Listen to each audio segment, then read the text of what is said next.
garbage truck along and do a live like this is what we can take. Show why, take things out. That might be worth doing. That will go viral. That will get the message out.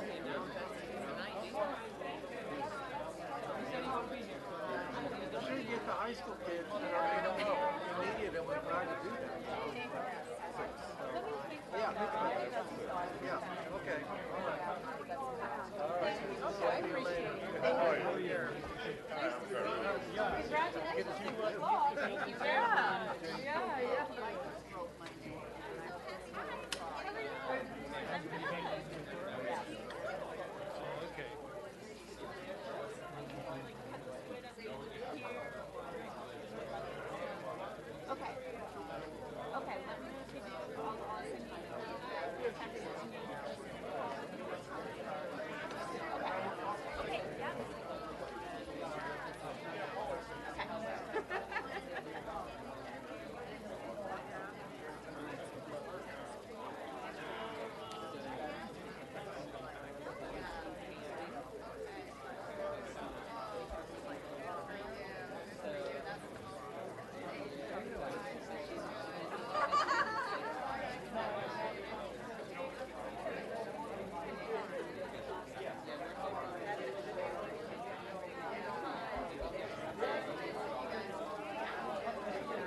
Ladies and gentlemen, if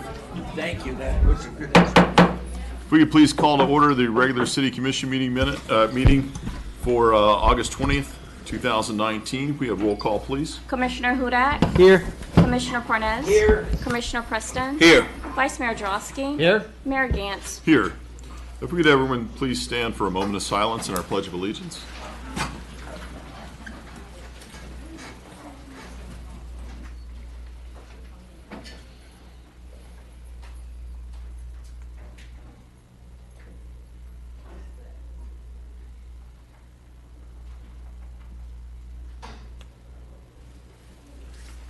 Pledge of allegiance to the flag of the United States of America and to the republic for which it stands, one nation, under God, indivisible, with liberty and justice for all.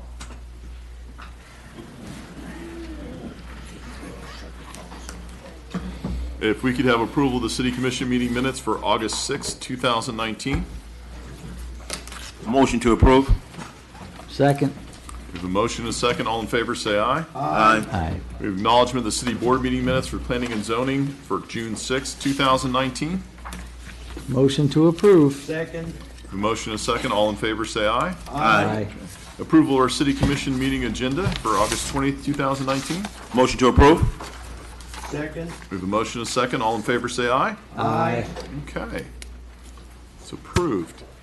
Our awards and recognition. We have a couple of, well, I know we have at least one hero here. I don't see, is Tadre here yet? You don't see him? Not a problem. At 6:30 a.m. on June 28th, we had two of our park rangers, Tadre Hall and our equipment operator, Harrison Homar, were flagged down by our residents who saw a group of baby turtles crossing Ocean Boulevard. They collected 12 hatchlings and contacted Gumbo Limbo Nature Center, who later safely resealed the turtles. We commend Park Ranger Hall and equipment operator Homar for their quick thinking, thoughtful actions that saved the baby turtles that day.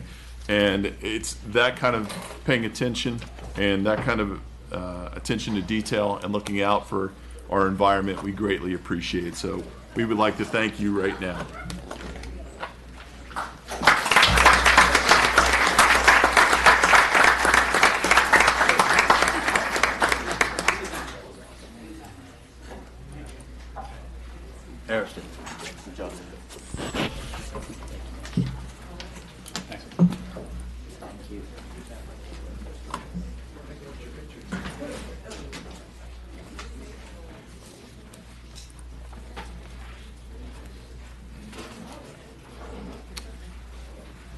Next, we'd like to give a certificate of appreciation also. This is a certificate of recognition presented to presented to Operations Manager Elio Lorenzo for being selected to the Solid Waste Association of North America's Board of Directors for the 2020 to 2022 term, and a certificate of recognition presented to the Director of Sustainable Management, Chad Gressick, for his numerous contributions to the Solid Waste Association of North America, Florida Chapter Board of Directors for 2015 to 2017 and 2017 to 2019 terms. The Solid Waste Association of North America is an organization of public and private sector professionals committed to advancing solid waste as a resource. It stands for SWANA. It supports issues ranging from solid waste management to resource management through their shared emphasis on education, advocacy, and research. In 2015, Chad Gressick, Director of Sustainable Management, was elected to serve on the Board of Directors of the SWANA Florida chapter, SWANA's largest chapter, by the way. He was subsequently re-elected to serve an additional 2-year term in 2017, and Mr. Gressick's final term expires later this year. During this time on the SWANA board, Mr. Gressick served as the chair for the Health, Safety, and Wellness Committee tasked at improving industry safety and promoting best management practices in the state of Florida. Chad also was appointed as Florida's first safety ambassador. As a board member and safety ambassador, Mr. Gressick spearheaded the organization of multiple safety-related programs and conference presentations, including most recently a very successful 2-day safety symposium that was held this March in St. Petersburg, Florida. At the recent SWANA Summer Conference in Tampa, the chapter presented Mr. Gressick with an award of appreciation for his numerous contributions to the Florida SWANA chapter.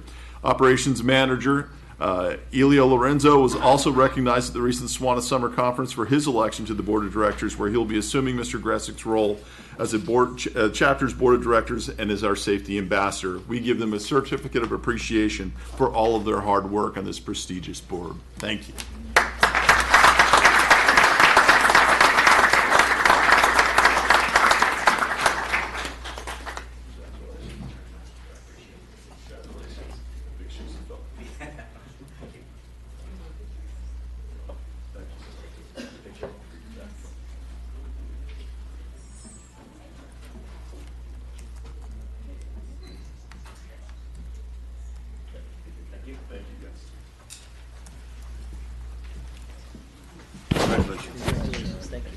Congratulations.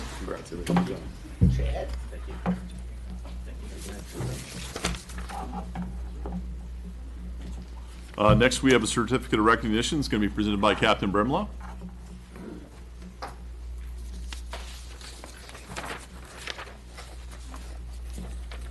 Thank you, Mr. Mayor, Mr. Vice Mayor, Commissioners, City Staff, City Manager. I wanted to present our Employee of the Month award this month, but I would like that Deputy Giannino come down, Detective Giannino come down at this point. In January, when I first came here as the chief, one of the major complaints that came up was illegal practicing, illegal contractor fraud, and those kinds of things that were happening in the district. And Detective Giannino developed a brainchild. He came up with the idea that what we could do is we could actually attack these businesses from the top down instead of from the bottom up. The problem, as he saw it, and which I agreed with, was that the people at the top are making a ton of money off of the people at the bottom. The people at the bottom are getting cash payouts. They're doing the illegal work in people's homes. They're the ones that are not having health insurance benefits. They're not getting Social Security benefits. And the illegal contractors are making proceeds off of that and at their demise, toward their demise. So Detective Giannino came up with a strategy and worked with Homeland Security, and we started an initiative here in Deerfield that specifically attacks these fraudulent companies. But they attack them from the top down.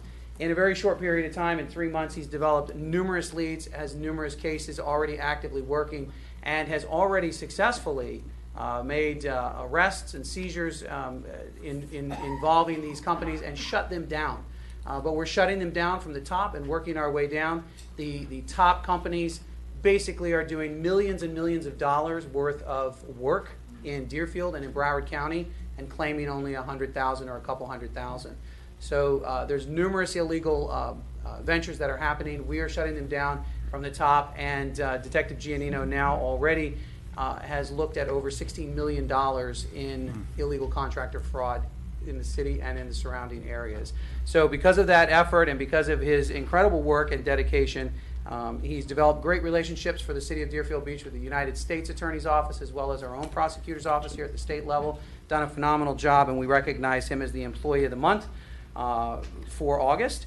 And congratulations to him.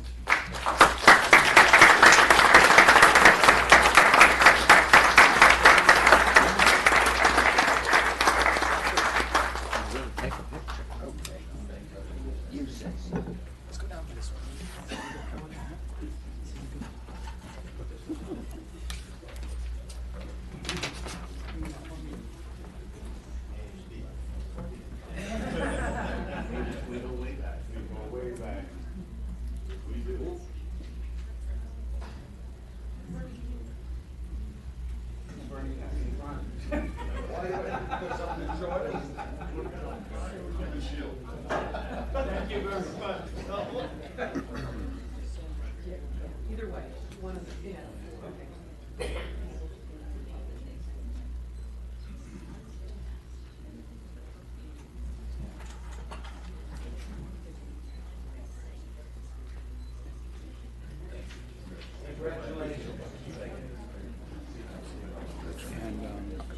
He said, "Don't you realize?" But I wasn't gonna do that. Stop looking at my notes.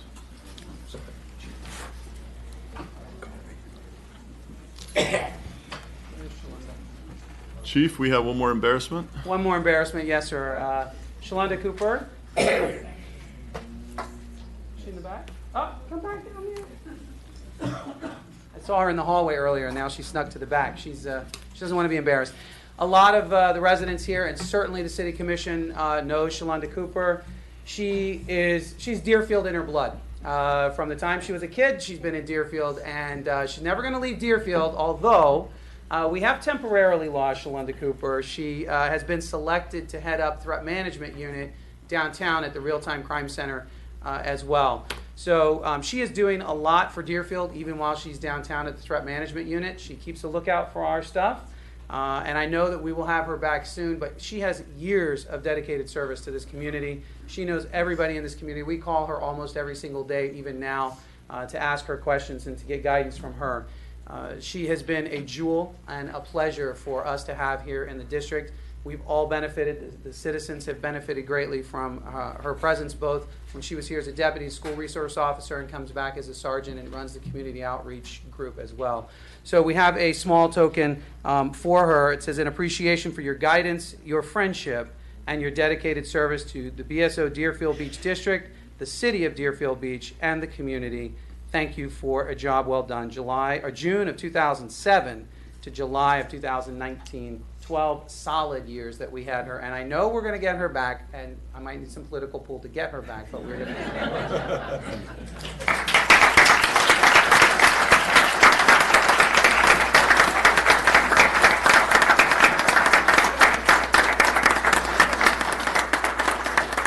Thank you. Come on, guys, let's go. Again? Okay. Can we get a railing here?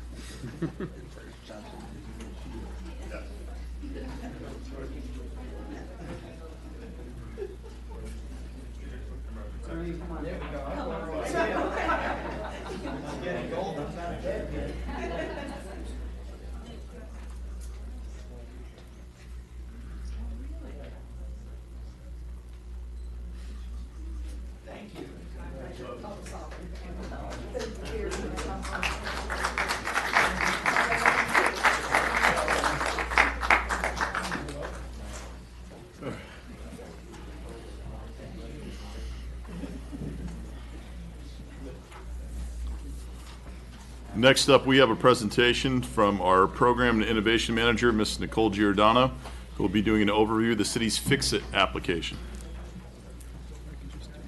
City Manager? Thank you, Mayor. Excuse me. I just wanted to take a few minutes of your time to show or have Nicole demonstrate our Fix-It application, which is live and has been live for some time.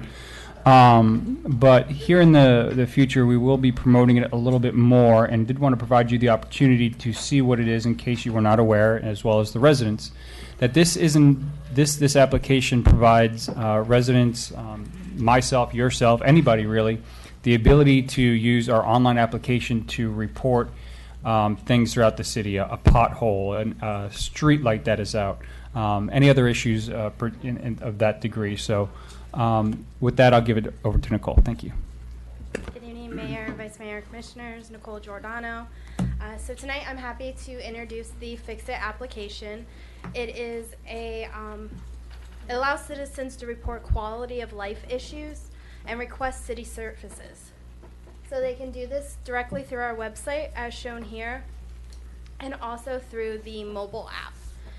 They can provide staff with pictures, specific descriptions, and valuable information to get the job done efficiently. The application provides a centralized issue management system from creation to resolution, engaging residents along in the process. The quality of life issues are broken down by department. Once a request is submitted, the user will receive an email notification notifying them that staff has acknowledged the receipt of the request. Any updates or completion of the matter will be notified to the user throughout the process. The Fix-It platform is to report non-emergency concerns. Staff responds to these during business hours, so anything submitted on the weekend or a holiday will be addressed on the next business day. Urgent matters that require immediate attention or police response should call 911. This is a platform that we provide through our city web provider, so there is not an additional charge to the city to utilize this application. Did you have any questions? Perfect. When was this launched? We probably got it live maybe like a year and a half, 2 years ago at most. So it's been on the main web page and the mobile app throughout that time. We've had about over 650 requests submitted through it in that time period. Perfect. Thank you. You're welcome. Commissioner, any questions?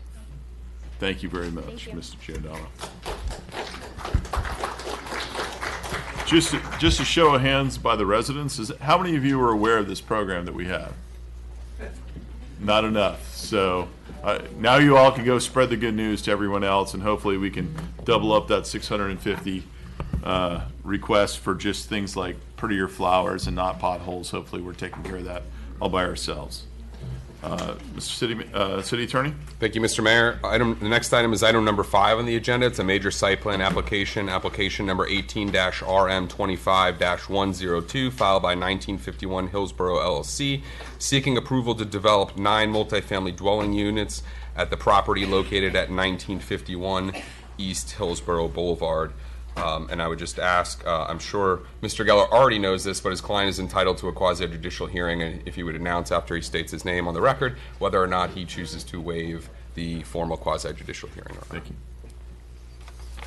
With your permission, Mr. Mayor and members of the City Commission, I'm Joseph Geller from the firm Greenspoon Martyr. We represent the applicant, and as the City Attorney has told you, we are waiving, I'm sorry, as you were just told, we're waiving formal hearing. Thank you. Yes, sir. Thank you, sir. Mayor and members of the commission, Mr. Manager, Mr. Attorney, Madam Clerk. This is currently vacant land. My client is proposing a very small project. It's all of 9 units. It's 3 residential floors above parking. The project consists of, I believe it's 6 2-bedrooms and 3 1-bedrooms. Hope I don't have that backwards. It seeks no variance, none whatsoever. We've complied with your zoning code completely. We have enough parking. We have the proper setbacks on every side. We have everything that the city has asked us to do, we've done. We think this is a beautiful project. The architect is here. He certainly knows his work much better than I do, so if it's your pleasure, I'll ask him to come up for just a moment and describe the project that he's designed for us. One of the owners is also here, and if you want to hear from him, we're happy to present him. We went to the P&Z hearing. The vote was unanimous from that body. We think this is a good project. It's exactly what you're looking for in the Cove Overlay District. It has some architectural design features that we think will make it harmonious with what you're trying to accomplish there. We believe this project will be an asset to the city of Deerfield Beach, and we're proud to bring it forward to you. Again, if it's okay with you, Mr. Mayor, I'll call the architect up and ask him to make a brief presentation. That'd be great. We know you have a long agenda. Thank you.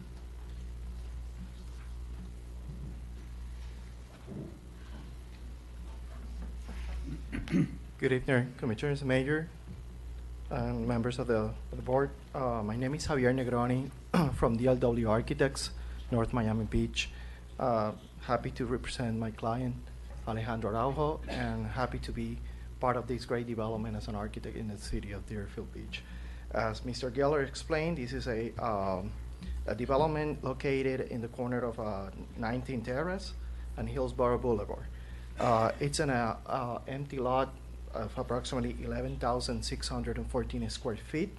The land use is RM25 multifamily, and this site will house a concrete structure of approximately 9,225 square feet for a total gross area, including three floors over a podium.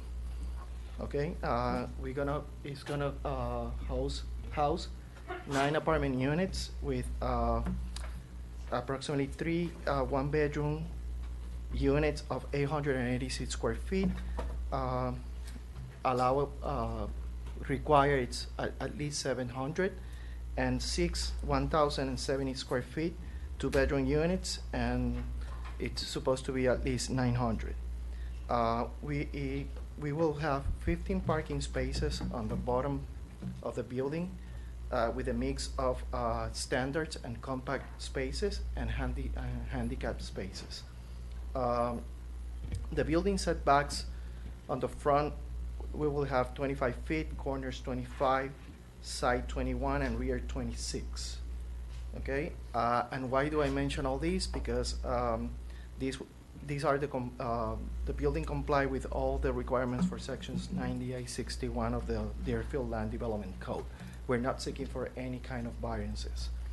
Okay, the building height will be 42 feet, and that will comply as well with the section 98.3 of the Building Development Code.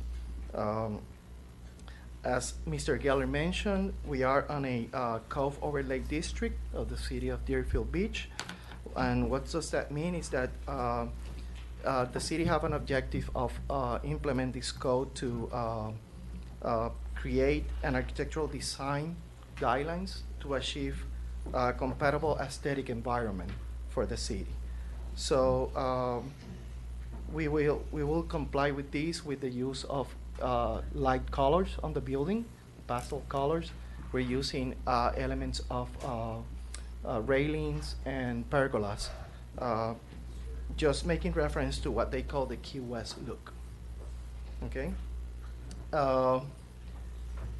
We will come into the building through 19th Terrace. It's only one exit in and out of the building, and finally, the building will take into consideration little amenities on the back with a lap pool and a little patio.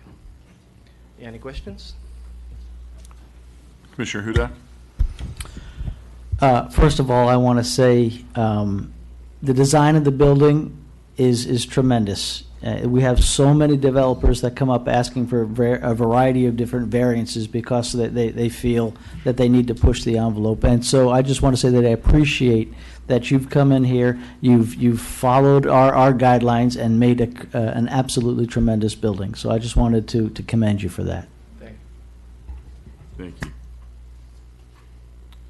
Mr. Geller?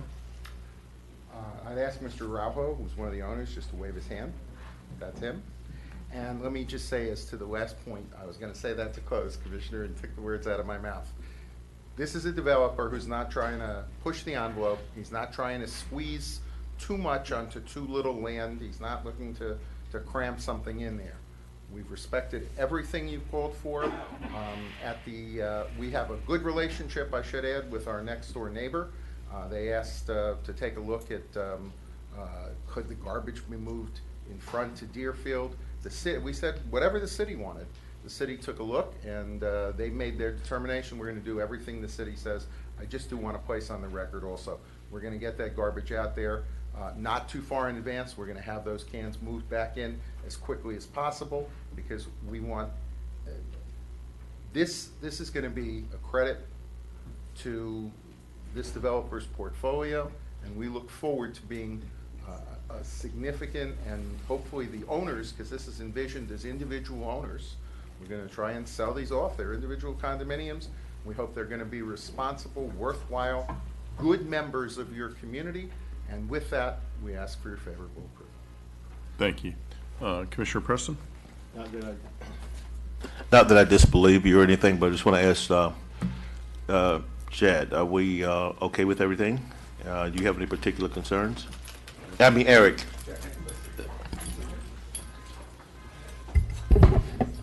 Thank you. As the applicant stated, there are no outstanding code issues at this time.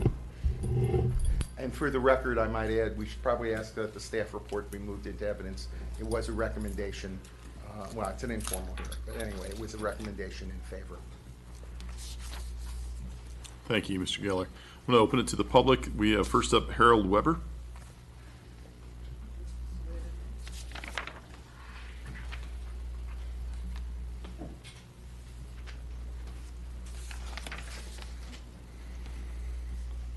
Good evening, folks. Thank you for letting me appear here tonight. My name is Harold Weber, and I live at 20 Northeast 20th Avenue, and which is right adjacent to the parcel in question tonight. I'm a retired city planner, and I have just moved down here to Deerfield Beach about a year ago, and I'm pleased to be a member of your community. It's just a lovely, lovely town. I have two issues I'd like to address on this application. The first issue is that I understand, and please correct me if I'm wrong, because I said I am new down here. I understand that there is what I will call a loophole in your zoning ordinance that permits the developers in determining their density to use 1/2 of the public roads in front of their property. And my understanding also is that this regulation was established maybe in the 50s, probably because I'm speculating they wanted to solicit private help in building out Florida's infrastructure. That doesn't seem to be the case anymore. So it seems that this provision of the law is completely obsolete and should be deleted. And I would suggest that a moratorium be placed on the development of this parcel until such time as that loophole can be addressed. So when the applicant talks about him meeting all of the requirements of the zoning ordinance and the other regulations that you have, he does that because he can exploit this loophole. If for some reason you're not able to plug this hole, or you deem it too time consuming, then I would suggest that to compensate the city for its largesse of letting him use the public roads to upgrade his density, that you negotiate some deal with him where he will give some of the profits from the development over to the city to compensate them for the services to the new residents, and also for the traffic pattern in that area, which I would like to address as a second issue. So number two, when I was at the planning board probably 2 weeks ago or so, there seemed to be an acknowledgement by everybody, the members of the planning board, the planner, that the traffic pattern around this project is, Would you like an additional minute, Mr. Weber? oh, I didn't know I was on a time limit. You are. Would you like another minute? Yes, I would. You got Thank it. you. I'll try to wrap it up. Okay, I understand that there seemed to be a consensus that that the traffic pattern needed to be improved and upgraded. Apparently, there is some agency that is working on this. However, nobody seems to know when or if this is going to be completed. So once again, I would suggest that you not move forward with this project, that you institute a moratorium for, say, a year, where the traffic issues can be properly addressed. Thank you so much for your attention. Thank you, Mr. Weber. Anyone else from the public care to comment on this item?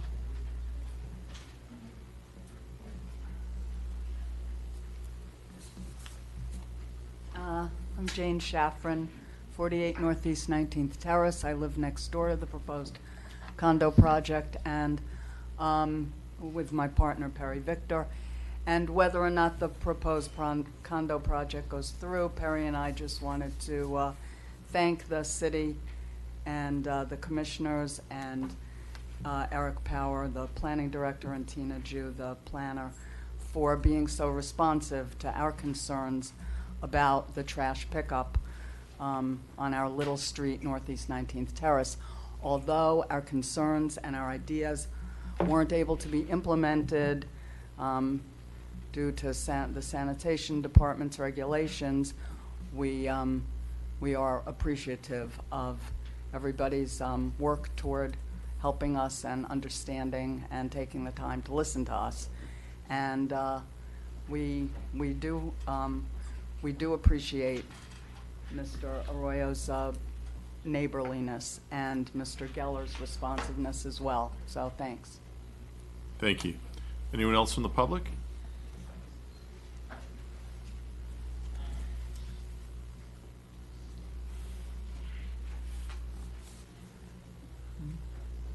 Hey, Abbas Richer, 1919 Northeast First. I had just two pretty easy questions. I was wondering, and I think it was answered with the first question actually, how this counts as 40% land use as part of the zoning code. And the other one is, he said that he'd make sure the trash goes in and out really, you know, at the end, at last minute and back in at first minute. But if they're being sold, how would we make sure that that stays going in the future after all the units are sold? Those are my only questions. Thank you. Anyone else from the public? I'm going to close it to the public. Mr. Geller, can you address some of those? And Mr. Power, you can address them as well? There's a management company, and they're going to be responsible for making sure that things get put out and taken back up as quickly as possible. And I believe, and I'll defer to Mr. Power on this, but the city did study the traffic, and the bottom line is that it may be an intersection that FDOT can do something about, but the actual impact of 9 units is almost insignificant in terms of trip generation when you figure out what times of day those are going to be and factor in the number of people these days who use ride sharing like Uber and Lyft or may bicycle. So it's, we heard that there are some issues there, but they won't be because of this little building. Thank you. Commissioner Hudak? It's my understanding that the company is actually going to improve some of the surrounding intersections. If you can talk a little bit about that in order to try to alleviate some of the traffic issues. I'll defer to Mr. Power. Thanks. Yeah, I was looking for that particular page.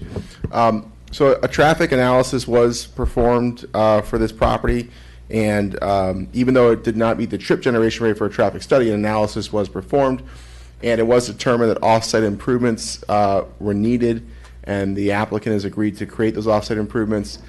This particular intersection has some interesting movements. The Hillsborough Boulevard ramp, which circles around underneath the bridge, actually doesn't necessarily go straight. And then what we typically see is illegal turning. People who come in from Hillsborough Boulevard and try to make this illegal left turn, and people who also try to make an illegal left turn going to the north. What the applicant is doing is they're straightening out the roadway, providing delineators and additional striping along this area to eliminate some of those implications where people want to make that illegal movement. Currently on the property really is just striping, so you can drive over that striping. Adding the delineators and straightening out the road is going to, hopefully solve some of those problems where people make those illegal movements. And to answer the question, maybe it just wasn't clear, but a dumpster is being placed for the property with trash chutes. So there's a dumpster that's enclosed, and it gets wheeled out and put on this pad, and then to be wheeled back in on the same day of service is what we've requested for the property management company to do. And that's related to the trash issue. Regarding density, I just wanted to point out that is true that this is an issue for Broward County, where half of the right-of-way is being utilized, and the reason for it is because properties were responsible for doing off-site improvements, just as this property is going to be doing that for. To make a change like that would create legal non-conforming entities throughout the city, because then their density would no longer be valid. So moving forward in that regard would actually create a host of issues for the city. This area also is underneath our stringent code that we have over for the island? For the charter, yes. Okay. Which further limits height. That's the one thing we haven't heard is people said we're a little too lenient when it comes to our building codes, especially on the east side of the Hillsborough, or east side of the intercoastal. I don't think that's ever really been an issue to address that. That's more of a Broward County thing is what you're saying? Well, the comment was that the way in which density is calculated is that a property is allowed to utilize half of the right-of-way in which it abuts, and that's something that Broward County has utilized, which is why, therefore, the city utilizes it. Okay. And it's been like that for almost 100 years. Okay. Thank you. Commissioner Parnas? Couple of things I want to address. Number one, there was a vacant lot there. It's a beautiful building. Two, if somebody objects to some of the ordinances, why are we waiting till now to bring it up? If you have an objection to an ordinance, it should have been addressed when you found out what the ordinance had a loophole, according to you. Third, every rule the city has been followed. 4, I live in a big building, condo. The garbage dumpster is in the building. People throw their garbage down a chute, and it's not an eyesore for the community. When garbage is picked up, it's placed outside, the truck dumps it into the truck, returns it, and it's brought back into the building, and it's not an eyesore.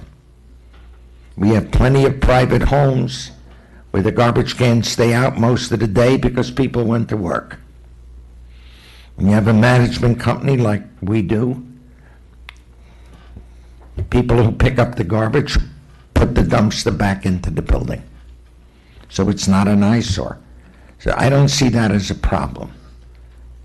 I really don't see it as a problem. It's a beautiful project.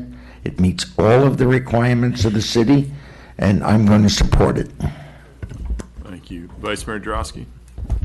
Thank you, Mayor. Most of my comments were already addressed by either the applicant or my fellow colleagues up here, but I did want to ask Mr. Geller one question.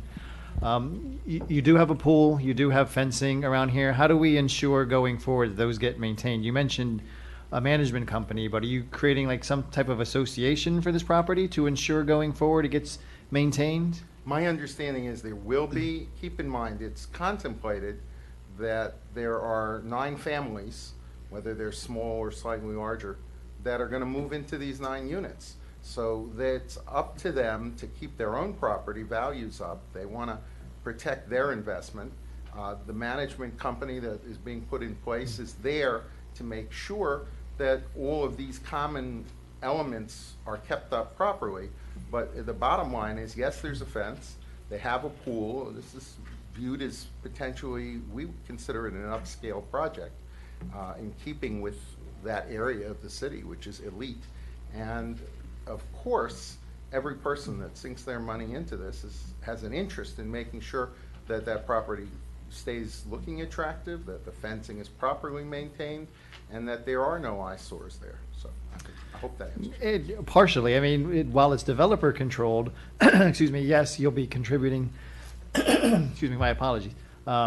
You'll be contributing to the management company, and so we can ensure during that period of time. But when the developer sells all 9 units and then it's owner controlled, then there's not necessarily those protections. I understand an owner wanting to make sure that his or her property is maintained going forward, but is there some assurances to the city? Like I said, if there was an if you were telling me there was an is supposed association to in be- place, then There's going to be an association set up. Can I promise that in 10 years, all of them are going to maintain it? I can't promise for the future, but at the time we're turning over to a management company for a condominium association that'll be hired to maintain property values, to make sure that the dumpster stays at the bottom of the chute in an enclosure, to make sure it's wheeled out and in, to make sure that the landscaping is maintained, that the fence and everything else. That's the project that we're giving to these 9 owners. okay, that answers the question. Thank you. Thank you, sir. Oh, and I do want to remind my colleagues as well, in the backup, staff is recommending 2 conditions for approval as well for the development order. So those should be incorporated as part of any motion. And Mayor, if I might, just for the record, Please. as we did at P and Z, I want to be clear on the record that we accept both conditions fully. Okay, for the audience who might not have the backup in front of them, can you tell us what those 2 are? It's not in my notes in front of me. I think I'll defer to Mr. Yeah. Power if I might, So, sir. based on the conversation that we did have with the property owners to the north, we did ask the architect to look at additional ways to hide the dumpster. And so what we're asking is that the applicant might come forward with a minor revision after this approval to continue to screen the dumpster further to the north. And that the second condition was that the dumpster pickup be brought out on the same day as trash and be brought back in after it's being serviced. And again, for the record, we accept both conditions as conditions of the approval for the record. Thank you. City Attorney, can you talk about what the legal ramifications might be if we were to institute a moratorium as suggested by Mr. Weber? As suggested by Mr. Weber, I'd have significant concern about the legal implications of enacting a moratorium on the basis that was stated on the record today. Florida is a pro-private property rights state, and there are legal actions available to property owners to address certain actions like that. So I'll leave it at that. And then I just wanted to point out to the Vice Mayor's point that the resolution for approval on this, if you do decide to approve it, has incorporated those conditions in it. So it's already subject to those conditions. Thank you. Thank you. Commission, looking for a motion? Make a motion to approve. I second. We have a motion from Commissioner Parnas, second by Commissioner Hudak. Can we have roll call, please? Commissioner Hudak? Yes. Commissioner Parnas? I'm sorry, I'm going to pause it for a moment. That is with the 2. Yes, with the Just two for clarity. provisions added. Thank you. I'm sorry. Commissioner Hudak? Yes. Commissioner Parnas? Yes. Commissioner Preston? Yes. Vice Mayor Drosky? Yes? Mayor Gantz? Yes. Thank you and welcome. Thank you, Mayor, and I'd like to thank not only the members of the commission, I really want to thank your staff. They really work extraordinarily with us, and you got a good group here. I guess you know that. Thank you. all very much. Thank you. Okay. The next item is item number 6 on the agenda. It's a plat application number 18-P-216, a request to plat a .88 acre site to be restricted to 5,000 square feet of convenience store with 16 fueling positions to be known as 711 Hillsborough and 12th plat. And this is at the property located at 1200 West Hillsborough Boulevard. I just want to mention, I don't know if there's is there one presentation from the applicant for both of these items? So item 6 is the plat application. Item 7 is the major site plan application for the same gas station site.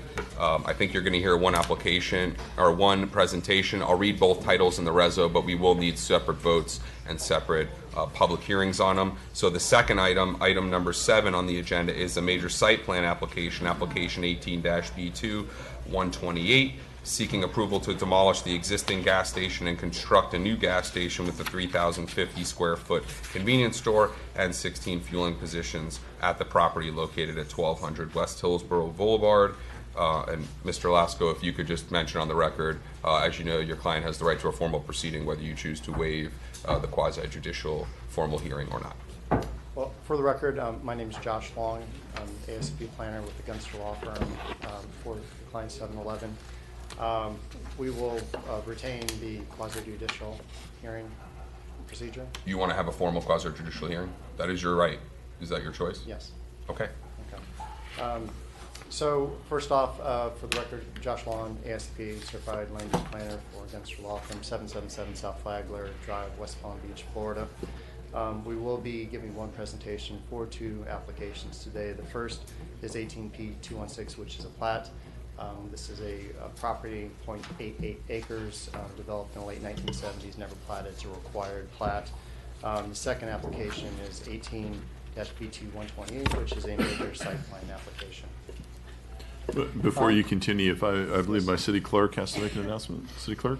Yes, pursuant to the City of Deerfield Beach Code of Ethics Ordinance 2009-006, Keith and Associates, the applicant's representative, has made campaign contributions as listed in the agenda backup for items 6 and 7. Thank you. Okay. And Mr. Lasco, for clarification, are you looking for a quasi-judicial hearing, separate hearings on each one of these items? No, we'll have just Okay. one for the, yeah. And Okay. Mr. Long, I'm sorry. Mr. Lasco's in the Oh, audience. I'm Yeah, sorry. It I says represented by apologize Mr. for that. Lasco. My apologies, Yes, Mr. Long. We're co-applicants Got it. and represent Sorry. 7-Eleven together. Understood. Yes, Mr. Lasco works for Keith and Associates, the engineer planning firm for Understood. the 7-Eleven. So as you see, the slide you have above you is an aerial of our area. This is on the southwest corner of Hillsborough and Southwest 12th Avenue. The property highlighted there in red.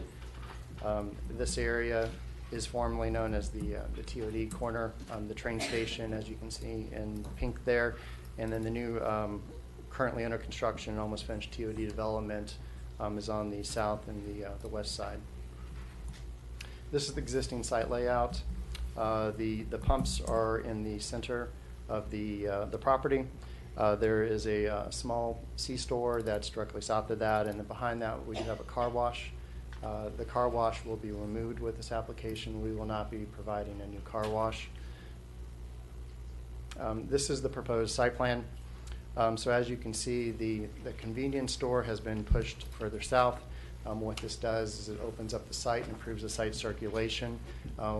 We now have parking in front of the store, whereas the older 1970s model, there were only a few spots, which led to people not having access to park if they didn't want to eat gas and they wanted to go to the convenience store. This is a much more efficient model, site circulation around the entire site. And one of the key things is we do have cross-access between us and the TOD site. So people can go between the two without having to get back onto the road, which prevents additional trips onto Hillsborough and Southwest 12th Avenue. These are the parking areas. As you can see, the parking's been dramatically increased in this area, which will improve circulation and the availability for people to go and into the convenience store without having to get gas. This is your typical late 1970s, early 1980s convenience store model. As you can see, there are no architectural features. There's no landscaping. All of the accessories are shown around the building. There's really nothing contributing to the city with this architectural style. These are the new renderings for the 7-Eleven. This is the front and east elevation. This would be if you were standing on Hillsborough looking towards the site. As you can see, the architecture has been carefully designed to be in compliance with the other architecture of the TOD area. So we're very happy that this project is going to complete this very important corner in the city, and the architecture is going to be consistent throughout. Here's another rendering of the front and west elevation. showing that you do have landscaping around the building as well, adding color variation and texture. And another important part of the building is that we do have four-sided architecture here. We do recognize that we're on a corner and that we need to have the building have prominent architecture on all four sides. So we do have architecture on all four sides of the building. Here are pictures of the TOD buildings, the retail building that's west of our site, and then the TOD apartment building that is south of our site. As you can see from the previous elevations, we are in line with the same architectural style and theme that's been used in the TOD development. A couple of the key elements of the plan, because we had the benefit of being developed nearly 40 years ago, we do have some large oak trees that we're going to be able to maintain around the perimeter. So unlike other developments that come in and plant 8 to 12 foot little trees, we're going to have large, significant oak trees already there in our buffers. So this is a great asset, and we appreciate staff for working with us to make sure that we can maintain these. These two pictures are pictures of two of the trees that are going to remain in the west buffer between us and the TOD retail. And then here's another picture of another buffer tree. And then also on the south, we do have two large trees between us and the TOD residential, adding as a very large existing buffer. So we're excited that we're going to be able to retain those.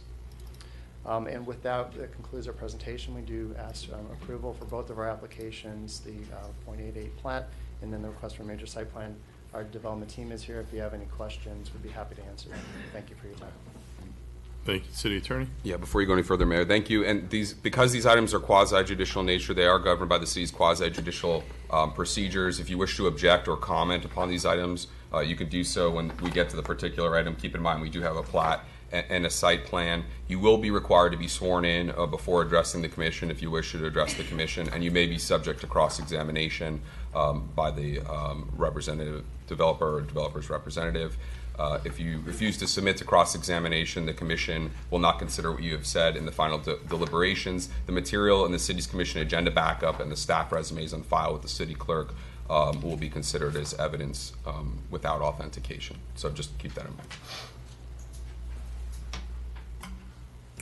Do you have any more witnesses, No. Mr. Long? No, we conclude our. Okay, I know you're a member of the bar, but you do swear that the truth and accuracy of the statements that you made. And For the record, I'm an ASCP certified planner. Oh, okay, Michael Marshall okay. Gunster is here for the attorney. He's okay, the attorney. okay. Well, then you swear that the testimony you gave is true and I do accurate swear, statement on the yes, record. thank you, Okay, thank yes. you.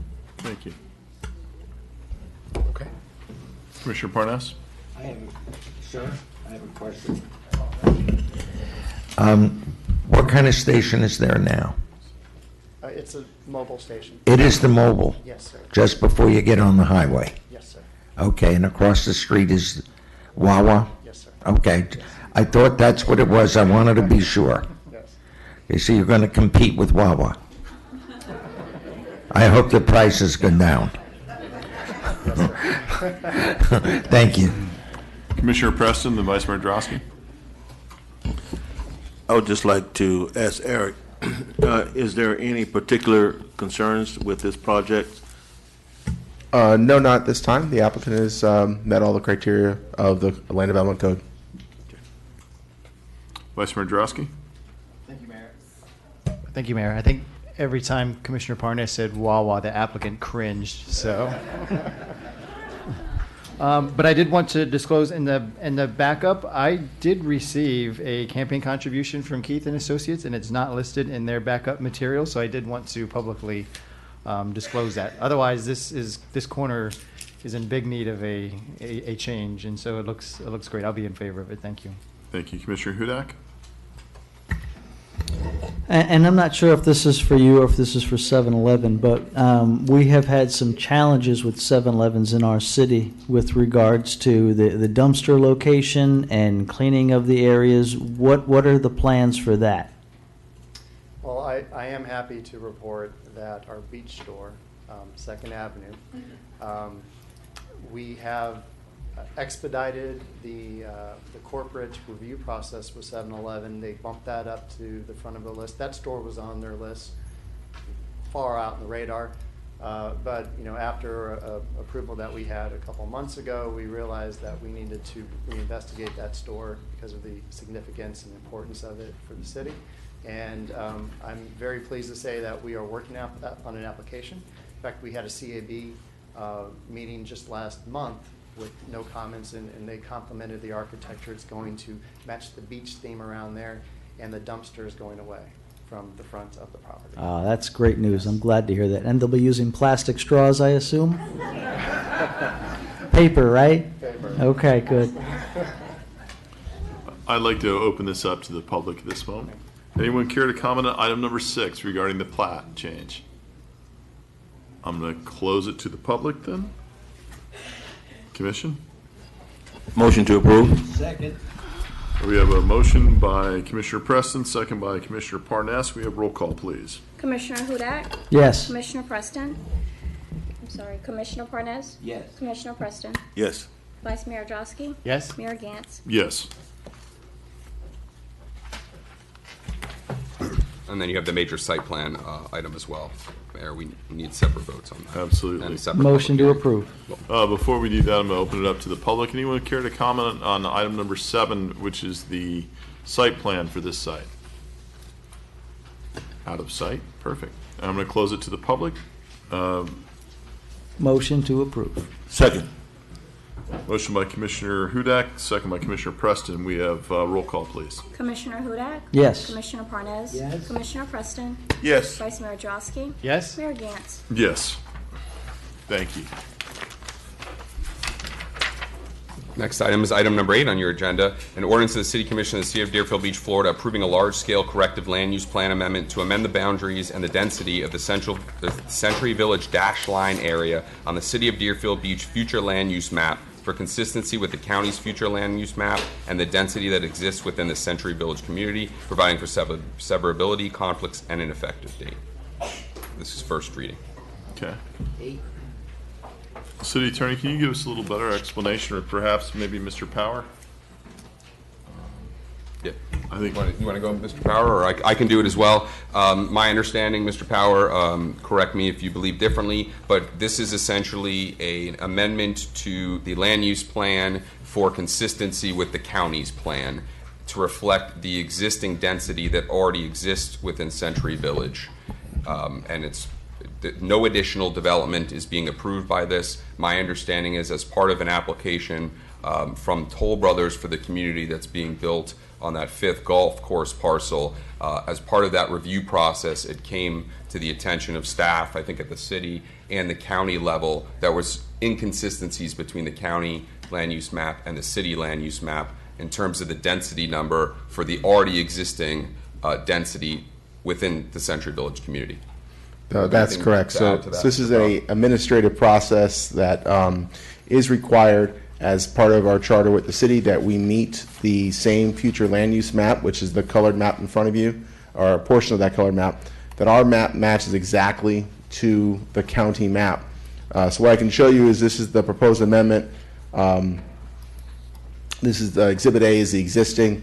Exhibit B is the proposed change, and you can see these two areas are actually taken out of the entire equation. And so essentially, this is a math problem. You take the number of units and you divide it by the amount of land, and that's how you get to the number 12.58. Previously, these two properties were part of this plan, and that's why it was 11.3. Again, we're only doing this because we have to meet the county's land use map. There are no proposed changes. No additional development is being proposed this time. Thank you, Mr. Power. Anyone from the public care to comment on this item? Not seeing anyone come forward, I'm going to close it to the public. Commissioner Parnas. Some of the people were confused because the letter talked about a line, and I have it from the city attorney. That line represents 500 feet from the property. People have to be notified, the residents surrounding it. It's a formality. It's been done. There are no changes, no additional buildings, or anything else. And with that, I'll ask for a motion to, I'll make a motion to approve. I'll second. We have a motion from Commissioner Parnas, and we have a second from Commissioner Hudak. Can we have roll call, please?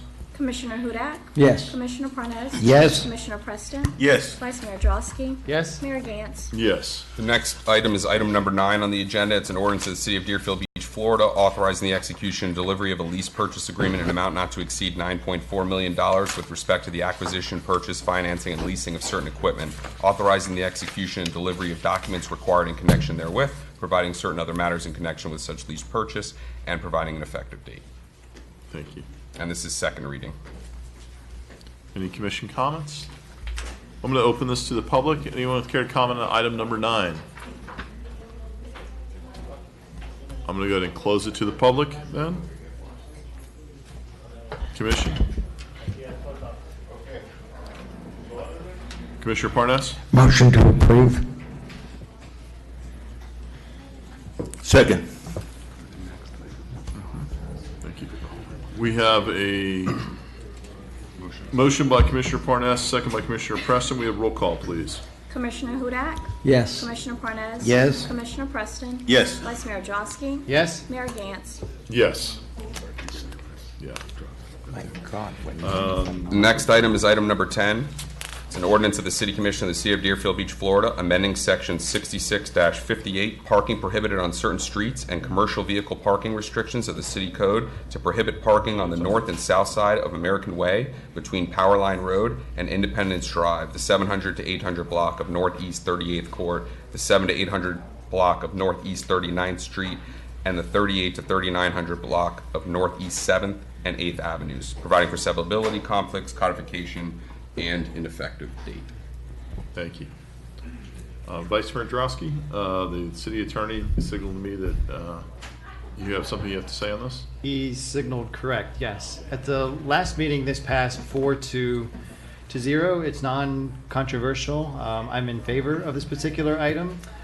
Before the item was announced, I spoke to staff to my left, and they indicated that there was going to be a presentation on this item. So I took that opportunity to step off the dais momentarily to use the facilities. Well, apparently the presentation wasn't given, and there was a vote, and I didn't return in time. So the vote was 4-0. And I was elected to vote, and I really would be like to on the record for all the votes, even though it was 4-0. So I'm hoping that one of you will indulge me with a motion to reconsider so that I can be on the record for this particular item. I've spoken to the city attorney, and by doing this, if you're so inclined, it would basically, the first vote wouldn't count. So tonight, instead of second reading, would actually be first reading, and then second reading would have to be on our next agenda, 1st of September. It will slow down the enforcement, by that 2-week period. But I really would like to be on the record. My residents voted, me to be here to represent them and to vote on everything, and I take that seriously, no matter what item it is on the agenda, and I would like that opportunity. I'll make the motion to reconsider. We have a motion. Do we have a second?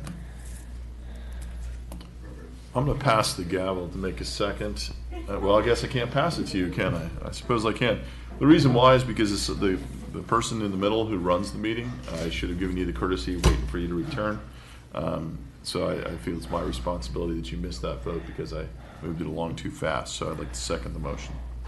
Okay, so we have a Motion and a second. And just for clarification, so if you want to reconsider this item as though the vote didn't happen before, there'd be a new vote on first reading. You would vote yes. If you're not in favor of that, you'd vote no. Say that again. All right, I'm going to talk a little slower. My colleagues know I drink a lot of tea and coffee during the day. So there's been a motion to That's reconsider. what you call it, yes. There's been a motion to reconsider the item, and there's been a second. So if you're voting yes to this motion, that means you're in favor of reconsidering the item as though it's on first reading tonight to allow for a full vote again. And so the public hearing on this item will be continued for 2 weeks for the second reading. Okay.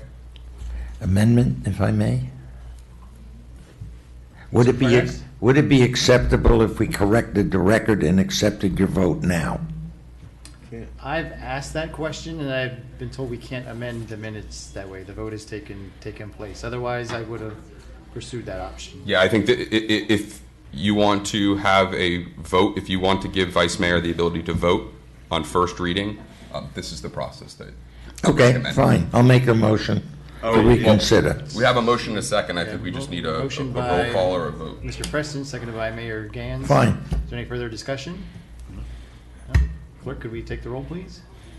Commissioner Hudak?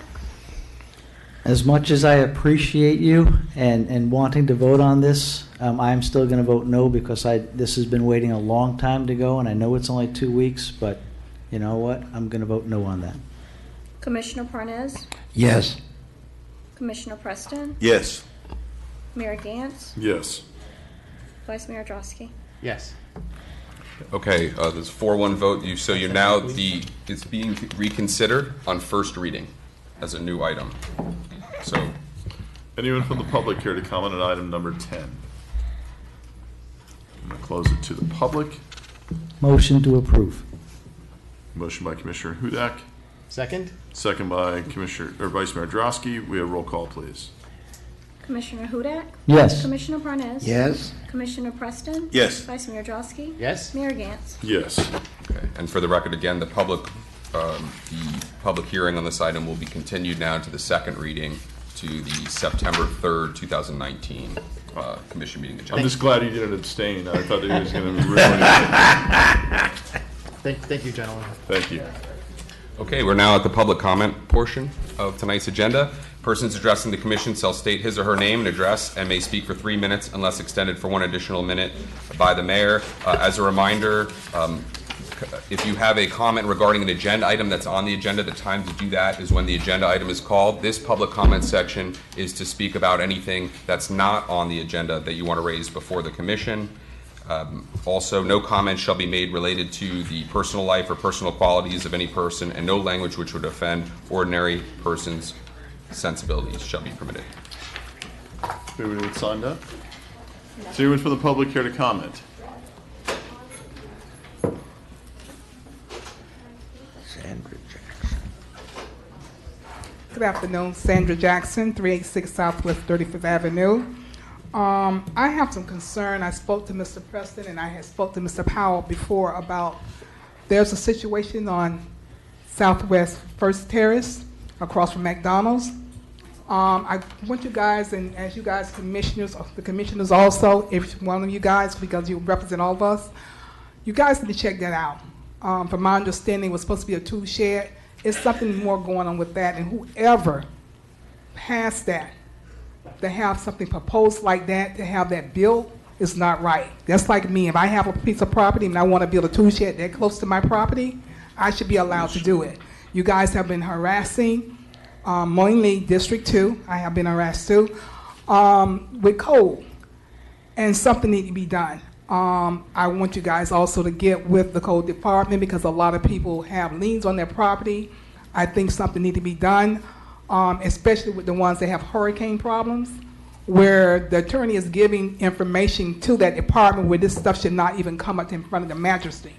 And if you don't show up, people can't take off from work. Everybody can't take off from work. Some people have exhausted all their time.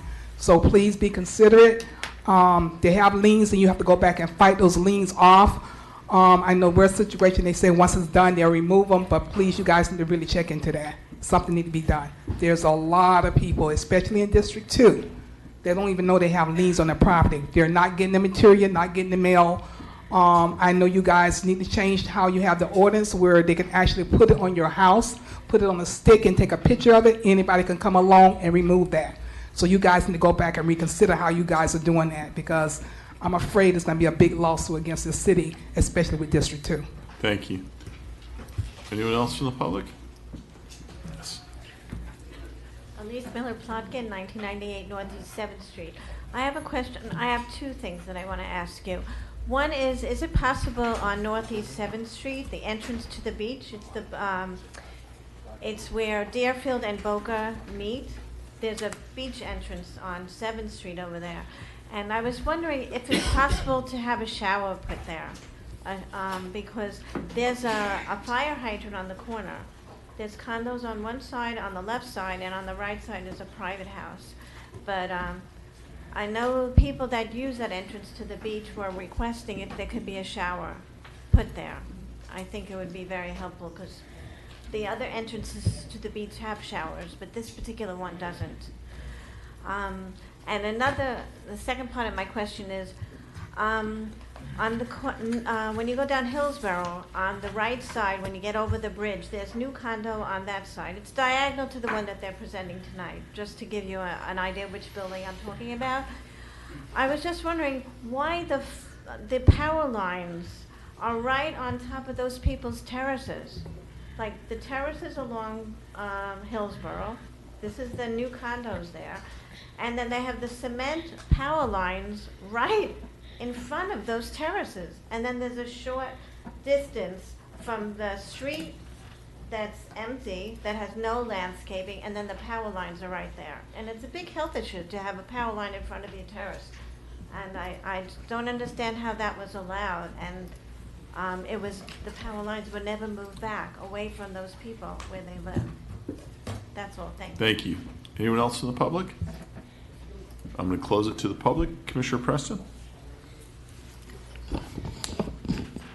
I was actually contacted by a few people about the possibility of that tool shed, and I did forward the information to Mr. Power, and he said that he was going to get someone from the building to come out and to check that out. I will tell you that I went out myself, and I parked in the auto zone. There's an auto parts place. So it's across, okay. Yeah, it's right. It's on the south side of the road. Then, That's right? correct. Okay. And I backed up in one of the spaces, put down my tailgate, and jumped up and looked over. There's something going on there. There's no doubt about it.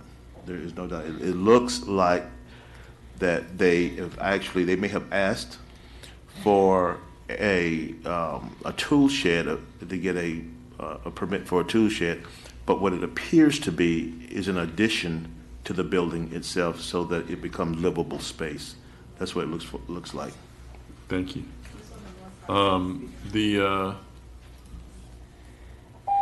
Mr. Powers, when it comes to Ms. Plotkin's comment regarding the power lines? I believe she's referring to the property that's just to the north of them, which is actually owned by FDOT right-of-way. I'm actually trying to look on the aerial to see if I can see the power lines, but that would be something that probably would be out of control of the builder or ourselves, because it is owned by the FDOT right-of-way. I'm not sure we can resolve that. Have we had any complaints from the actual residents? I'm not familiar with that, no. Okay. Thank you. Anything else? Okay, next item. Next item is item number 11, a resolution of the City Commission of the City of Deerfield Beach, Florida, accepting a grant from Kaboom, Inc. for the upgrade and extension of the sports court located at Johnny McKeithen Park, approving a letter of intent and grant agreement with Kaboom, Inc., providing for a waiver of the procurement code, providing for execution and effective date. Thank you. Can staff comment on this? Yes, thank you, Mayor. If you remember, I want to say maybe about a year and a half ago, maybe a little bit longer, we had a wonderful project that was done just at the Hillsborough Community Center in the back, where we had a community event to build a playground. And that was done through the Kaboom, Inc. Grant, and that was with the financial contribution of JM Family.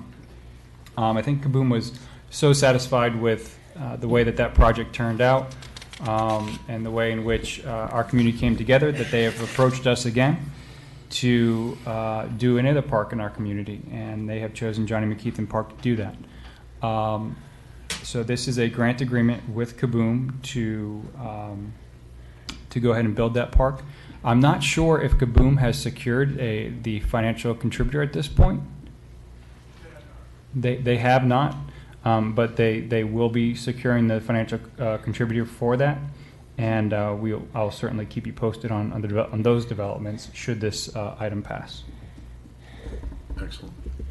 For those of you who are not familiar, the Hillsborough Technical Center, our newest addition to our community facilities. The playground that's in the back there, it actually was highlighted last night while we were having our workshop. That's the same exact playground put together by Kaboom with the help of a lot of volunteers, and I believe it was put together an entire day. So their work is outstanding. I think this is a really worthwhile investment. City Manager, do you have any other comments? Anyone from the public care to comment on this item?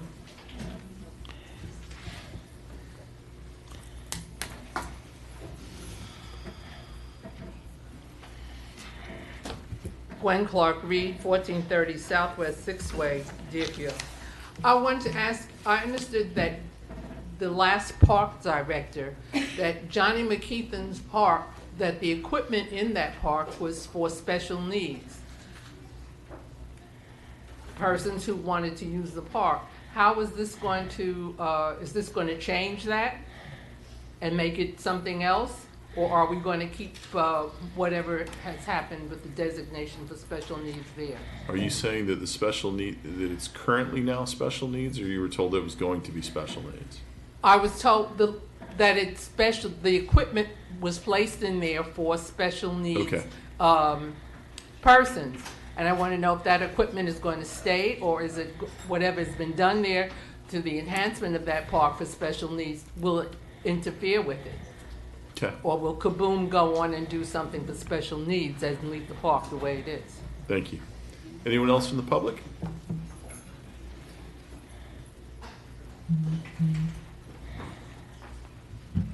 Sandra Jackson, 386 Southwest 35th Avenue. I want to bring something to you guys' attention. I know you guys been ready to redo the park, but you guys need to ride out to West Side Park, which is on Vita McKeitha. Those little small kids, that shade that you have over that, whatever they call it, the playground, those kids be on the top of that. Every time I go out there, I run one down. So someone fall from there, it's So going to this have a big is problem. different. It's a different location, right? You're talking Different about location. Okay, well, I just want to bring that we to can your talk to attention that since you guys separately. talking about the playground. Thank So you. just keep that in mind. It's a different for there. playground. Yes, ma'am. Thank you. Anyone else from the public? Want to close it to the public then? City Manager? Thank you, Mayor. Thank you, Mayor. It's my understanding that that equipment will remain and that this is an addition to. Okay, thank you. And if we could have park staff, I'm sure you probably just heard that regarding the kids being at the Oviedo McKeithen Park, there's an issue there. So thank you, Ms. Jackson. Commission? Motion to approve. Second. We have a motion for Commissioner Preston, second for Commissioner Parnas. We have roll call, please. Commissioner Hudak? Yes. Commissioner Parnas? Yes. Commissioner Preston? Yes. Vice Mayor Drosky? Yes. Mayor Gantz? Yes. Next Kaboom, item. thank you very much. You do an outstanding job. We're very proud to have you guys as part of the team. Next item is item number 12 on the agenda, resolution of the City Commission of the City of Deerfield Beach, Florida, awarding ITB number 2018-19/08 to tankrehab.com LLC for the 1 million gallon elevated storage tank rehabilitation located at South Powerline Road and West Drive, authorizing execution of an agreement with tankrehab.com LLC in an amount not to exceed $893,000 and providing an effective date. Commissioner Parnas, did you have a question on this? Yeah, since it's in my district,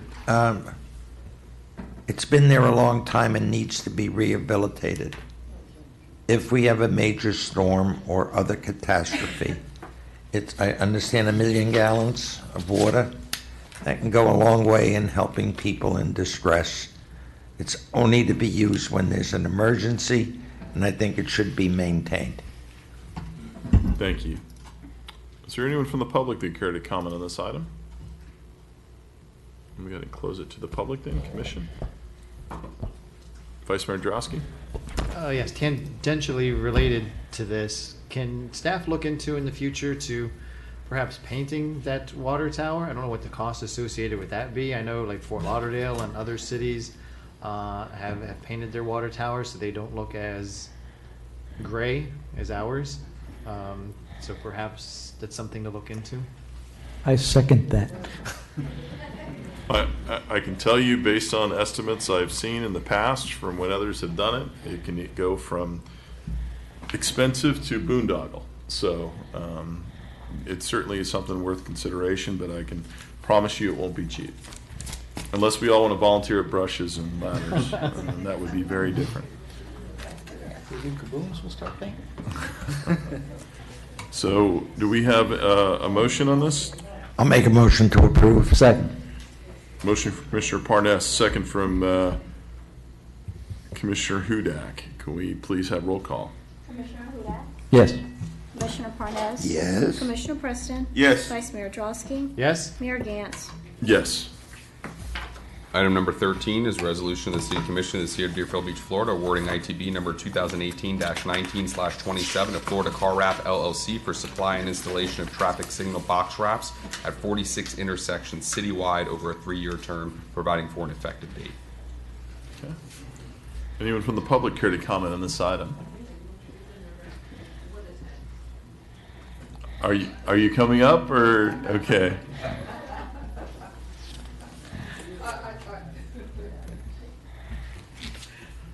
Gwen Clark Reed, 1430 Southwest 6th Way.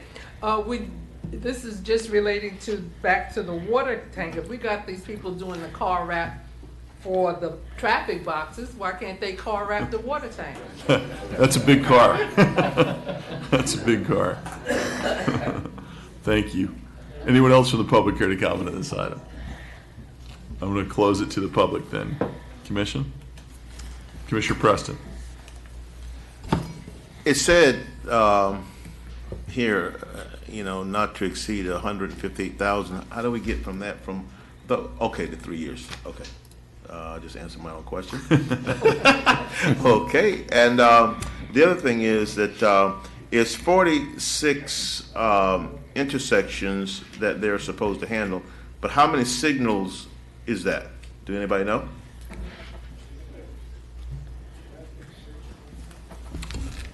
City Manager? So it's approximately 170 signals, but these are the actual utility boxes that are on the corners of the intersections. For example, a very good example, as a matter of fact, would be Hillsborough and MLK on the, let me get my directions right, that'd be the northwest corner. There's a utility box there that is constantly tagged with posters. And so these wraps are meant to prevent the graffiti as well as provide aesthetics and almost a form of art to those intersections. Okay. Hope that answers your question. Tell me that. Do you know how many signals are? It's a what is it? About Approximately 160. Yeah, we'll say about 170, but as the city manager has indicated, there's only one box per intersection that pretty much controls all the signals.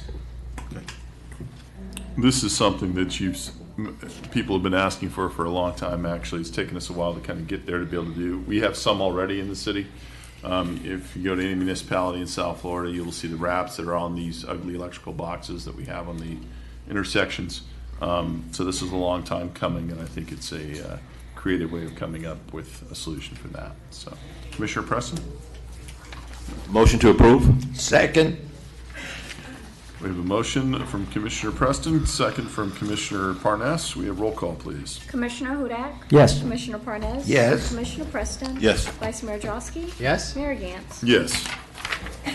Item number 14 is a resolution of the City Commission of the City of Deerfield Beach, Florida, authorizing an amendment to the agreement with Royal Fence and Equipment Corporation pursuant to RFP number 2017-18/61 for the design and installation of aluminum fencing with columns, extending installation of the fence on Dixie Highway from the current terminus at Southeast 4th Street to continue to Southeast 8th Street in an amount not to exceed $158,952.50, providing for an effective date.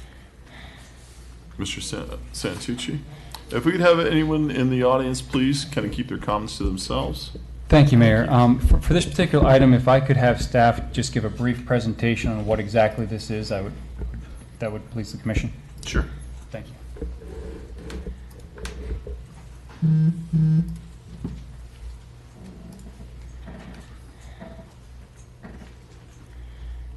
Hi, good evening. Priscilla Sigelnik, Assistant Director for Engineering and Operations. So So tonight, we're here to request a change order to the contract to allow an extension to Royal Fencing's contract. We're requesting to be able to utilize some available funds in our infrastructure maintenance capital account to extend the limits of this fencing.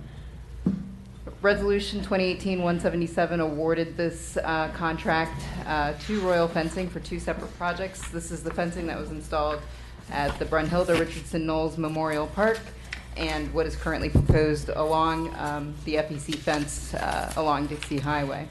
The approximate length of what's under contract is 2,300 linear feet. We would like to extend that by a total of 1,950 linear feet for 4,250 linear feet with this contract. The design of the fence will be consistent with what was installed at the Brunhilde Richardson Knowles Memorial Park. So these are some photographs of what we currently have at the Memorial Park, and the exact same design, the exact same columns, and aluminum fencing is what is intended at on Dixie Corridor.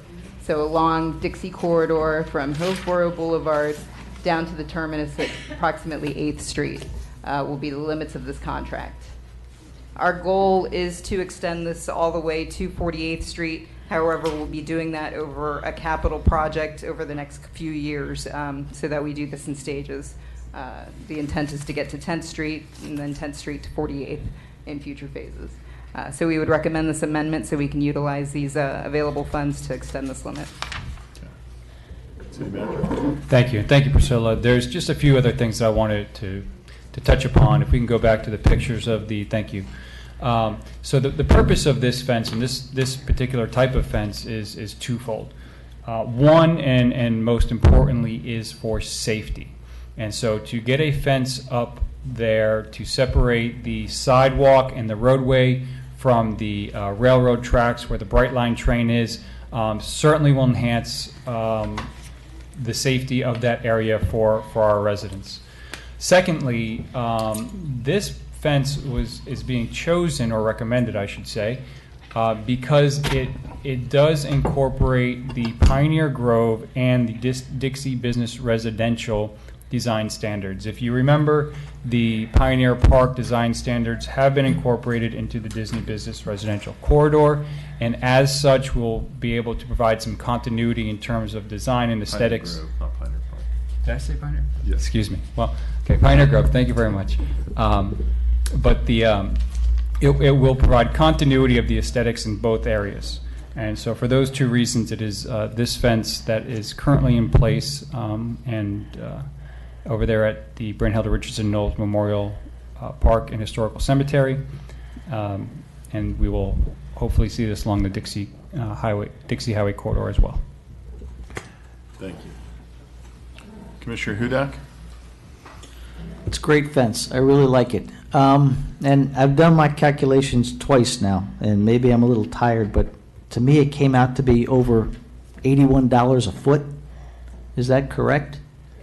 Yeah, the aluminum fence itself is $60 a linear foot. Now the columns add the cost. I believe the cost for each of the columns is about $1,000 per column. And we're installing columns at 50-foot spacing on Dixie Corridor. At Brunhilde Richardson Knowles, I believe the spacing's at 30. Is that correct, Eric? So we did it at slightly a shorter spacing on the park. However, along Dixie Corridor, it will be along. It'll be 50 feet on center for those decorative columns. And how long is this fence supposed to last? It's aluminum fencing, so frankly, it should last. And the columns, the footers are, these are pretty large footers put in the ground, so I expect it'll be a pretty durable fence.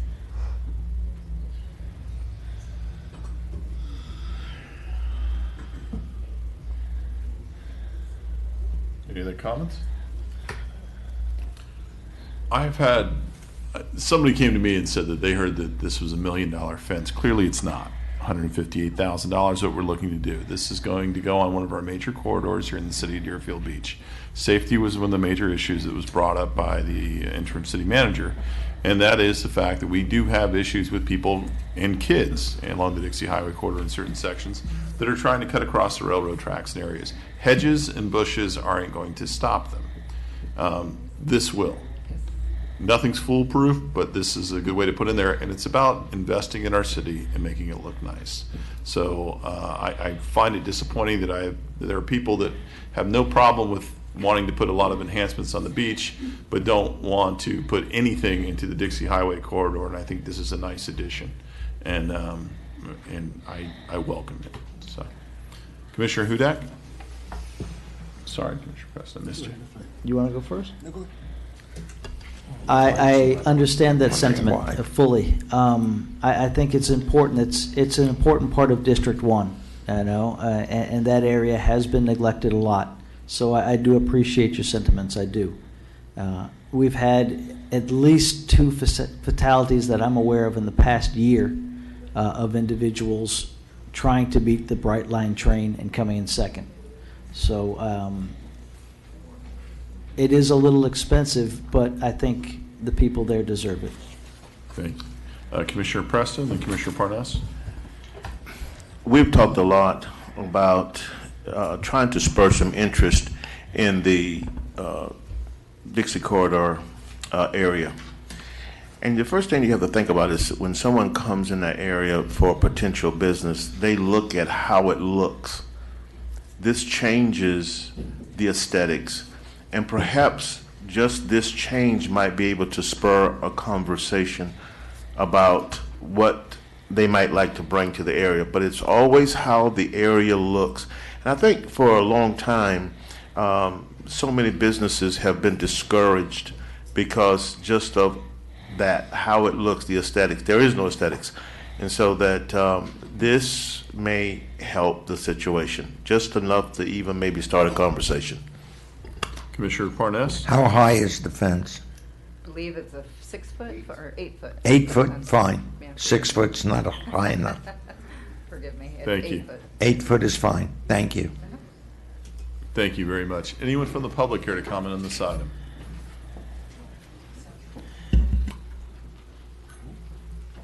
Sandra Jackson, 386 Southwest 35th Avenue. I'm against this fence. The reason why, I feel like you're dividing the community. I agree with it for Broomhilda, but not on Dixie Highway. I think you're dividing the district, especially you guys saying, doing that grow, whatever the name, I've got the name of it. But I think you're dividing the city. The city is already divided. You guys can come with a different ideal. I think they're charging too much money. My question, did you go out and bid and get different bids from people in reference to this fence being done? Because I'm quite sure we got contractors right in our community that would do this cheaper. But I disagree. The accident that happened did not happen where you're putting some of this fence at. It happened where they was going across the street, in the streets, and crossing the railroad track. So I disagree. I think you guys can do something different. This is not going to stop anybody from climbing over the fence. And remember, the death did not happen in the middle. It happened across the streets where someone's trying to beat the train. So I really disagree because I think it's dividing the city, and it's like the city is being separated. Thank you. Gwen Clark Reed, 1430 Southwest 6th Way, Deerfield Beach. I'm in favor of the fence because I've seen the kids coming from the middle school crossing those railroad tracks anywhere they want to cross them and not adhering to anything. So any way that we can have public safety in this city, and I think this is more of a public safety issue than it is a division or anything else. But in the budget, when we had the budget hearings, wasn't this an item in the that we were put? There was money in the budget for next year to do some of this fencing. We'll get that question answered for you. All right.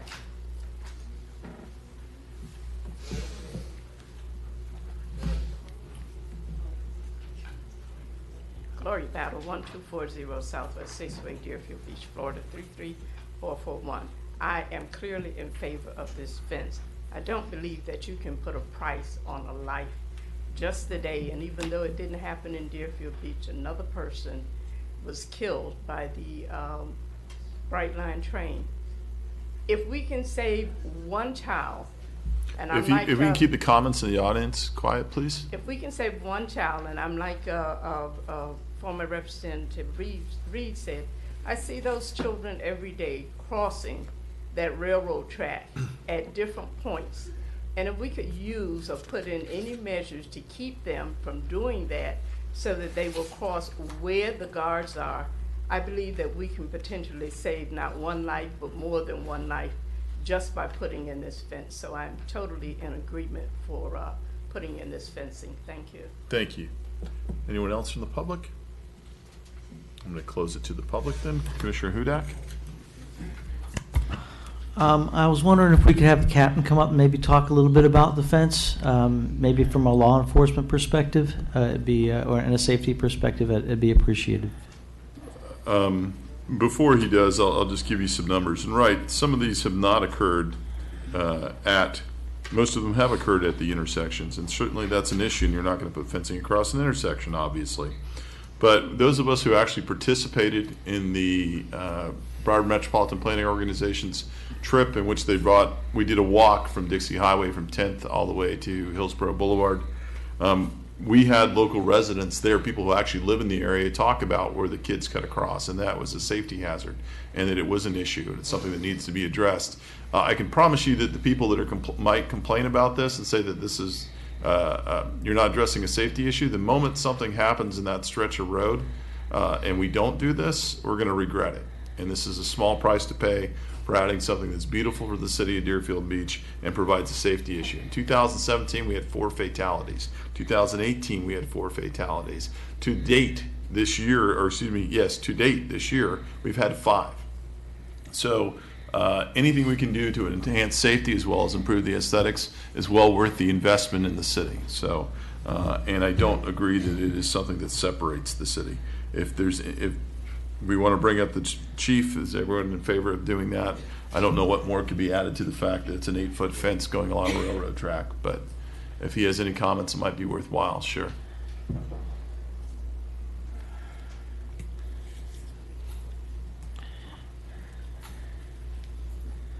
Mr. Mayor, you're correct. There have been 5 fatalities there so far this year. 2 of them have been at intersections. The other 3 have not been at intersections. So there is an area of the tracks that is extraordinarily dangerous, especially now that we have the quiet zones as well. That's another factor.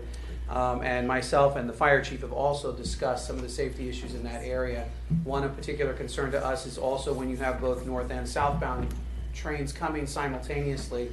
Oftentimes people are looking in one direction and they're not paying attention to the other direction, and these trains are coming quickly and they're not very loud. Another issue that we noticed as well is we tried to do some enforcement with regard to, for example, the middle school kids when they're crossing over. It's very difficult to do that because we ourselves then have to be on the tracks. It's all trespassing in that area, but it is very difficult to do that. Furthermore, when kids are kids, and they have their little scuffles or their disagreements or they're just playing or doing whatever, and we show up and they run from us, it's very dangerous because they're more concerned about us than where they're running to. So it's a dangerous situation along those tracks, and I think that certainly a device like this that is it's see-through, so you do have some aesthetics to it as well, but more importantly, at least for our purpose in public safety, it is going to at least have a greater percentage of people utilize the regular crossing areas. And just as a side note, we also have some grant funding coming to us to do enforcement at the intersection. So this will assist us as well in trying to do that with both vehicles and pedestrians. So this will convince more people to go down there. You're never going to convince everybody, and somebody may go over an 8-foot fence. That's up to them, but it's not a fence of the typical kind, and it's not easily scalable. I think it will certainly enhance safety in the area. Thank you. Thank you for that, Commissioner Hudak. The Broward Metropolitan Planning Organization is also committed to doing changes to the Dixie Highway corridor, both from an aesthetic and a safety standpoint. Those are projects that are coming forward in the next several years. This will be something that will precede it, but I think will be a nice addition to it as well. I would be in favor of it. Commissioner Parnas? Motion to approve. Second. We have a motion, Commissioner Parnas, second from Commissioner Hudak. Can we have roll call, please? Commissioner Hudak? Yes. Commissioner Parnas? Yes. Commissioner Preston? Yes. Vice Mayor Drosky? Yes. Mayor Gantz? Yes. Next item is item number 15, an ordinance of the City Commission of the City of Deerfield Beach, Florida, approving a Fifth Amendment to the lease agreement between the City of Deerfield Beach and the Florida Atlantic Research and Development Authority, authorizing a one-year extension of time for development of 4 acres of the Florida Atlantic Research and Development Authority project in the City of Deerfield Beach, providing for severability conflicts and an effective date. Mr. Mayor, if you'd like, I can give an overview of this item, Please. Which is also related to item number 16 as well. There's a ton of history here with the Florida Atlantic Research and Development parcel. Essentially, the city acquired approximately ultimately 21 acres from FDOT that used to be, a lot of which used to be a former rest stop decades and decades and decades ago. As part of that transfer, there were public purpose deed restrictions for the property that it needed to be used for public purpose. I'm going to slow down a bit. In the early 2000s, there was a referendum passed by the residents that approved a long-term lease with the Florida Atlantic Research and Development Authority to promote economic development and opportunities per the authority's statutory powers under the state. And essentially, there are ultimately 2 pieces that we're talking about: a 17-acre parcel, part of which now hosts the city's mock facility and fire station. To the south of that is where the People's Trust location currently is. What we're talking about tonight is the other parcel, which is the 4-acre parcel that is on Southwest 10th Street, just east of 95, that is undeveloped. Under the lease is a long-term lease. However, there was certain development time frames within that lease. The south parcel is frankly appeared to be a little bit more successful with development. This one has taken a little bit more time. There have been extensions in the past. The city recently received a request from FARDA for an additional 1-year extension. It'd be the shortest extension that they received. And under this agreement, in exchange for that 1-year extension, FARDA is offering $61,874.89 to the city in exchange for that 1 year. And FARDA has represented that they have a subtenant that's currently working on negotiating for the development of the site. Andrew Duffel is here on behalf of FARDA to speak to that further, and I'm sure he could answer any of your questions. If you're looking down at the agenda and you see item 15 and 16 and you say, wow, that looks like a duplicate, I understand where you're coming from. The reason why it's done that way is the deadline for this additional property site technically would end on October 22nd, which is in 2 days. There is an ability under the code for the manager to approve leases, or the commission to approve leases by resolution if they're less than 5 years. So that's why the reso's on here. The ordinance is on here because you can't amend. The lease was approved by ordinance, the extensions were approved by ordinance, so it's a cleanup item because you can't amend an ordinance by a resolution. Very technical. I apologize for the explanation, but believe it or not, that's the Cliff Notes. And like I said, Mr. Duffel is here to further answer your questions or explain their request. Thank you. Mr. Duffel, would you like to come up? We've kept you here tonight.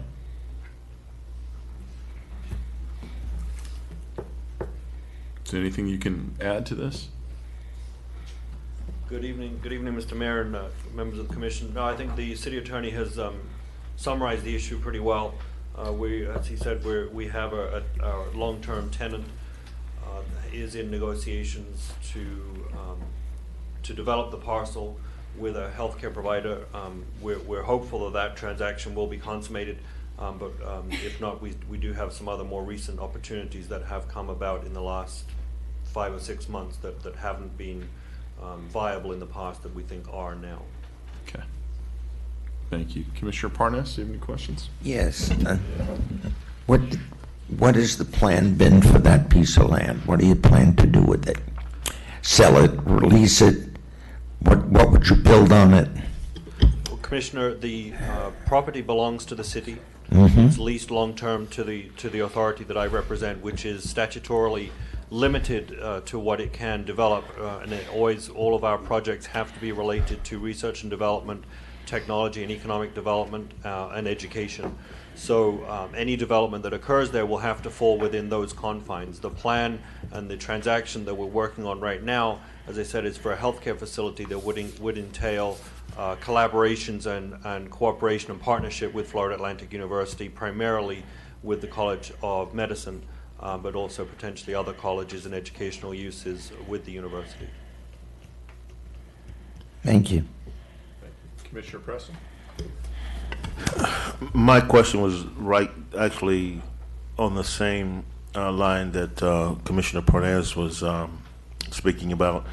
And that question would be, why would the city owns the property, correct? Correct. Is there any advantages to the city establishing their own plan to do something with that land? City Attorney? Okay. So we do have a charter restriction on property when we so if you wanted to, let's say, decide not to move forward with this item and you wanted to sell it or to lease it to another entity because of the value of the property, which is above $750,000, under our charter it would need to go to a referendum. The lease with FARDA that you're currently under was approved by a referendum already by the voters. So keep that in mind. In other words, if this property comes back to you into your control, you can't just then sell it to a developer or lease it to a developer. You would need to go through a referendum process. That whatever lease or sale would need to be approved through that process, which would take months and a vote of the people.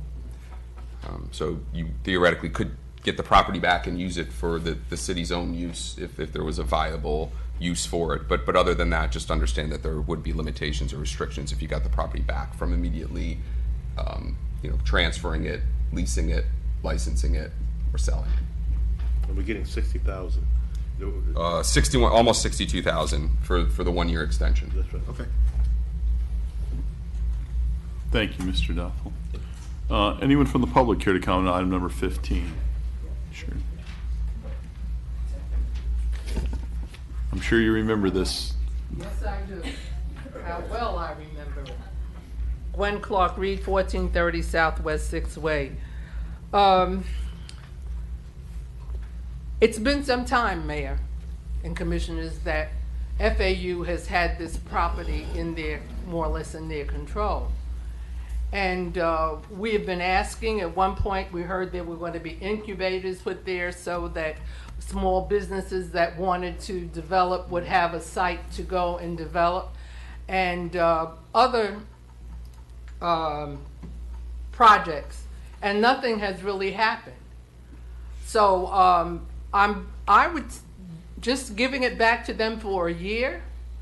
I would consider, ask you to consider that, but I would also ask you to consider taking this property and doing something with it with the city of Deerfield Beach when you get it back. It's just been too long. It's been over 20 years, almost 15, 20 years that, nothing has happened there. So we have needs for buildings in this city that we can build on that property. And I think that if it's done properly, the citizens would approve of it. So I'd say to Mr. Duffel, looking forward to whatever it is you're going to bring to us, that it be brought in a timely manner. Thank you. Thank you. Anyone else from the public? Yes, ma'am. Stephanie Correa, Century Village. Yes, I actually agree with those comments. I don't know anything about this property, but just hearing about it, it seems like it's valuable property for the city to have, and I can't quite understand the value in leasing it out another year for what sounds like a vague project. I'm not quite clear what a health care, it's just not a clear idea of what's being done with it, and it's not even clear that that is what's going to be done with it. So it seems to me, even though there's a process, a legal process that has to be undertaken, you have to follow for a referendum, it just seems like that's a valuable piece of property, and there's certainly need for housing, affordable housing for people in this community. Everything is condominiums, or there's a huge number of condominiums. There's very little apartment buildings. So it just seems like it's valuable property. The city owns it. I don't see the value in continuing to lease it for $60,000 a year. I don't see the value in that. Thank you. Anyone else from the public? I'm going to close it to the public. City Attorney? You want me to address? Just a point of clarification, we actually haven't been receiving $60,000 a year in the lease. Last year, you received nothing in lease. So this is an additional $61,000 and change that you have not received previously. And City Manager? Thank you, Mayor. I'd be happy to address some of those. Sure. Thank you. So as the city attorney said, we, in the past, did not receive any revenue for the lease of the land. And previously, those lease extensions or lease amendments were 5-year extensions. And we've done that quite a few times. This is now obviously the 5th amendment to that lease agreement. This is the only time, obviously, when there's been a 1-year extension, which I think tells us that, and the discussions that I've had and the city attorney have had with the Florida, with FARDA and Mr. Duffel, that I think we're at a point now where we understand that if something does not occur soon, something probably won't happen at all. And at that point, we will look to not renew in the future. So we're hopeful that they have put their best foot forward to secure a tenant for that area and to bring a very positive development into the city. As Mr. Duffel did explain, there are very stringent requirements in terms of the type of facility that can go there, of which would not be a gas station or a storage facility or anything along those lines. So I can understand that with the complications of this lease agreement for several years and why are we still doing it, and the frustrations that that you as a resident may have in that regard. But I also think that the fact that it is a 1-year lease extension rather than what we've typically done is a 5-year lease extension shows that we're closer than we may have been in the past. Thank you. Thank you. Commissioner Parnas? Yes, question, will they put the $60,000 up front? It's almost $62,000 is supposed to be paid within 60 days, I believe, of execution of the agreement. Fine. Okay. Thank you. I will say this, I enter into this extension reluctantly. As a matter of fact, I come to it screaming and kicking. This has been in place since 2003. This is one of those well-intentioned boondoggles that the city got themselves involved with that has bore very, very little fruit. And it has not worked out for us. And it's a shame that only now, when the extension is up, that we're able to move forward with it, with something, and at least have some hope for a quality development there that will benefit the city of Deerfield Beach. It's not my preference to extend it at this time, but based on the agreements that we have and some of the movement that's happened recently, I'm willing to give it 1 more year with the $62,000 helping sway my opinion on it. But I think more importantly, we've seen some real progress when it comes to the potential development of that site that we have not seen in the past. And this is the closest I've seen in it since 2009 that I've been sitting up here. So that makes me hopeful that something can happen, but realize I have no interest in extending this beyond a year. So at that point, whatever we'll start the referendum process at the end of the year, if we don't have something in place, and the city will take that property back and come up with a solution ourselves. So that would be my opinion. Commissioner Preston? The city doesn't have a plan right now that we could really actually do anything with that property. And so that means it would sit idle for a year and get nothing for it. I'm inclined to go along with the comments made by the mayor. Let's give it a year. But in that year's time, we get $62,000.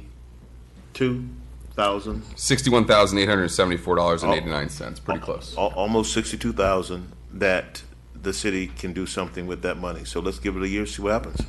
Thank you. Commission? For item 15? Motion to approve. Second. Motion from Commissioner Parnas, second from Commissioner Hudak. Roll call, please. Commissioner Hudak? Yes. Commissioner Parnas? Yes. Commissioner Preston? Yes. Vice Mayor Drosky? Yes. Mayor Gantz? Yes. Item 16. Okay, the next item is the corresponding resolution item. A resolution of the City Commission of the City of Deerfield Beach, Florida, approving a Fifth Amendment to the lease agreement between the City of Deerfield Beach and Florida Atlantic Research and Development Authority, authorizing a one-year extension of time for the development of 4 acres of the Florida Atlantic Research and Development Authority project in the City of Deerfield Beach, providing for subability and an effective date. Anyone from the public care to comment on item number 16?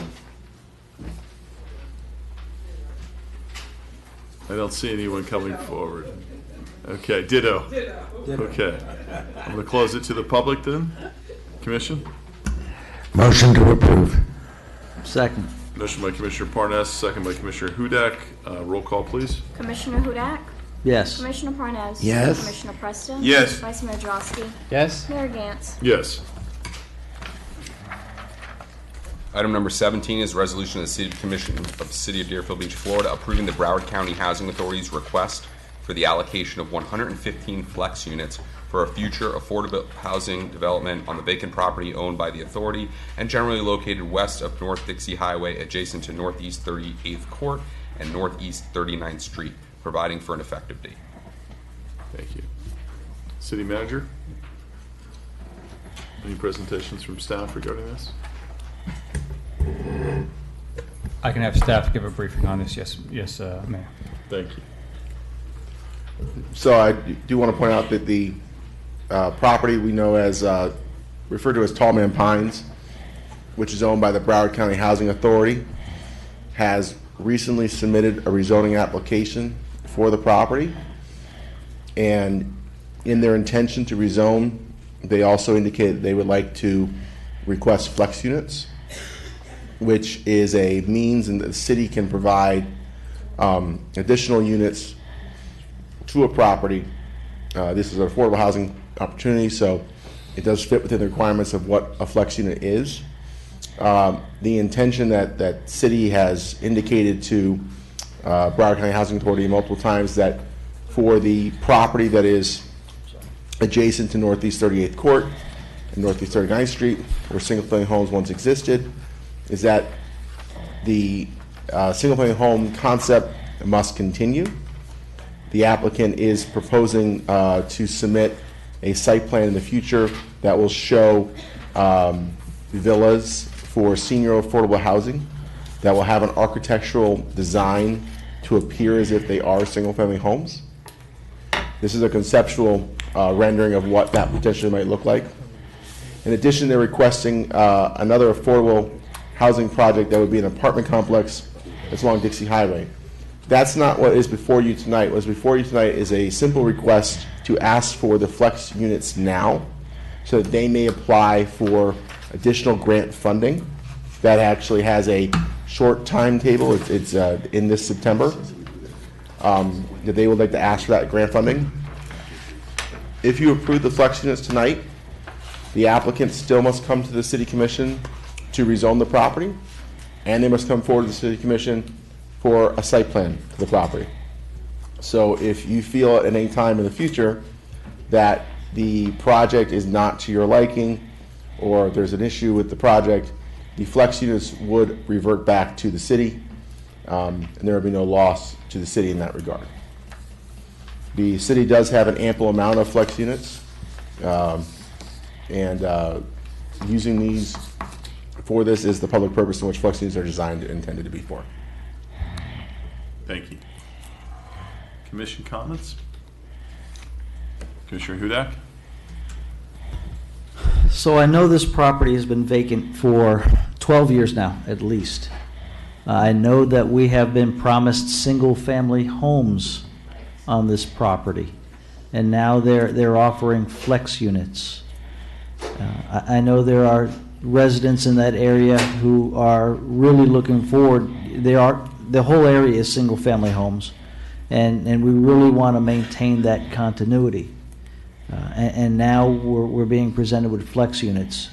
I don't want the property to be vacant for another 12 years. And I had hoped that there be better alternatives, but seeing what we have available to us, I'm intrigued, very, very intrigued. Mr. Powers, can you give us a definition of what a flex unit is for the public? Sure, sorry about that. Broward County provides a mechanism for municipalities to utilize additional units above and beyond what could be platted on a property. There's been some negotiation between the counties and the cities over land use plans throughout the decades over how much density is permitted. And one of those mechanisms that the county has given to the municipalities to help them with tight projects, affordable housing projects, projects that are 1 unit too short, is to give them what is called a flexible unit, which means you can provide additional density to a property upon city commission approval without increasing or changing a plat note or any additional type of regulation the county might imply. This city has over 1,000 flexible units currently. This property is asking for 115, at this time, this is the only request we've had for flexible units in several years. Thank you. Actually, the last time we had a request is to use up a large portion of the flex units we had by a developer who was looking to do a. So approved. Let me correct that. Last time we approved flexible units was several years. We've had greedy developers come in and try to overpopulate the area with something by using up all our flex units and essentially taking away the opportunity for affordable housing. That's correct, and that is what the intention of these units is for. Thank you. Anyone from the public care to comment on this item? Vice Mayor Drosky, is it okay if the comments come first? That's fine. Ginger Alvarez, 4700 Northeast First Terrace, Deerfield Beach. Thank you for giving me the opportunity to speak on this. We had actually hoped that the Housing Authority would have met with the community to allow some discussion on this before bringing it to you, but this hasn't happened. Unfortunately, the history of this site has not been positive in the past. When the site was first developed, the residents were told that senior housing would be built. After they saw a playground and daycare center being built, they knew that they had been lied to, which would have been fine if they were, that there's a daycare and this is family oriented. But the fact is they misrepresented. Okay, that was the beginning of this whole site. The new development was built with subpar housing and eventually became dilapidated and had to be demolished. And when it was demolished, we were told that the redevelopment was to begin with single-family housing, and then multifamily housing would be put in the area where there is currently some multifamily homes. They, I believe, were given flex units because there were more units put in on that property where Tallman Pines currently is than there were before. So I believe they were already given flex units in the past. Now, the current area has been vacant, well, like you said, for 12 years. And unfortunately, the problems have not diminished. Residents have had to deal with dumping, dust from dirt bikes, four-wheelers running through the properties, tractor trailers parking and tearing up swales, and recently, oil changes on the tractor trailers along with truck washes. And it's just been a constant problem, which is also why we have another item on the agenda tonight to put up the signs for no parking, and we appreciate that passed. But there have been many attempts on my part and other people's part to contact the Housing Authority and share our concerns, get some of these issues addressed that have been ongoing for years. And I can tell you personally, I can count on this many fingers how many times I have had a phone call returned. There's been no response. No response. So needless to say, we have not had much reason to trust and have good faith in the housing authority. In short, all we've had is empty promises. In our opinion, single-family home ownership with private owners with affordable housing would be much better use for this site and would benefit the potential buyer, residents, and the surrounding community. For this reason, we are requesting that you do not approve the additional flex units for this site. Thank you. Thank you. Anyone else from the public?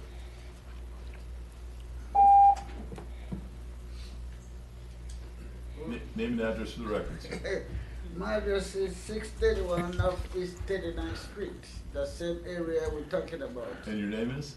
George Victor.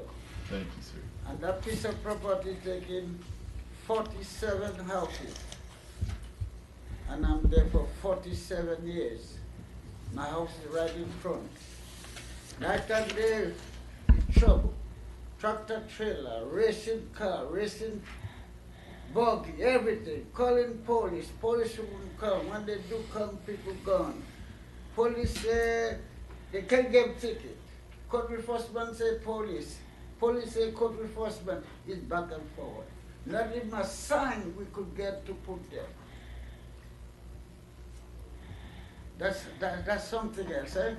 Not even a sign the city could come and put there so the police could give a ticket. Police said they can't give ticket.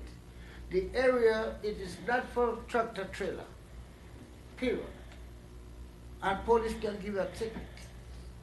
We sleep in this big noise all the time. Anyway, by the way, that was the agreement the development gave us. They say private home they're going to build there. That was in the meeting, many meetings. I thought you was there. What about you? Yeah. All right, so case closed for me. Thank you, Mr. Victor. Anyone else in the public? Gloria Battle, 1240 Southwest 6th Street, Deerfield Beach, Florida. First of all, Mr. Mayor, thank you for having Mr. Powell to explain the flex unit for the public, because most of us don't know or did not know what a flex unit was until you explained it. And you are certainly correct. I was sitting up there at one time when the developer came in and tried to just get us to give a whole lot of flex units for private development. And flex units, I've always been taught, were to be used to try to help with affordable housing in a particular area. So I'm glad that we got that bit of information out to the public. And I want to say that having sat there at one point in time, and even before that, folks in that area have been crying for a restoration of single-family homes in that area. To me, or to my mind's eye, a villa does not meet the same criteria as does a single-family home. So in your considerations, please consider what the people in that area, and I know it wasn't District 2, but please consider what the people in that area have been crying for since the old homes were demolished, and give those people or restore the single-family homes to that particular area. Thank you. Thank you.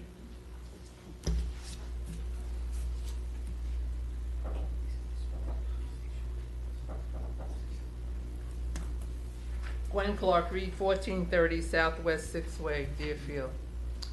Mayor and Commissioners, this is Broward County Housing Authority coming to us and asking us to use flex units.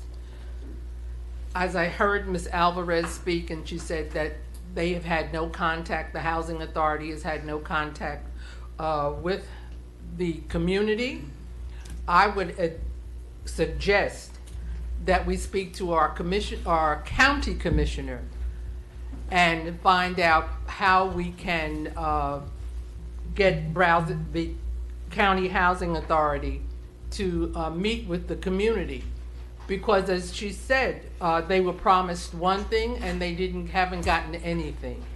So before we as a city go ahead and approve what the county is asking us to do, I think that we have to try and make the county come to the community and find out what it is that they really want. And I would strongly advise that Ms. Alvarez and the Homeowners Association stay on top of this. Thank you. Thank you.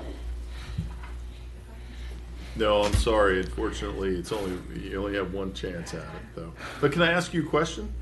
If you don't mind coming to the podium and saying your name again. I'm just going to ask you a question. Ginger Alvarez. What would you like to say?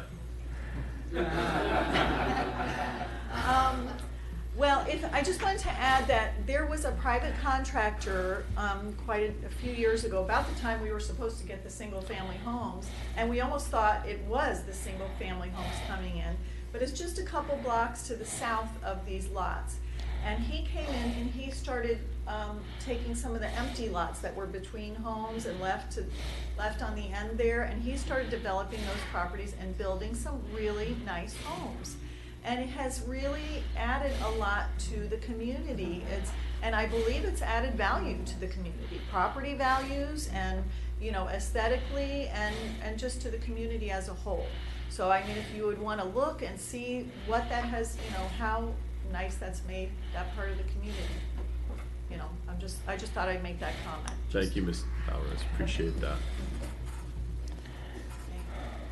Yes, sir. Good evening. My name is Parnell Joyce. I'm with the Broward County Housing Authority. Thank you. I live at 10620 Lakeshore Drive in Wellington. I've been around when Ms. Alvarez challenged an earlier development in the same general vicinity. We call it Tom Pines 1. It's 200 rental units up by the nature preserve. We're happy to meet with the community. I've been involved with this for 12 or 15 years. I've been with the Housing Authority for 18 years. I never had a single phone call that I wouldn't return. It's just we're on your side of the desk essentially. We represent the public. We're here to be responsive to the public, answer questions tonight. Do charrettes later on when we know we have something to work with. We'll be happy to engage the public or the community or the neighborhood. So there are some truths here. The former single-family homes or rental homes, they were public housing homes. They had no capital funds for improvement. It got administered out of Washington, D.C., and if Washington, D.C. didn't allocate money, for many years they didn't have a capital fund. Other years they made it competitive across the country. And so they built new homes many, many years ago, HUD. They didn't give you any money to maintain them. We serve low-income people, and so therefore they couldn't be maintained. We've moved away from the public housing model. We don't have any public housing units in our inventory anymore. This type of development doesn't have any subsidy attached to it. This type of development has to have capital plan and long-term reserves for maintenance. This is envisioned right now as 75 senior housing units in a mid-rise building along Dixie, and then 80 units on the larger portion in the inland portion. So that's where we're at right now. We have a development partner who is well recognized throughout this region of the country. We have other portfolio products. Any of our portfolio products we'd be happy to show you, walk you through, invite you to see. We extended the same opportunity to the residents many, many years ago to come see our properties. Anyone, any day, wide open. So we're available. I'm happy to give my card out. I'm happy to take calls at my office. I'm happy to show up in the evenings. Whatever it takes to engage the community, we're happy to do that. So if there's questions, I'm happy to respond to those. Thank you. There might be. Okay. Actually, sir, we're going to have you hold up. You spoke once. We're going to hold up. If you don't mind sitting, sir. Is there anyone else from the public here to comment on this item? Anyone else? I'm going to close it to the public. Sir, you may walk too far because I think we have comments, questions for you. While you're not the applicant, you're representing sort of the applicant's agency. Commissioner Preston, and Commissioner Hudak, and Vice Mayor Drosky. Mr. Joyce, you indicated that you're willing to talk with the residents, and you would do that anytime. My question to you is, whenever you're building or bring any type of a building to a community, you know that there are concerns about how that will impact their lives, how that will impact the community. So anytime you're building something, you know that there are going to be a multiplicity of questions. My question to you is, why do you say now that you're willing to talk to them? Ms. Alvarez says that she's been reaching out and not a single person has talked to her. Why not? We'd be happy. You have to come to the podium, sir.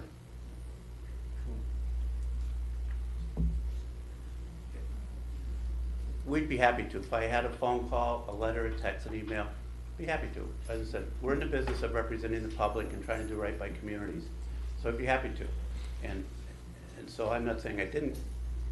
I don't know who could have been. We pride ourselves on returning phone calls. It's some of the smaller things we do that we're very proud of. So we have been meeting with the staff or the city on and off, trying to get to a compatible place to see what might be digestible and acceptable to the community. So we've had ongoing discussions with the city staff. Yeah, but you're here tonight hoping that we will pass this. That's why you're here tonight, so that we would hope that the commissioners are amenable to this resolution. And then you got people in the public who live in the area that you know was going to be impacted. So I would think that you would be on alert. And she emphasizes that she reached out to you. You didn't reach out to the community, she reached out to you. And not a single conversation. Not a single conversation. That concerns me. I would be concerned too if I were you, sir. All I'm saying is I don't have any communications from Ms. Alvarez. If tonight starts to die, I don't have any charrettes to show. If I don't have flex units, I don't have design, or I don't have anything to engage people with. Mayor, Commissioners, Richard DeWitt, Saul Ewing, on behalf of Broward County Housing Authority. Frankly, Commissioner Preston, we're premature on that aspect of it. As staff had indicated, we're solely looking for flex units here in order to go seek funding. It's going to come back before you twice. Number one for the site plan, and number two for the rezoning. At that time, we're going to reach out to the public. We're going to have charrettes. We're going to have meetings. That's the time for the meetings. Right now, we can't move forward until we have funding. We need these flex units in order to bring affordable housing to the city of Deerfield Beach. So that's why it's a little premature.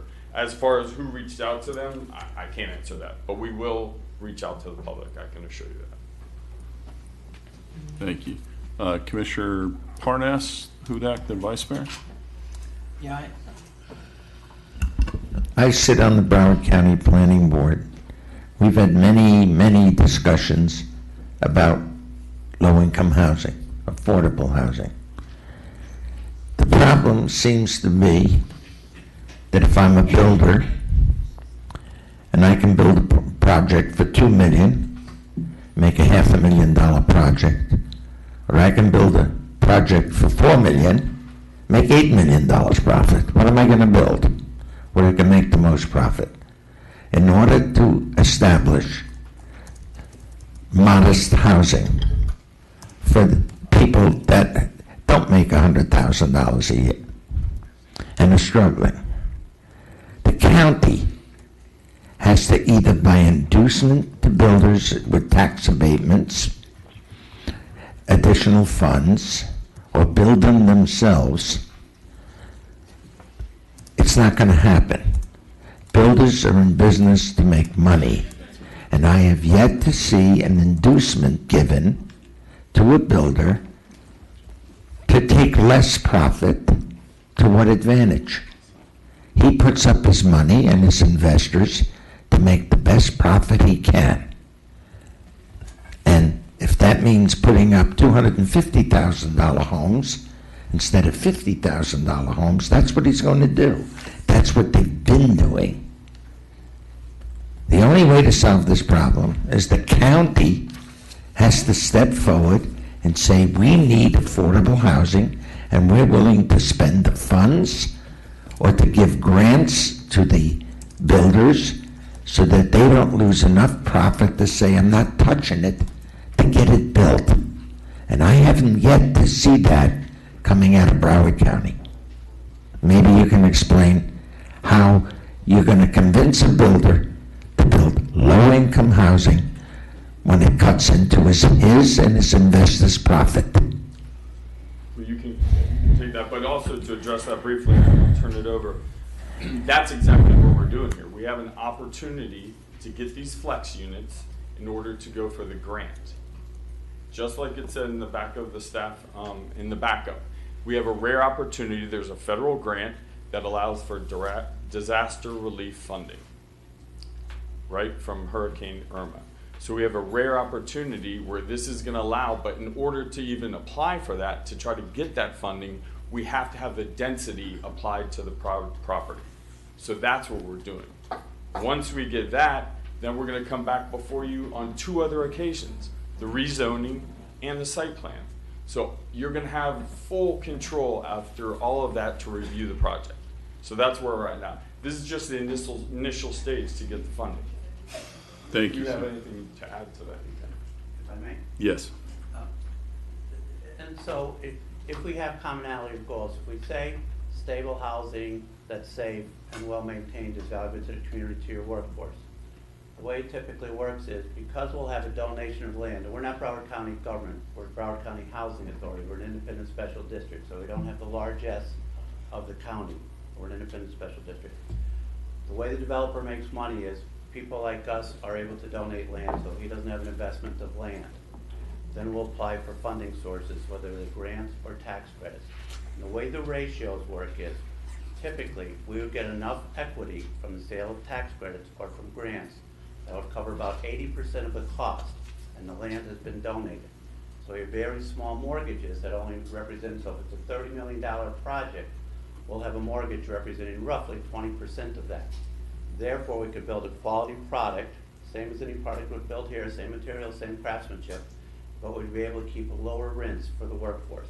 The developer then typically would take a 15% fee of the development cost. So if you have a $30 million project, he gets 15% of that, and he makes his money. He's not upfront cost on land because it's donated, we own it, and the primary to get started on the construction side of it comes from the sale of tax credits or grants. Can I ask a follow-up question? Yes. How many of these units have been built in Broward County in the last 5 years? I don't know specifically. So in Broward County, there's 6 housing authorities. We're one of 6. Deerfield Beach has a housing authority as well. They've done some recent tax credit developments as well. We have about 1,100 units under roof that we've built this way. How many people live here? No, not live here. There's six housing authorities in Broward County.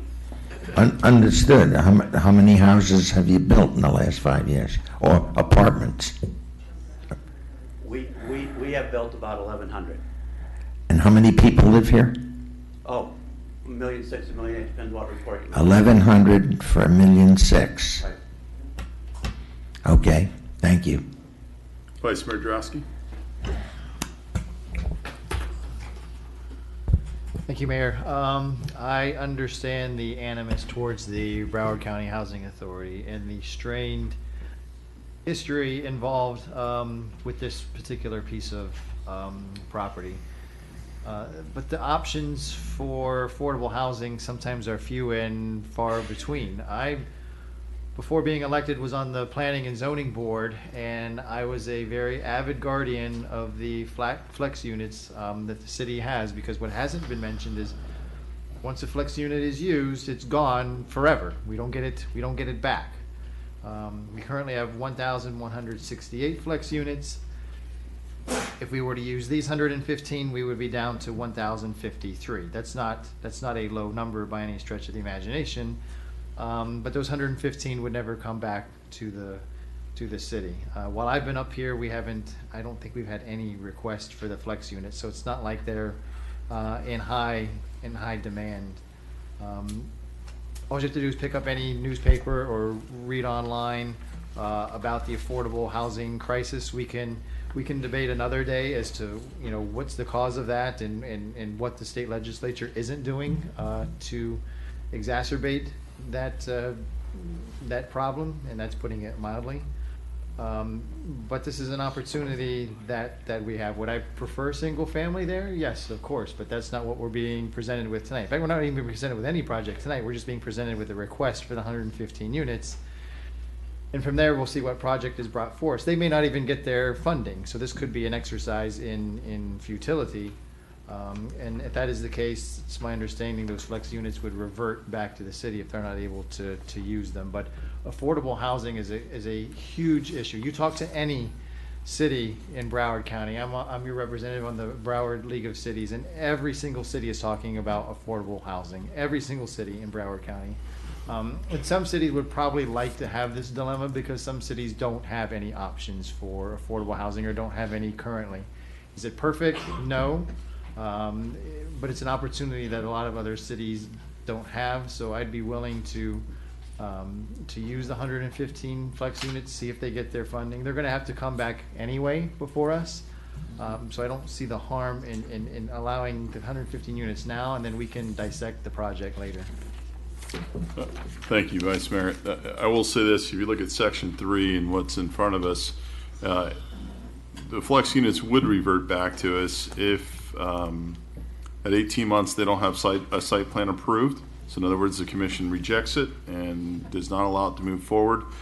The project would essentially be dead and we would get the flex units back. At 36 months, if we don't have building permits in place, in other words, we've got false promises and they're not moving forward with the project, the flex units, the project would essentially, the flex units would come back to the city of Deerfield Beach. So we have a clause in here that would allow us to retain that so we wouldn't lose them permanently.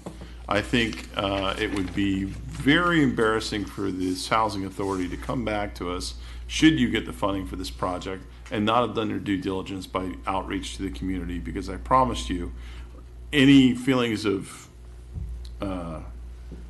frustration you might see here tonight will be quadrupled by that if you come before us and you haven't done your due diligence by working with the public. So I'm in favor of moving this forward.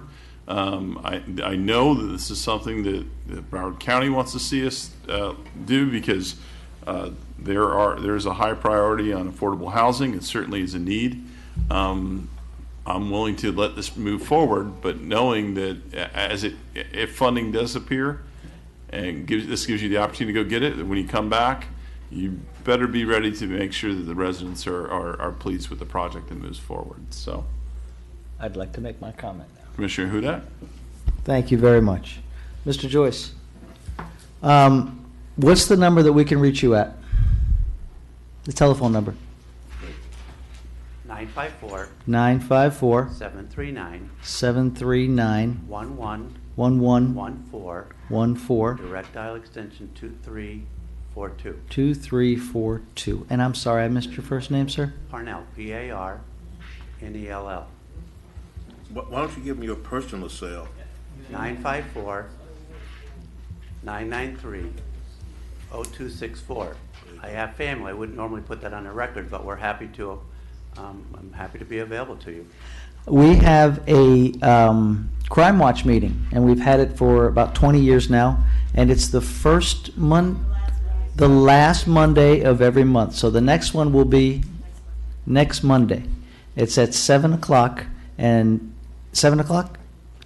7:30, and I'd like to personally invite you to that.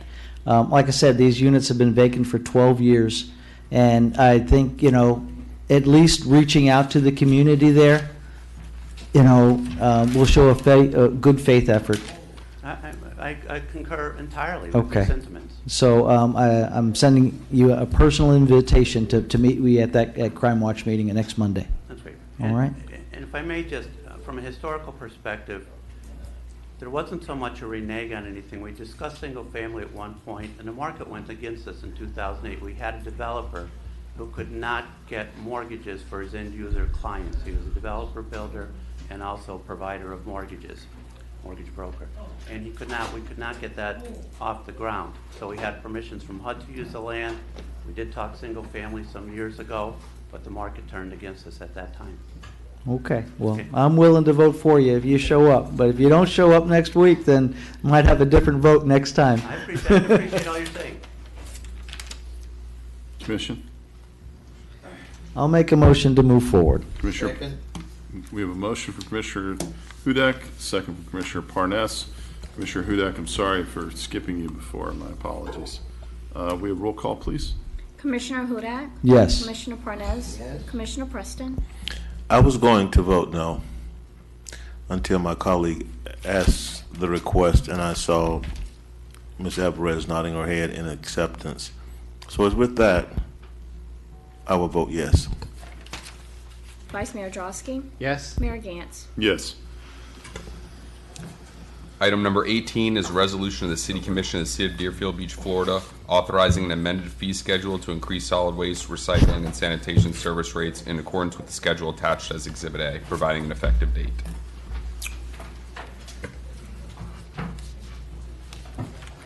City Manager? Thank you, Mayor.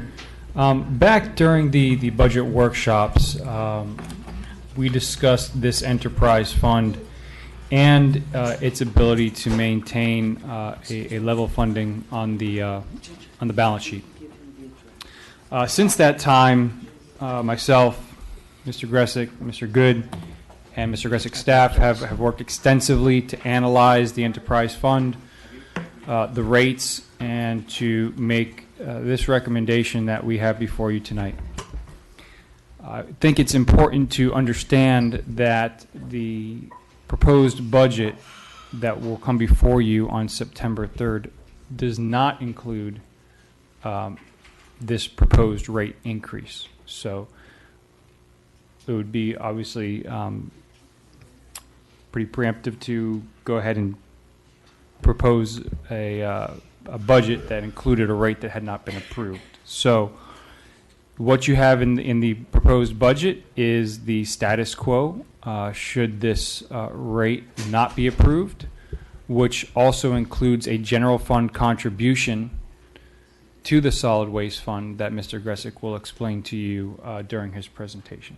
And with that, I'll turn it over to him. Thank you. Great. Thank you very much. Good evening, Chad Gressick, Director of Sustainable Management. And I have a very brief presentation on this item tonight. We'll provide a little bit of an overview of the fund. We'll go over some of the trends that we did discuss during the budget workshops in June. We'll go through some of the information as it pertains to staff's recommendations for what's before you tonight. And obviously, we'll be available for any questions that you might have at the end. So, an overview of the fund. In its simplest sense, the solid waste fund is an enterprise fund, and it's a fund that's required to cover the costs of the services that it provides. Essentially, it's a business, and as any business, you want it to cover the costs that it takes to run the business. As of today, the solid waste fund consists of two divisions, the Recycling and Solid Waste Management Division as well as the Sanitation Division. We do have 68 employees. We run an average of 30 routes per day, and we do run service every day of the year except for Christmas Day. Our service levels, from the residential curbside perspective, we have approximately 16,000 customers. You did see a couple of developments before you tonight, so obviously there's going to be some additional numbers to that in the near future. We do offer twice a week garbage collection. We offer once a week recycling collection. We do offer once a week bulk collection. In addition to that, we do offer our residents a recycling drop-off center. That's open 6 days a week. We have it manned by those who know Joe. He's one of our ambassadors. We're very proud to have him as part of our team. At the drop-off center, we do offer a discounted paper shredding program. We offer free household hazardous waste. We also offer free recycling, so if individuals want to bring their recycling to our facility, we will take that for free. We offer free bulk service, so again, if residents want to bring some of their bulk materials, and again, they have to be residents of the city, to our drop-off center, we accept that, as well as electronics. From the multifamily commercial and roll-off services, these make up about approximately 1,200 customers.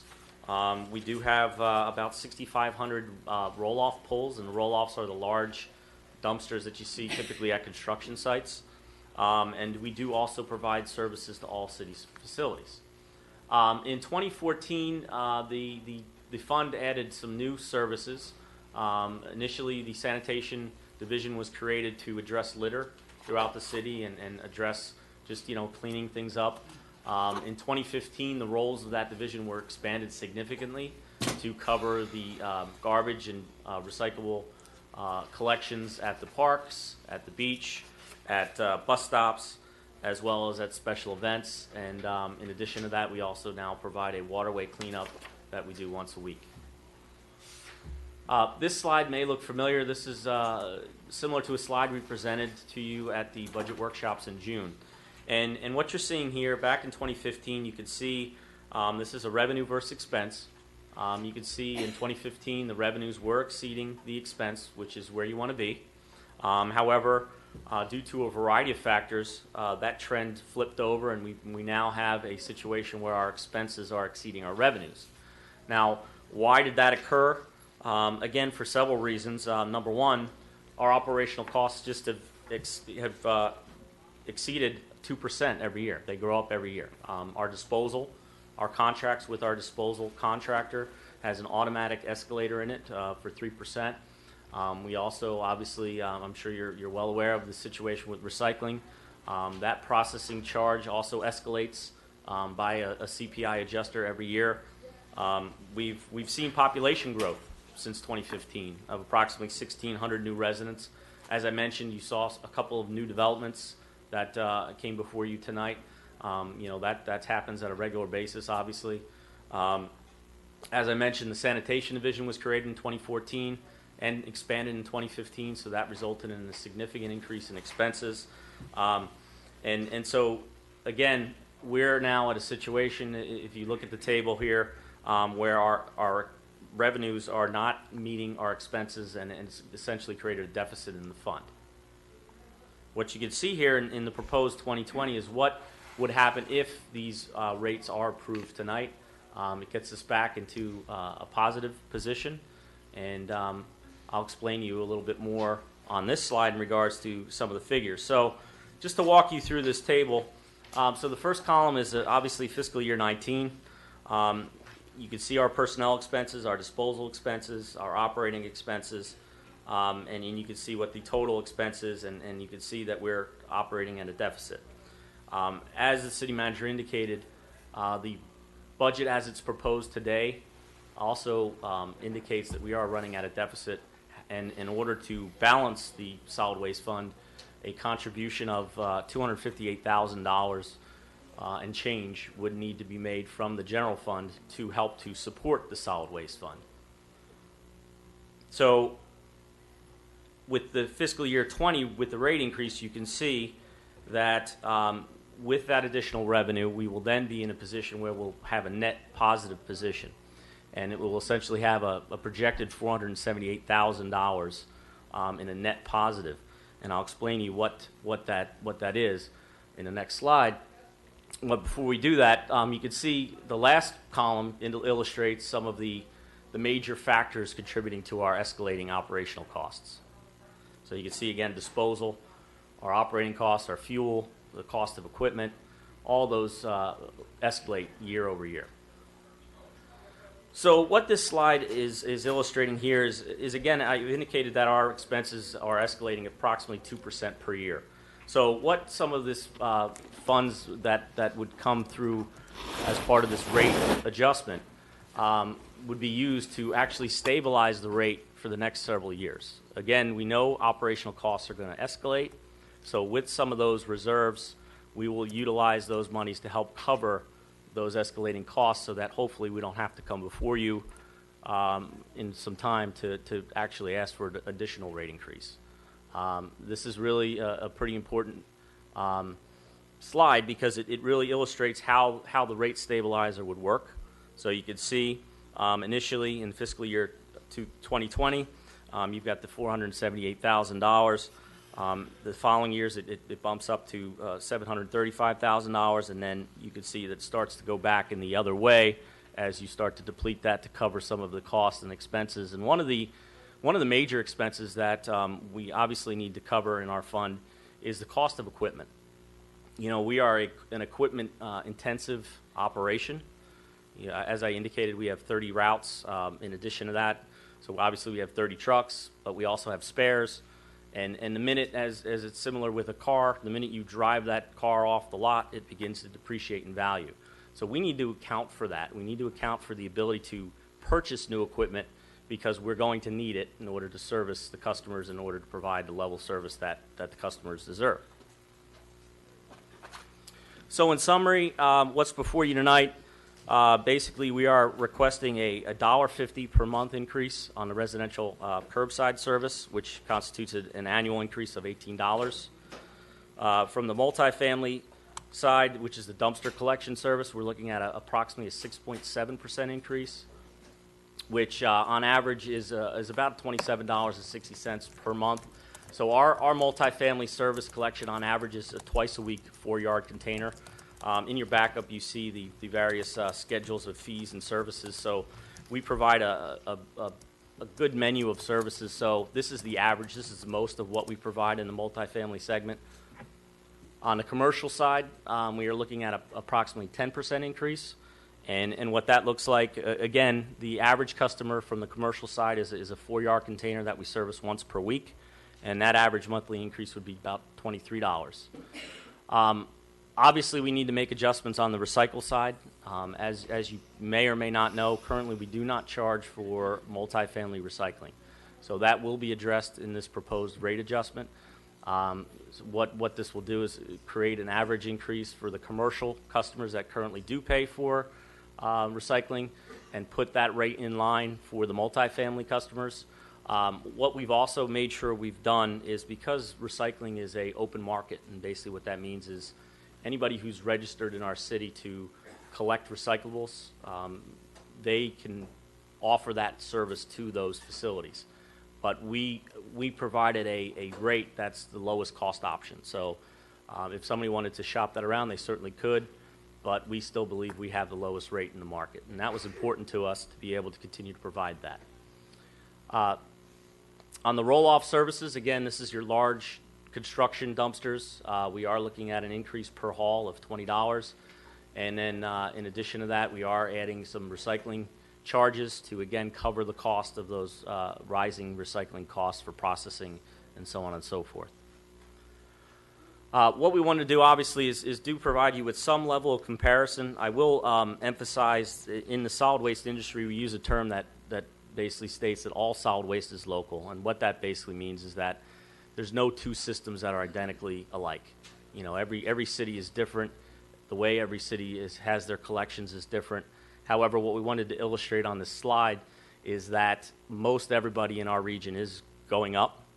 And we did hear late today that Boca Raton and Hollywood are projected to increase their rate as well. They just haven't done it yet.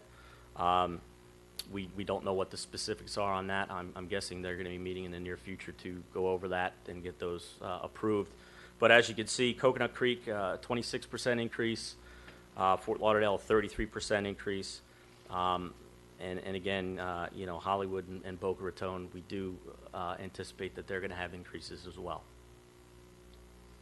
So why a rate adjustment? Well, in its simplest sense, we want to continue to provide the level of service that we provide the residents and our customers right now. We believe that they enjoy that level of service. We want to continue to deliver that level of service, and we think it's important to do so. We want to be able to cover the cost of our equipment. Obviously, right now, we have to enter in what's called a lease purchase when we acquire equipment. That's ultimately more expensive for the city, and it's less efficient. So hopefully we could build a capital reserves and be able to buy those pieces of equipment in a more efficient and cost-effective manner for the city. As we mentioned, it will stabilize the rate for the next few years. It'll keep the rate constant, so we won't have to come back before you. Obviously, I can't predict the future, so I don't know if that will absolutely be the case, but we certainly will do our best to make sure that's the case, and we believe that will be the case. And last but certainly not least, you know, again, this is an enterprise fund. It needs to sustain itself. It needs to be viable. It should not get support from external funds such as the general fund. And through this rate adjustment, we will be able to accommodate that. So with that, I'll be happy to take any questions or comments that you may have. Thank you. Commissioner Parnas and Commissioner Preston. Hi, Chad. Very, very good presentation. You know, there are two sides of the coins with regards to increased costs. What has the department done in the past couple of years to reduce the costs? I know you guys are running lean, but I'd really like to hear that myself. Sure. So, you know, when I took over the operation about 6 or 7 years ago, you know, we immediately looked at ways to model our operation as close to the private sector as we could, right? Because it's a business. We wanted to make sure we were implementing a lot of those best management practices. So one of the first things I did was I was able and fortunate to bring in a lot of private sector individuals to my team, and we started implementing some of these management plans, some of these best management practices. We implemented a solid waste management system, which has changed our operation night and day. It helps us build more efficiently. It helps us run routes more efficiently. I think you probably, or maybe not you, but others on the dais have heard me say in the past that one of the biggest things that we can do to reduce our costs is to eliminate routes. And we've eliminated approximately 11 routes since I took over the operation. That's a huge amount of savings. That's a huge amount of cost reduction. And really, through those efforts, that's part of why we've been able to sustain so long without having to do a rate increase. So that's part of what we've done. As far as operational improvements, low-hanging fruit, there really is no more.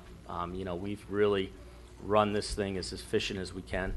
Obviously, there's always room for improvement. But as far as big wins to help offset what's going on in these trends, we don't see them anymore. Well, what about, we have the Siemens project the last couple of meetings, and there's going to be a natural fuel station or something that's, I guess, for your trucks. Correct.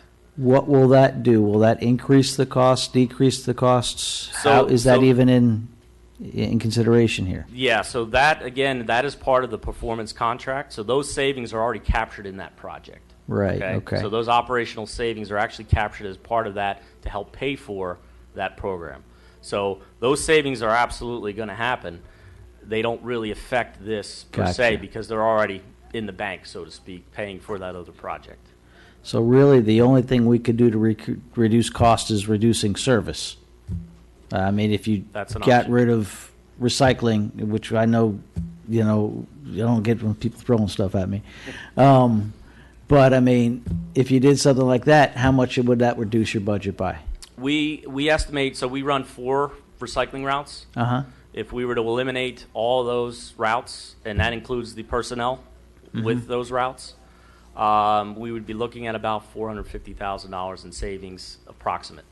And what about bulk? I mean, right now we do it once a week. What if we did it twice a month? If you were able to reduce the bulk collection to biweekly or monthly, you would see a decent-sized savings. We'd anticipate approximately $360,000 in savings if you were to do it biweekly.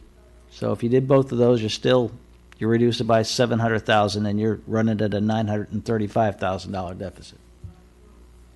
Thank you very much, sir.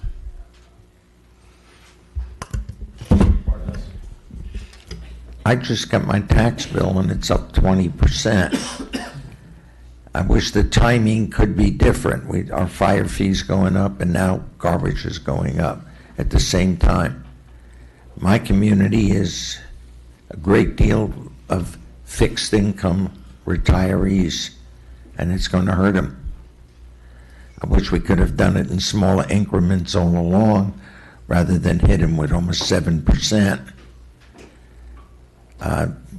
That plus the $50 more in the fire fee affects a lot of the retired fixed income people.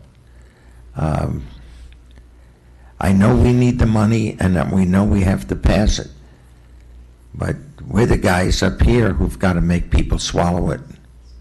And I wish the timing was a little different. Like if it started 6 months from now, the fire fee starting now, it would be easier for people rather than hit them in the face, boom. That's a problem that needs to be solved.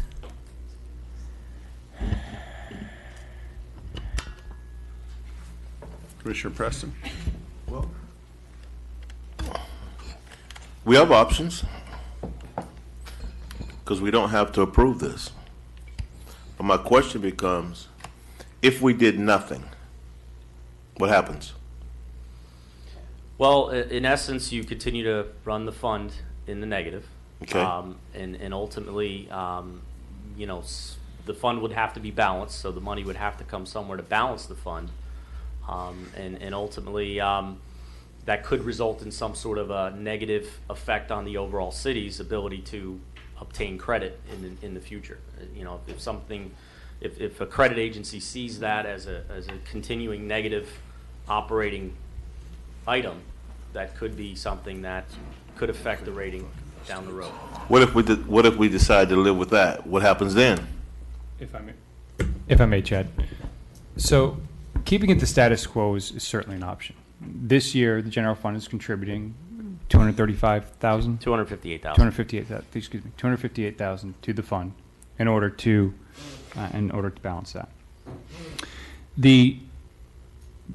One of the issues at hand is the depreciation expense that is associated with the purchase of the vehicles.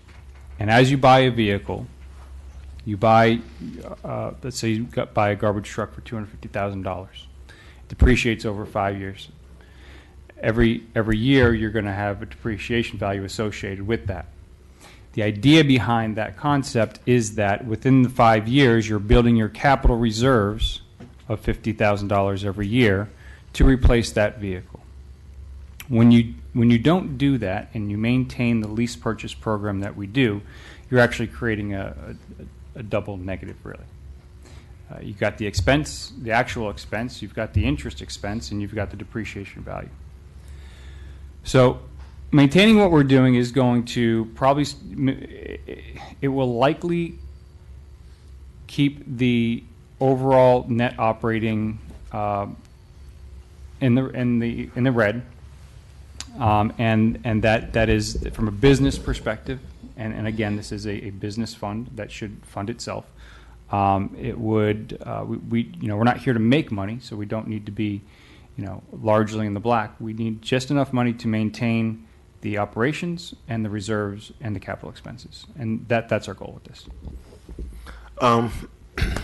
I had a presentation, as I'm sure all my colleagues did, with Mr. Grasick and Mr. Good, which they walked me through the process, and I asked these similar questions at that presentation. And here's the point. The point is that I don't really like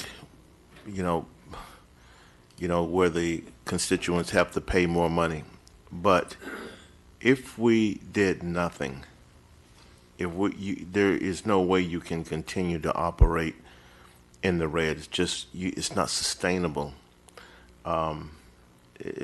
You will face more problems. I think people will be upset somewhat, but at what point would we run the risk of losing the service if we did nothing?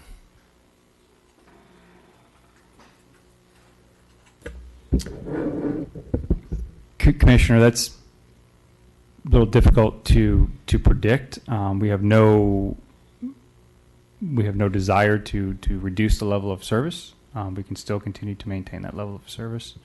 Again, it's just a matter of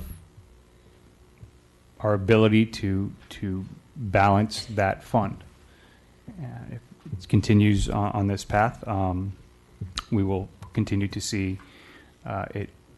We're going to see the expenses outpace the revenues. Well, I think that for our constituents, we can't allow the service. My point is, you can't allow the service to deteriorate to a point where it hurts the constituents. And paying the money is one kind of a hurt. Losing the service is an entirely another. And if that happens, I think we'll get more complaints than whatever the cost would be. So we really have to consider that if we do nothing, there is no solution.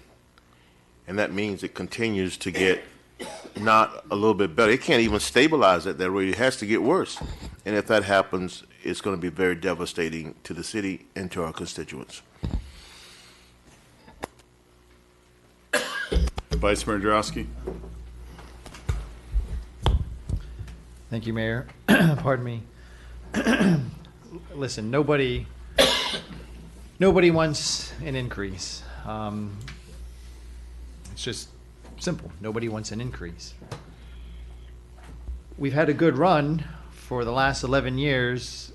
We haven't had an increase. In fact, in 2015, we had a decrease. So at some point, We have to face this issue head on. We were elected to make the tough decisions here in the city on behalf of the betterment of the residents.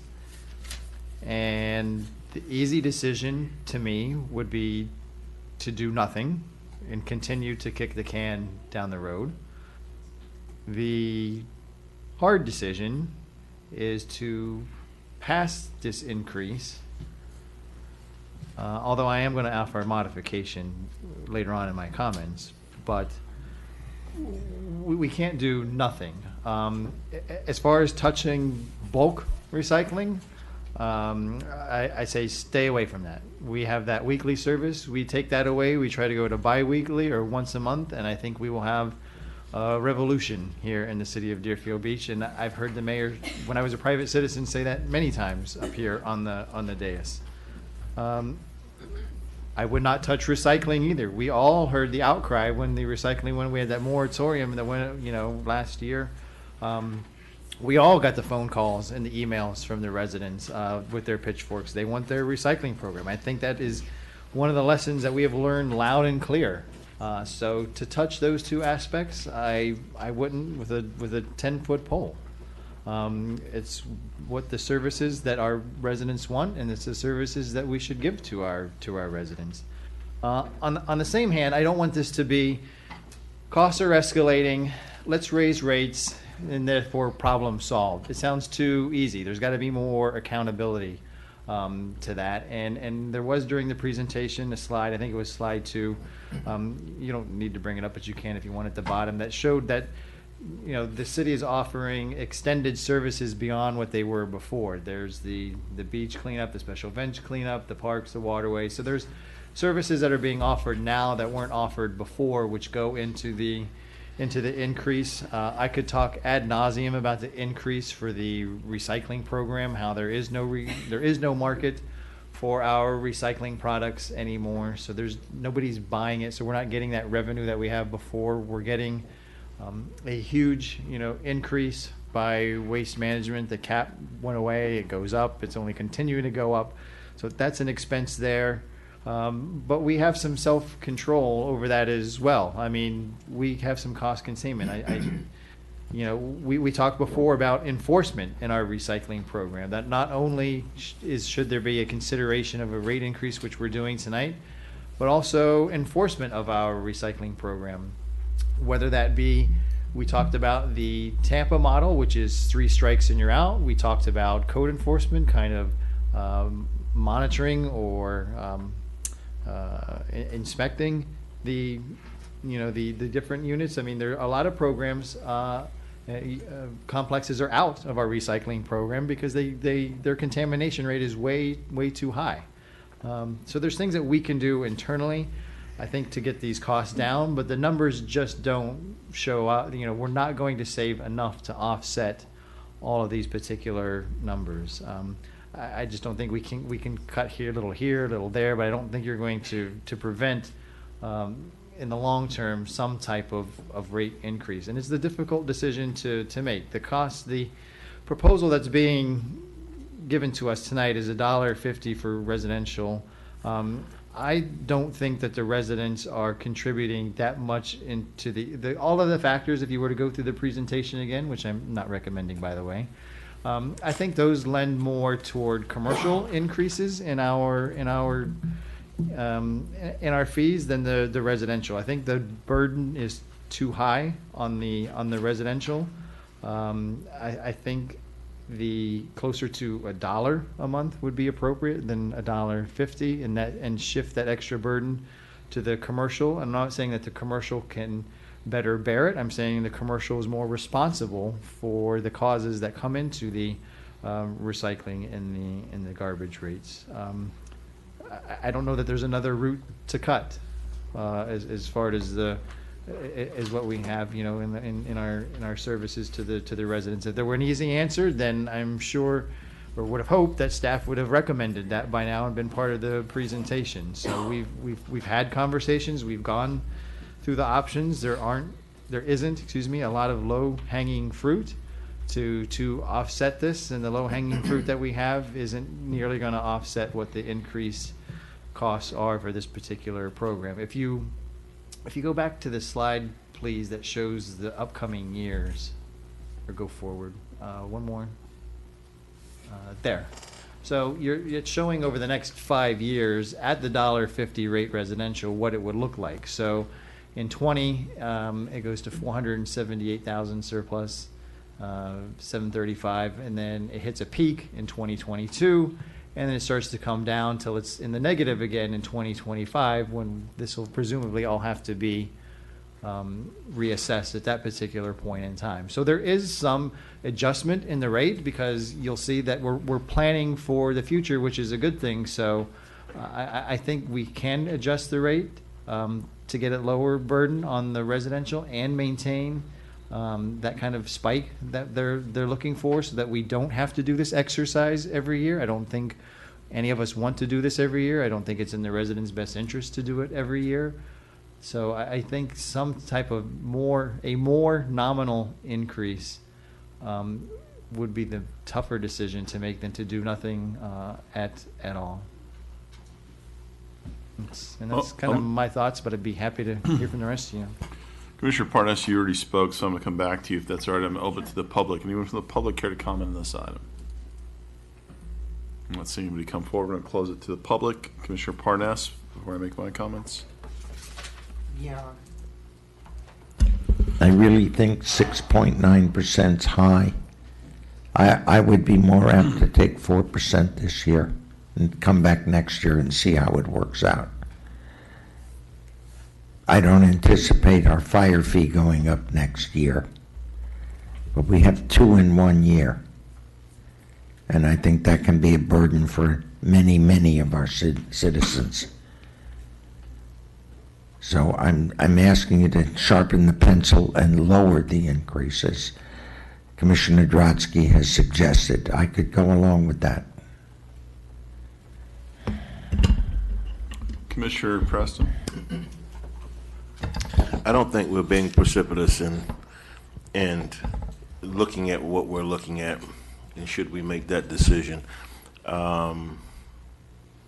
The idea is, to the resident, we pass a little bit now and then come back to them next year, ask for more money. I think that's a little bit of a negative. Let's just, if we're going to do it, you do it, and if we're not going to, but let me just say that you lose this service. You lose this service that the residents want, because we didn't think it out. If you want to talk about a discourse, people being upset, that's when they're going to be upset. You lose this. And the bottom line is that's what I want. We don't lose this service. We're talking about something that they set down, the presentation, and we all had it with Mr. Grassick and Mr. Good. They really put some good time into it, showing us where we were at and what we needed to do. This basically stabilizes and keeps them from operating in the red, and we got to stop that. You got a hole in the roof, you don't leave the water continue, especially with all this rain we've had. You don't continue to, let the rain come through that hole. You fix it. You do something to fix it. If not, your whole house will rot. So we got a decision to make here, and we should make it based on the residents, based on our constituents, because believe it or not, we're doing the best thing for them. Why? Because we know that they love the service. Commissioner Hudak, you've already spoke also. If you don't mind, I'm going to speak. Not at all. Okay. First off, I don't know how you have a 20% increase, Commissioner Parnas, with your taxes. If you did, you can thank Broward County and the school board, because number one, the budget that's been thrown out for us has talked about a reduction in our millage rate. Okay, hold on. So it's a reduction in our millage rate from us. So yes, there is a fire assessment fee that's going up. That seems to be slated to go up if everything goes the way it looks like it's planned, or it has been suggested. If that's accepted, yeah, you'll have an increase there. You're stuck on 6.9%. It's a $1.50 increase. I don't know how much lighter you can hit the wallet of the taxpayer. It's a $1.50 increase. But I will say this: I agree with you guys 100%. Nobody likes to do it. I'm not going to accept this. I think this, and it's based on principle. Can you go back to your presentation where you show the graphs, the bar graphs? Commissioner Drosky, you brought up the fact in 2015 we had a decrease. Well, we sure as hell should have had a decrease then. Our tipping fees were cut in half. In half. The residents didn't get a 50% decrease. We chose to make decisions to take that money and reinvest it back in this department. And the cost of that has come back to bite us in the tail here 4 years later. All right? You talk about expenses have gone up. Well, revenues have gone up too. They've gone up significantly. They've kept pace with it to an extent. Something changed. And it's because we've decided to add personnel to this department. We added personnel, but we also didn't make some key adjustments. Based on the conversations I have with Mr. Dresick, and correct me if I'm wrong, these special events that we've added new special events. Those special events have become as an unexpected cost to your department. Is that correct? That's correct. So let me give you an example. If I'm having a special event, here's Chad's budget right there. That's what it is to do your services. You guys over here decide to add a couple special events and you want to borrow out of this cup of water. But yet I'm expecting you to deliver all the services you normally have, but you've taken a sip over here. You haven't paid into that at all. So now we turn around and we go, Chad, why didn't your department, you're out. This is supposed to last you all year, and you're out. Well, why? It's because these other two departments have added a special event that comes out of your budget but doesn't get touched by them. It's not added to the expense of the special event. That's where we could go ahead and really reclaim the money, is make those departments pay back where that's happening. For whatever reason, that appears to me to not be occurring. You talked about 2%. Look at the increase in the revenue. You mean it's been less than 2% on that? You also talked about CPI adjustments. CPI is 1.8%, I think, last year, 1.8 maybe the year before, and before that was like 0.07. So what are we talking about here? What I see is something has gone awry. When you have a 50% decrease in your tipping fees, I get it with recycling. I get it with some of these other expenses. But quite frankly, I don't think we've done a good job of being able to hold down what our expenses are for this department. There's no way I'm approving a rate increase because I think it's unwarranted. And you can show all these charts and sit there and talk about, well, we have to do it. Well, one of the benefits of sitting up here since 2009 is I've seen the history of this. And I don't like where this is going at all. I voiced this to Chad. I voiced this to the interim city manager. I don't like it at all. And I don't think it has to be this way. And I think there's other adjustments that can be made to bring us back into reality. And it doesn't include an increase. Because when tipping rates dropped, we did a cut, but not nearly as much as we could have. Because we chose to reinvest in different ways. When we added the waterway cleaner, it wasn't told to us, hey, yeah, right now there's no cost to it, but it's, increase our budget so we have this. We're not asking for a rate increase, but a couple years later we got to pay the piper on this. Well, that shows to me that maybe that should have been talked about those years when we were talking about adding those services. We've added services, we've added things. Quite frankly, I'm not happy with the service we're delivering now. I brought up at the last commission meeting that we have weekly bulk trash, but what the hell can you put out there that actually gets picked up where you don't get tagged on it? What are we doing here? I think there needs to be a recalculation by this department. It needs to be done fast. I don't support an increase at all. I disagree with it. Chad's an outstanding leader, and we awarded him tonight with a certificate of recognition for what he serves with. But I will tell you this right now. I think there needs to be some other changes in this department that will recoup our revenues and cut down on our expenses before we go with a rate increase. I think what was pointed out before, this is a simple solution that to me is not creative enough for me, and I don't support it at all. Commissioner Hudak, did you want to say something? No, I think you were pretty eloquent there. I'm not trying to be critical of Mr. Gressick at all. And Chad, you and I beat each other up over the years on these sort of things. But I'm telling you right now, I would get it if our expenses were going up and our revenues weren't. But the fact that we couldn't keep pace over this period of time shows that we have made mistakes over the past several years. And you know what? Shame on me. Because maybe I should have watched it to make sure and watched these trends. But to come here for a rate increase now, no, I'm not okay with it. Not okay with it at all. Anyone else? I'll put my light on. Well, I'm sorry, Commissioner Parnas? I'm going to make a motion that we reject this proposal for an increase at this time, till a further study's done where we could save money. I don't hear a second. I'll second that. Okay. We have a motion and we have a second. Can we have roll call? Commissioner Hudak? Yes. Commissioner Parnas? Yes? Commissioner Preston? No. Vice Mayor Drosky? No. Mayor Gantz? Yes.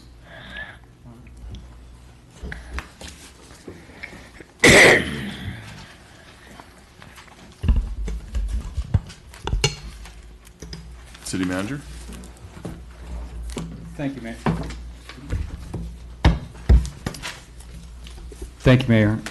Actually, got one more. I'll hold off.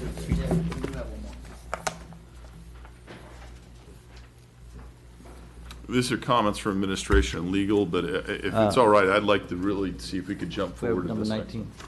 Pardon? No, there's a few more. It's comments by administration. Oh, is that what we're up to? I'm sorry. Yeah, I want to jump to 19 if that's okay. Is that where we're at? Can we hold on to your comments? Sure. I don't Okay. have any. So. All right. Do you have anything? Can you mind if you wait? I'd like to I'll jump make to it 19. simple. No comment. If you could read number 19. Resolution of the City Commission of the City of Deerfield Beach, Florida, supporting the designation of a portion of I-95 between Northeast 48th Street overpass and Southwest 10th Street in Broward County as the Trooper Philip Black and Corporal Donald Irwin Memorial Highway, providing for an effective date. We have Major Robert Chandler here, who's patiently waited, and we would love to hear from you, sir. I know a whole lot about Deerfield now. This doesn't cost a dime, just so you know. How do we induce you to Guess move? he won't be back. Selling his house that he bought. This was, just to give you some history on this, this was a bill that was put forth, the Senator Book, to honor 29 troopers with 26 road designations. In our history, we've had 47 troopers killed in the line of duty since 1939, 4 of which have been in Broward County. 3 of them have road designations. This was the earliest one in Broward County that was killed in the line of duty in February 20th, 1976. Trooper Philip Black had a ride along with him at that time. Corporal Donald Irwin wasn't with the Highway Patrol. He was with the Ontario Provincial Police. And there was a rest area where the fire station is now on the east side of the road. I don't know when that rest area went away, but this is 1976. Anyway, he investigated, he stopped out with a vehicle and got into he was shot and killed, as well as the Canadian Provincial Corporal at that time.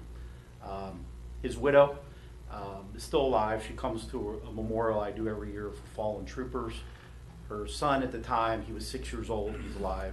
I see him every year. The brother of Corporal Donald Irwin lives in Canada. He's come down to my memorial several times. So this is a project, this is a long time ago, but this is just simply a resolution supporting this bill to honor this trooper and this Canadian officer. Like I said, it's no cost. This is just a formality needed so that the FDOT can make the signs and erect them. We'll have a ceremony. Thank you, sir. Is there anyone else from the public care to comment on this item? I'm going to close it to the public. Commissioner Hudak, since you brought it forward, I'll let you go first. I do appreciate that, Mr. Mayor. And again, you know, our first responders are near and dear to my heart, and I did sponsor this bill. But I'm actually going to defer to my commissioner over to the left here, who was actually a first responder at that time. And I'm not sure if he wants to speak on the situation, because it's a lot closer to him, and I think he deserves that. Commissioner Preston? Thank you. First of all, I wanted to thank Commissioner Hudak for bringing this forward. And back in 1976, I was a firefighter with the city of Deerfield Beach. When that call came in, I was on duty that day. And we dispatched several units. The unit that I was on was canceled en route. But that day, I will never, ever forget. As was stated, Trooper Black was shot and killed over there at that rest area. But to give you a little bit more background on that is that after they had killed 2 people, believe it or not, they got out of their car and got in the trooper's car, drove it over to Century Village, and that's where they hijacked another car. Sometime when we see our uniform officers working, we sometimes forget the danger, whether that's in police work or being a firefighter. But these are people, brave people, who put their life on the line. And it's something that's said a lot, but I don't know that it's really felt. The feeling that we should have, the sensitivity that we need to have when we say that people actually die protecting us. As I said, in police work, firefighter work, and we go on with our lives. We go on to the movies and go shopping, and we may give it a casual thought, but sometimes it's not what it deserves. That day was marked in my brain because one of the responding workmates of mine, when he came back to the station, he was just completely tore apart. Plus, how he looked. And I've never forgotten it. I've never forgotten it. I ride past that place all the time and I think about it a lot because those kinds of things affect you. This is a good thing. And again, I thank my colleague for bringing it forward. And I just felt that you needed a little background on exactly what happened. Trooper Black gave his life, so did Constable Corporal Irwin. And when you get that, even though you are part, as I was, the fire department at the time, it's hard to put it in order. And then many years after, you still hold it inside of you. So this is a good thing, but it's not a good thing just to say that we're putting a plaque up. Whenever you see things like that, try to think about exactly what happened. Think about that a person is not with his family. His children doesn't get to see him grow up. That matters. That matters. And so I'm glad that this is happening. It's a good thing. Not just that we're naming something, but because of the background around it, the people that actually died that day and what they actually mean to our community. For without them, we're not safe. Vice Mayor Drosky and then Commissioner Parnas. Thank you, Mayor. First, Major, thank you for coming tonight and being patient with us. Second, Commissioner, thank you for sharing your tale and being there that evening. I'm sure it wasn't easy. So my comment tonight is I think you should do the honor of making the motion to approve this, and I think you should add yourself as a co-sponsor to this resolution at a minimum. I want to see you as at a minimum as a co-sponsor of this tonight. Commissioner Parnas. Major. I strongly approve. I ride with our troopers every once in a while and do a shift with them. We just lost one. What do we do to get him as well nominated for a plaque or whatever? Of course. Yes, sir. This next legislative session, they're already starting to put bills together. That could happen. It has to be by the state.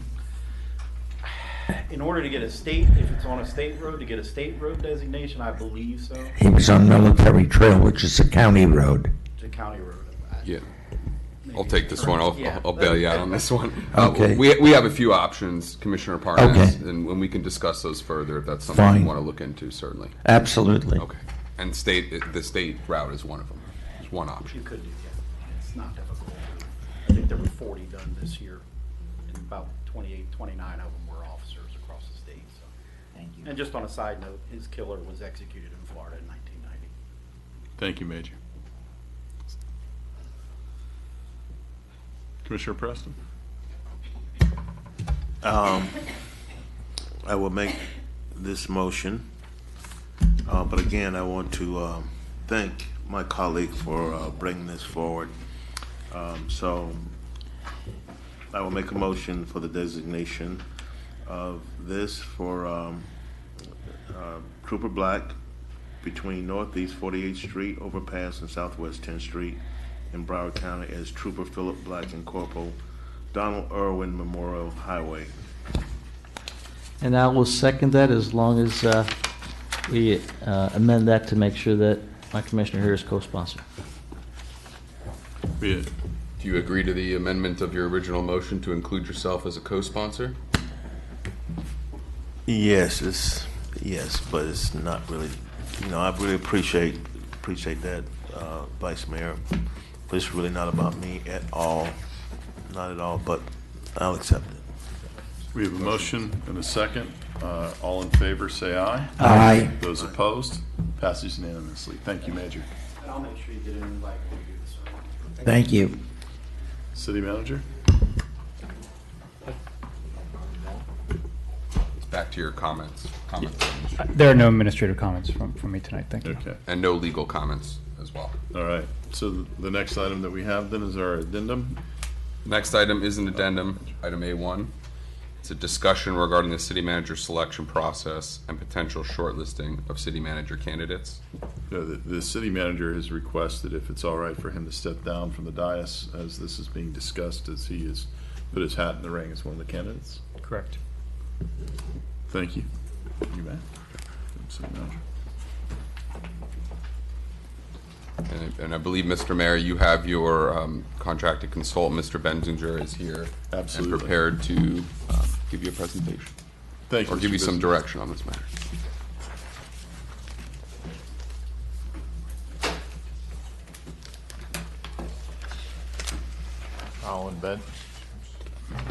Colin Benzinger, is this on? Yep. Yes. Okay, sorry, I can't tell from here. It's a wonderful system. Colin Benzinger Associates, and I am the search consultant that was retained to help you with your city manager search. And before I say anything, I'd just like to say that I appreciate Commissioner Preston's comments.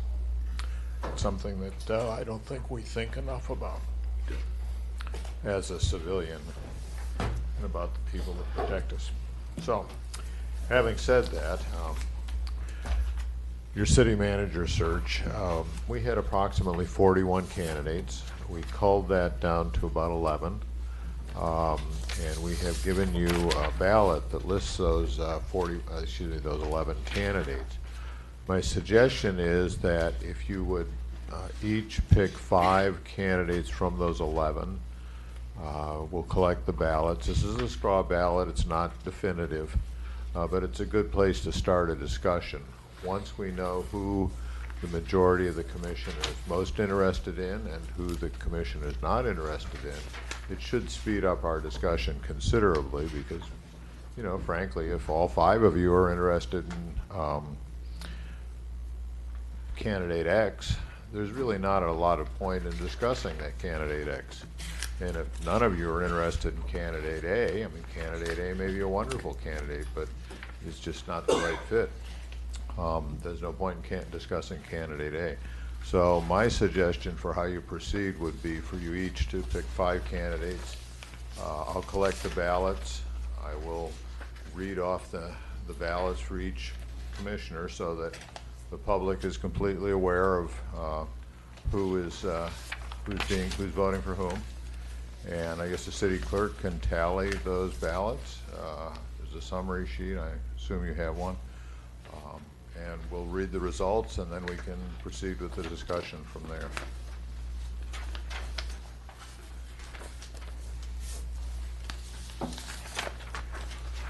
Thank you, Mr. Benton.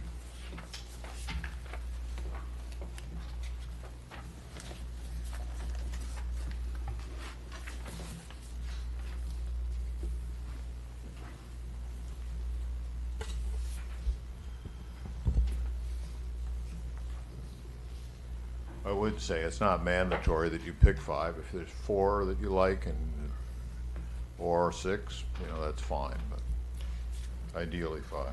And Commissioners, just for the public record, there's a space at the bottom to check your name, so the ballot can be, indicated that it's your ballot. So I didn't want you to miss that at the bottom to check your box.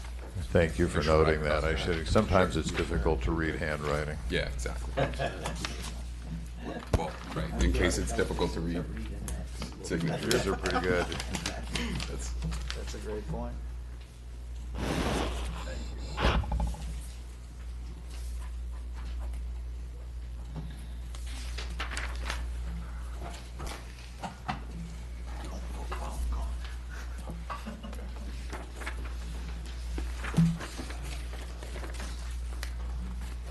Colin.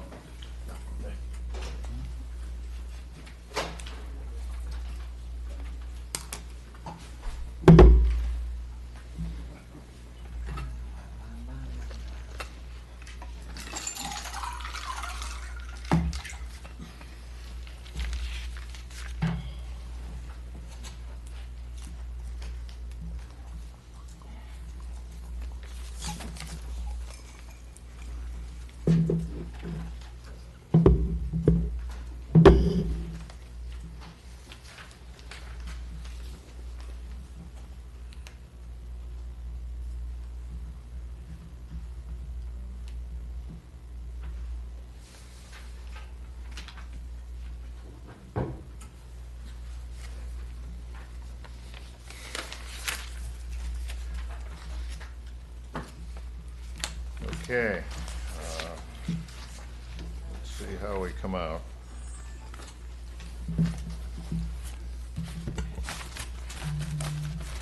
Mayor Gantz selected Otis Jones. Mr. Benziger, I don't know if you want to wait for Commissioner Hudak, who just went to the restroom, so sorry, you don't yes. have I to think that's repeat probably yourself. You may wise, want to hear yes. I'm what you have to say. I didn't notice. Sorry.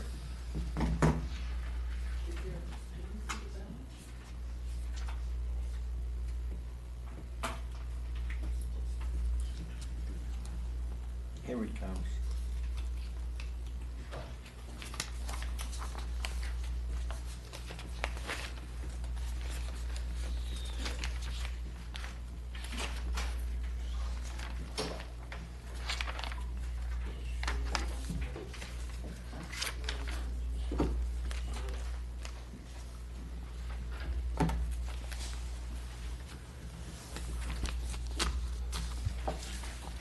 Okay.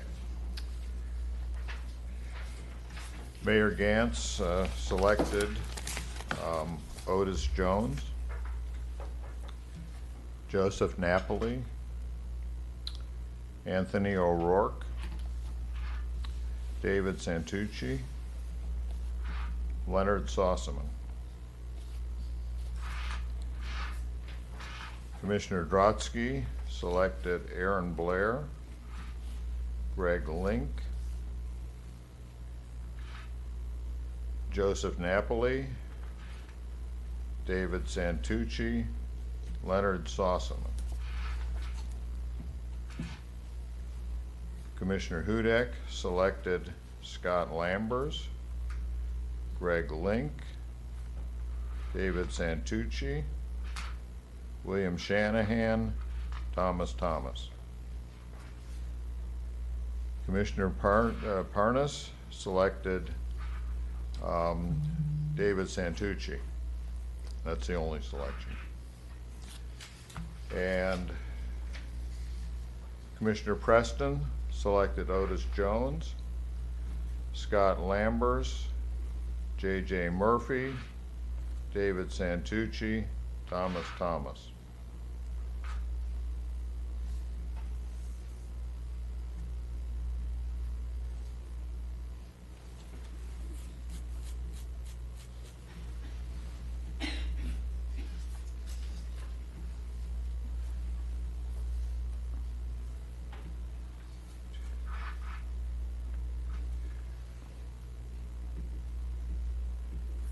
I'm sorry, can you give me Commissioner Hudak's votes again? One more Yes, time? certainly. No, excuse me, not Commissioner Parnassus. Was just one? Just Thank one, you. yes. Okay. David Thank you. Santucci. Gotcha.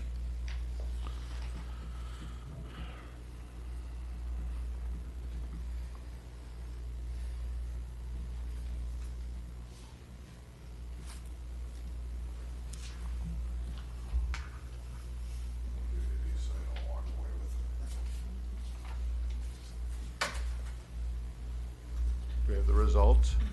Okay, would you? Blair, 1, Jones, 2, Lambers, 2, Link, 2, Murphy, 1, Napoli, 2, O'Rourke, 1, Santucci, 5, Shanahan, 1, Sussman, 2, Thomas, 2. So if I understand this, basically Mr. Santucci has 5 votes to be considered. Mr. Jones, and the next highest all have 2 votes. That would be Mr. Jones, Mr. Lambers, Mr. Napoli, Mr. Sossaman, and Mr. Thomas. Mr. Link also. Oh, I'm sorry. Yes, you're right. I skipped that line. Mr. Link also.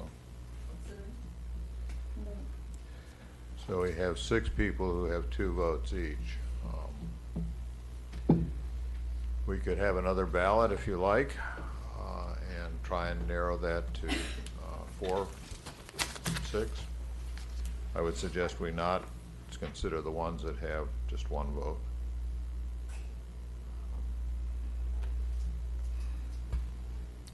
Could you please restate this, the 6 with 2? Yes, and I haven't, yeah, I don't, do you have other ballots? The six that have 2 are Mr. Jones, Mr. Lambers, Mr. Link, Mr. Napoli, Mr. Sossaman, and Mr. Thomas.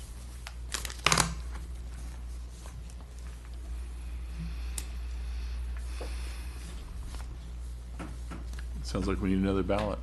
Yeah, do you have more, or? I believe that's correct. Do we have more ballots? I have some.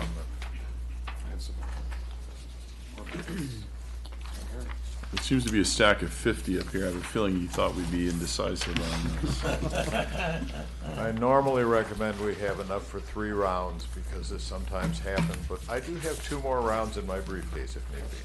Thank you. So do we just take out the 2 that had 1 vote? Is that correct? Yes. That's Blair, Murphy, O'Rourke, and Shanahan. Mr. Benders, can you clarify for them? Are you asking them, do they need to revote for Mr. Santucci? Do they need to? No, Okay. Mr. Santucci already has a majority, so what I'm trying to do is to get from 6 people with 2 votes down to 4 people that the commission would actually consider as their finalists. So that would give us 5 total. There's Sorry, no Greg. magic in 5, by the way. Are you recommending that they select 4 on this round? Is that what you're Yes, I recommending? am. I'm Okay, sorry. thanks. Thank you, Mr. Just that's what I Soroka. really wanted to clarify for them. Thank you. Sir, since I'm voting in the singular, then you don't need my vote. Okay, so the ones who have 1 are Blair, Murphy, O'Rourke, Shanahan, and that's it. Okay.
Mr. Bosinger.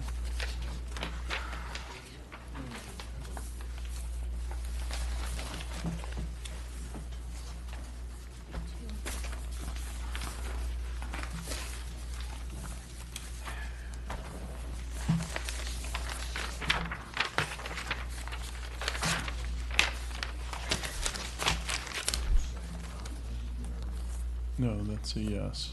Yeah, I'm sorry. You have 5 there, right? Yeah, okay. So we're voting for 4 this round? Well, Four ideally, Not including Mr. Santucci. not including Mr. Santucci.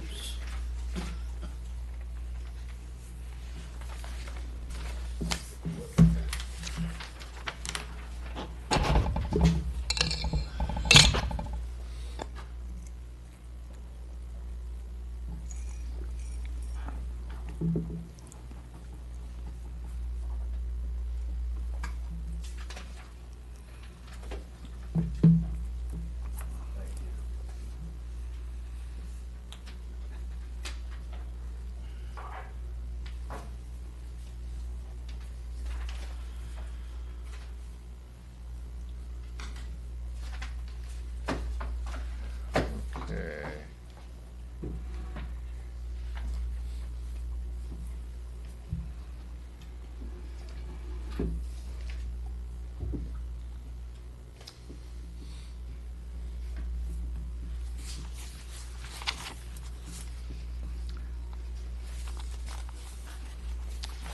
You ready? Okay. The mayor voted for Mr. Jones, Mr. Link, Mr. Napoli, and Mr. Sossaman. He also marked Mr. Santucci, but he's already in, so. I didn't follow instructions, my That's all right. You're not the only one. Mr. Drosky voted for Mr. Blair, who is out. Sorry. Mr. Link, Mr. Napoli, Mr. Sossaman.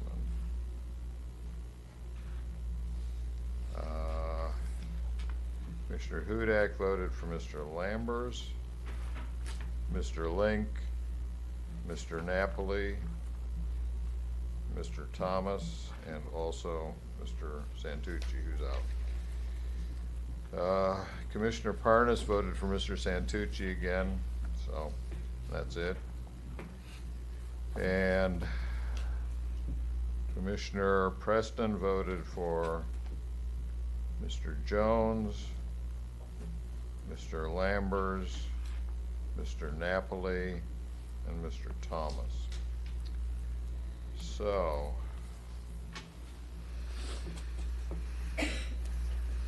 Looks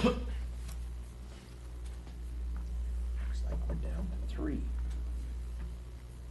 yeah, we're getting there. So from this list, the top 2 are Link with 3 and Napoli with 4. Correct, that's what I. Everyone else has 2. So, the question is, would you like to do another round of ballots? It's so much fun. Yes. Okay. So at this point, the people under consideration are Mr. Jones.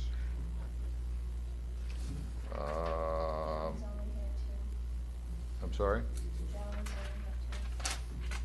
Jones had 2. Lambers, right?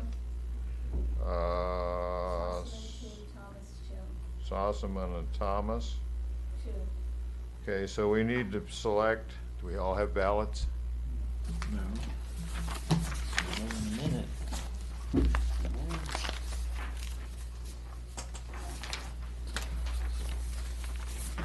That's all I have, Collins. The next round's on you. I'll save mine. I'm ready. I'm actually ready for this, just in case. So we're choosing between Jones, Lambert, Sossaman, and Thomas? Correct. And you want us to pick 2? Yes. Jones, Lambers, Saltzman, and Thomas. Correct.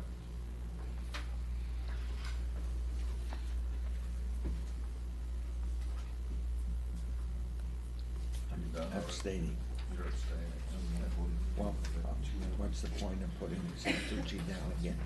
I don't know. You just wanna, I don't know. You can sign it and check it or something. If you want, I'll be happy to. All right, let's do that. So we have you down for the record. Boom, boom. Who knows, you might mark the wrong one and then I might vote. I don't think so. I doubt it. You're too good. I still know how to read English. I got this for the last vote. Okay. I have one more.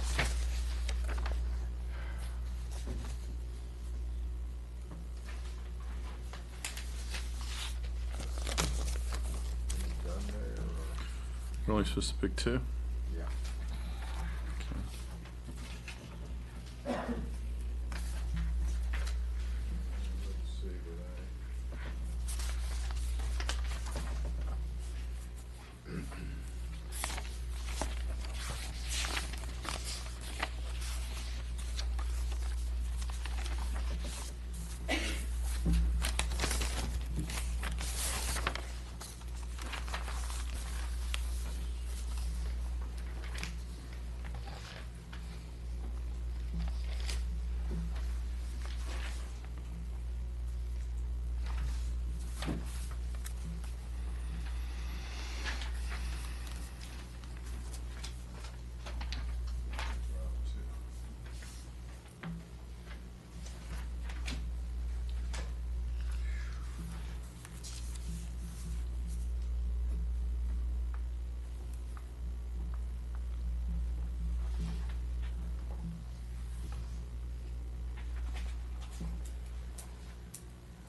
Okay.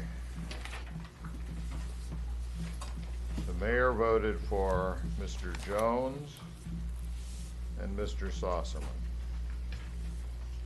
Vice Mayor Drutsky voted for Mr. Lambers and Mr. Sossaman.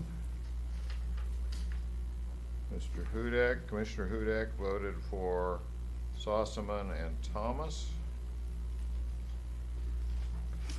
Commissioner Parnas abstained, basically, voted for Mr. Santucci again, and Mr. Preston voted for Jones and Thomas. So at this point, 2, 1, 3,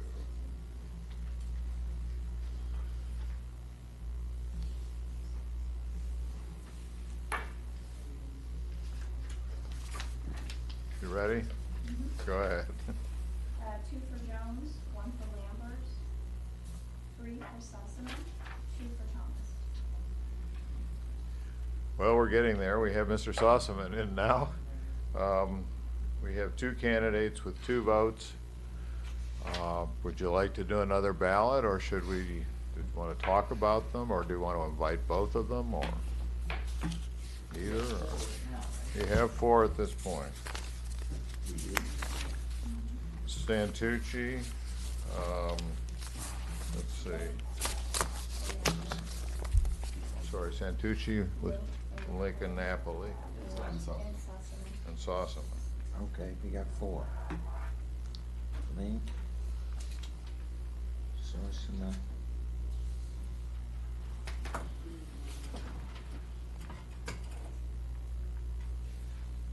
Santucci.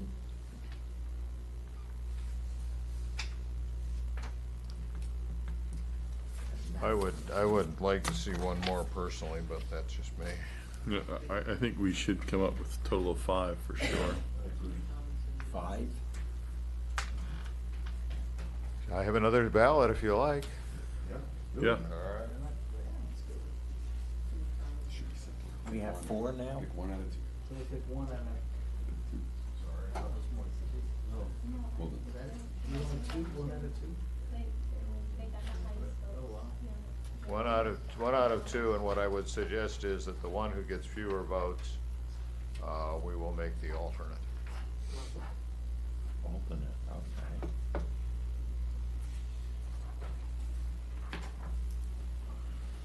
Killing a lot of trees. So this is between Jones and Thomas? Yep. I'm gonna make you pick one this time. I am. So we then need to pick one, right? Just one, either Jones or Thomas. Okay.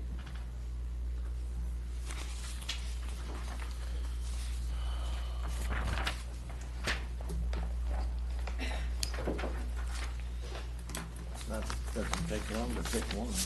No.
All right, so the mayor voted for Mr. Jones.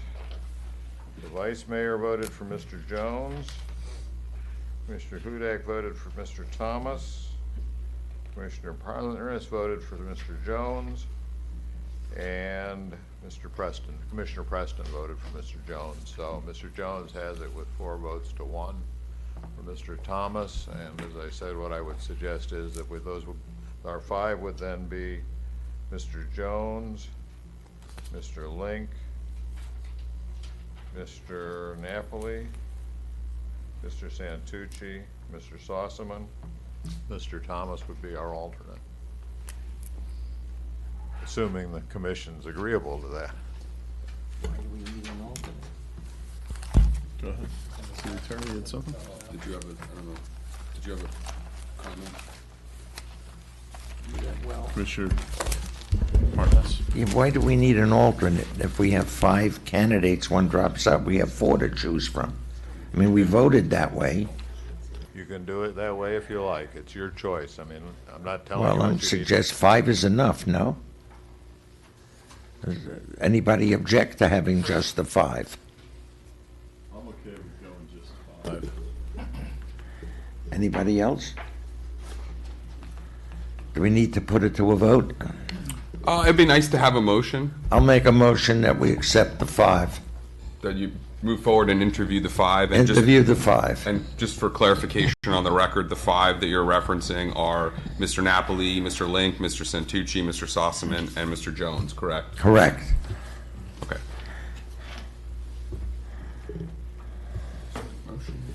I'll pass the gavel to second the motion. Could you repeat those names for me one more time, please? Jones, Link, Napoli, Santucci, and Sossaman. Sorry, Commissioner, your light wasn't on. It's Mayor.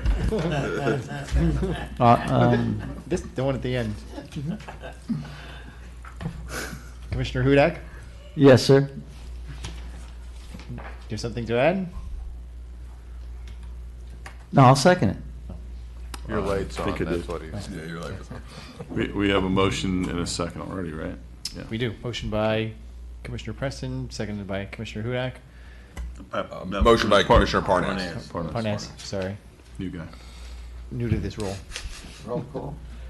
Let's take roll call. Commissioner Hudak?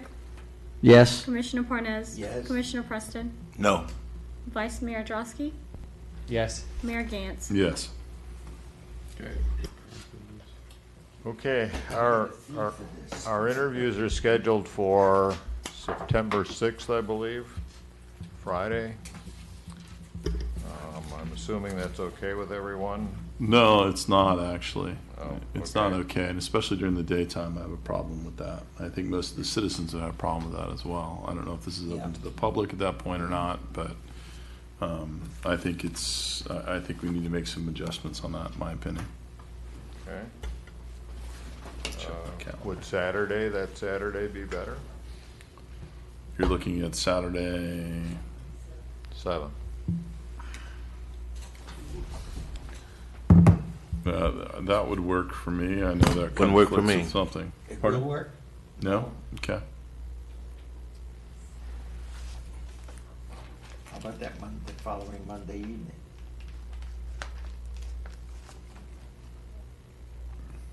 That would be the 9th? I believe so. Yeah, well, we have some conflicts there. Yeah, I kind of do myself, but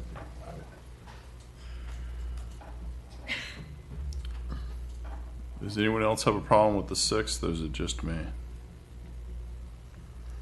Saturday morning. The 6th is the Friday, which Friday. is scheduled here. I didn't know about the 6th until just, I think, yesterday or the day before, so it wasn't cleared before proposed. I had it held, so I'm okay on the 6th. I'm okay on the 6th.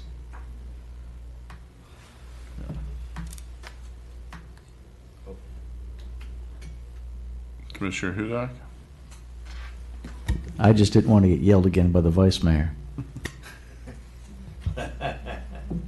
He doesn't have the gavel anymore. We don't really care at this point. Mike, Commissioner Hudak, you're okay with 6th? Yeah. Commissioner Preston, you're okay with the 6th? I'm okay with The 6th. Commissioner Drosky? I would prefer not. Yeah, I'd prefer not. Some of us had day jobs here, guys, and I'm surprised the rest of you that don't, or that do, are okay with it, but, yeah. Why does You it have a have- flexible schedule, it Does it sounds have like. to be in the day? Yeah. We'll pretty find sure. a time, Mayor, that you can be there, and I'll be looking to, do whatever I need to do. Yeah, I mean, I suggested the 7th, that's not gonna work, and we can't kick it out much further than that, so, I mean, What about the 8th? We It's a could. Sunday, but I mean, typically we do one-on-one Can't do the 8th. interviews in the morning and then a group interview in the afternoon. The all right, group is this interview- open to the public? The group interview is, yes. And the group interview would be in the evening? All right. Yeah. Look, I'll take the day off on the 6th, and that's fine. I'm not gonna screw things up for everybody. So it's during the day on the 6th? It would be our interviews with them private, I guess, on the 6th, and then we do it on the evening of the 6th for the public interview, the group interview? Yeah, that'll be fine. We can do it in the afternoon. It's okay with me? Would you, I mean, if we're going to do the group interview in the evening, we could do the one-on-ones in the afternoon, and then you could at least have the morning to work if that's helpful. That would be helpful. Let me see. so we started at 1 o'clock? What day of the week is that, Friday? Is that good? That works for me. First interview It starts helps. tomorrow? Helps. Friday? Take half a day off. Be Friday the Yeah, 6th, yeah. I'm clear. Just keep in mind, we will have to notice the Sunshine Law meeting, the group meeting, for a time certain. So we should probably leave here today with an understanding that everybody's okay with that time. So myself and the clerk can make sure that the So proper the individual notice goes out. meetings will be during the day? Yes, beginning and at the 1 group- o'clock. 1 o'clock, and then the group meeting will be in that evening? Yeah. And that's the sunshine meeting? Correct? That's the public meeting, yes. There is one other thing we could do just to complicate things even further. That sounds fun. And that would be to have the mayor meet with the candidates the night before. Well, no, meet with the candidates one-on-one the night before, or late afternoon, early evening, and then you would only have to do the evening interviews on Friday. Well, does that bring everybody in does that add additional time for them having to be here? I imagine you're bringing them in on the 5th anyways. Is that correct? Yeah. And the 5th would be fine for me to be able to do the one-on-ones on the 5th. Me too. I'm flexible. That would be a Thursday. But, yeah, do you have Friday off? Are you okay on Friday? It's my only job. Okay, then you're fine on Friday. So let's not Yeah. talk about you. Let's talk about those of us who Yeah, it's a I'm conflict. fine So, just about any well, time. I'm not trying to be No, rude. I I'm just trying to say understand. that's great. It sounds like you're pretty flexible. Yes, sir. Vice Mayor Drosky, does that work for you also in the evenings on the 5th? It does. What about the rest of you? How long, the question I have is, first of all, how long are the one-on-one interviews? Because now you're talking 5 hours, if they're hour apiece. Well, we normally do 40 minutes on the one-on-one. And then you have to have time in between, correct? So you're Not talking about 5 hours. necessarily. Well, it works out to 9 o'clock to 12:30 typically with a break. And then we do it at night. Yeah, well, they just do round robin at night, so that's, So, yeah, that would work better Okay. for me. We can Okay, make that happen. We do Friday evening for our group, and you can do on the 6th for those who schedule that accommodates, and That's those of Thursday, us. right? Thursday the 6th? No, Friday the 6th. Friday Thursday the would be the 6th. 5th. Okay, so I'm gonna be busy day and evening Friday. Yes, I have no problem. good. I'll get with Ms. Robbins and Ms. Robin, and Does that we'll work for work you out a guys? schedule. Yeah, well, You have an I was going to option? do my one-on-one on the 5th in the evening, and then you have the choice of either doing the 5th in the evening or the 6th in the afternoon. But the more people we pile on the evening on the 5th, it might be difficult, but I'm sure we It could does do it. get it's probably easier if we just have a couple, but, we'll work with you. Are you okay with the 6th, though? Yeah. All right, so Commissioner Preston will do his one-on-one on the 6th. Commissioner Hudak, what works for you? What works for Commissioner, Vice Mayor? Your schedule's a little less, the 5th, so then I'll do the 6th, so there's not too many. Okay. So The 6th they as can do well. the 6th and the 5th in the evening, and then us three will do the 5th in the day, The 6th in the day. 6th in the day. Right. Yeah. Okay. Okay. And then the 6th in the evening, we'll have the public. the And group. what time in the evening for the 6th? For the public? 7? So let me ask you about that format also, when it comes to the public. Is the public, obviously it's a group interview in the public, but is that open to the public for them to ask questions? Is it a meet and greet where they get to kind of mingle with the public, or how does that work? We can certainly do a meet and greet. Typically, what we would do is the commission would be the ones asking the questions. There is an opportunity for residents to ask questions, but I would suggest that if you do that we have the residents submit the question on a comment card. Sure. And then I can look at it, make sure that it's not an illegal question. I can work with Mr. Soroka on that, and then actually Mr. Soroka can look at the card. And I'll just make sure that it's, that it makes sense grammatically, and then Mr. Soroka can review it for legal, and then the mayor can ask the question on behalf of the member of the public, if Okay. that's. Sure. I mean, I think we'd probably want the public to have the ability to kind of mingle with them a little bit and do something. So, did you have something you want to say? I was just going to state that, I mean, clearly in the charter, this is your responsibility, but it doesn't lay out. He's got a high score. So why don't we do a meet and greet from 6 to... I'll turn the phone off. So why don't we do a meet and greet from 6 to 7 and then start the interviews at 7? I think it's fine. Okay, and just so you know, a half an hour each, it takes about 3 hours to do your interviews. Okay. So 7 to Now, 10 if on we go Friday. back to back and don't have a 5-minute break between them, that would speed it up a little bit. I have a question about that. How many are gonna be here Friday for the single? All of them. All of us on Friday? No, just the 3 of us. Commissioner, Three of us. yes. Well, we have 5 candidates, right? Why can't we each take a different one and then switch? That's what we'll do. Yeah, that makes the most sense to me. I like the way you think. Perfect. Perfect. So, if we can do that, then. Okay. Is everyone in agreement with that? Yeah. Is everybody, okay. So what time did we decide on for the meet and greet and the 6 to commission? 7 for the meet and greet, and then 7 o'clock starts the interviews. That's Okay. the group. You'll probably finish around 9:30 at that rate. just so Okay. you know. That's fine. Sounds right. 9:45, something like, okay. Sounds right. We're used to 2 in the morning. My Yeah, wife we're will, dilly-dallying my for wife will 2 love this hours. Friday night date night. Perfect. Yeah. Okay, so we're in agreement on this? Yeah. Okay. I think that's all I need, except for one other question. Do you want to invite spouses to come with the candidates?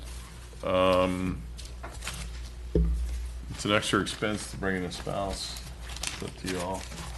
No. I'm gonna say no.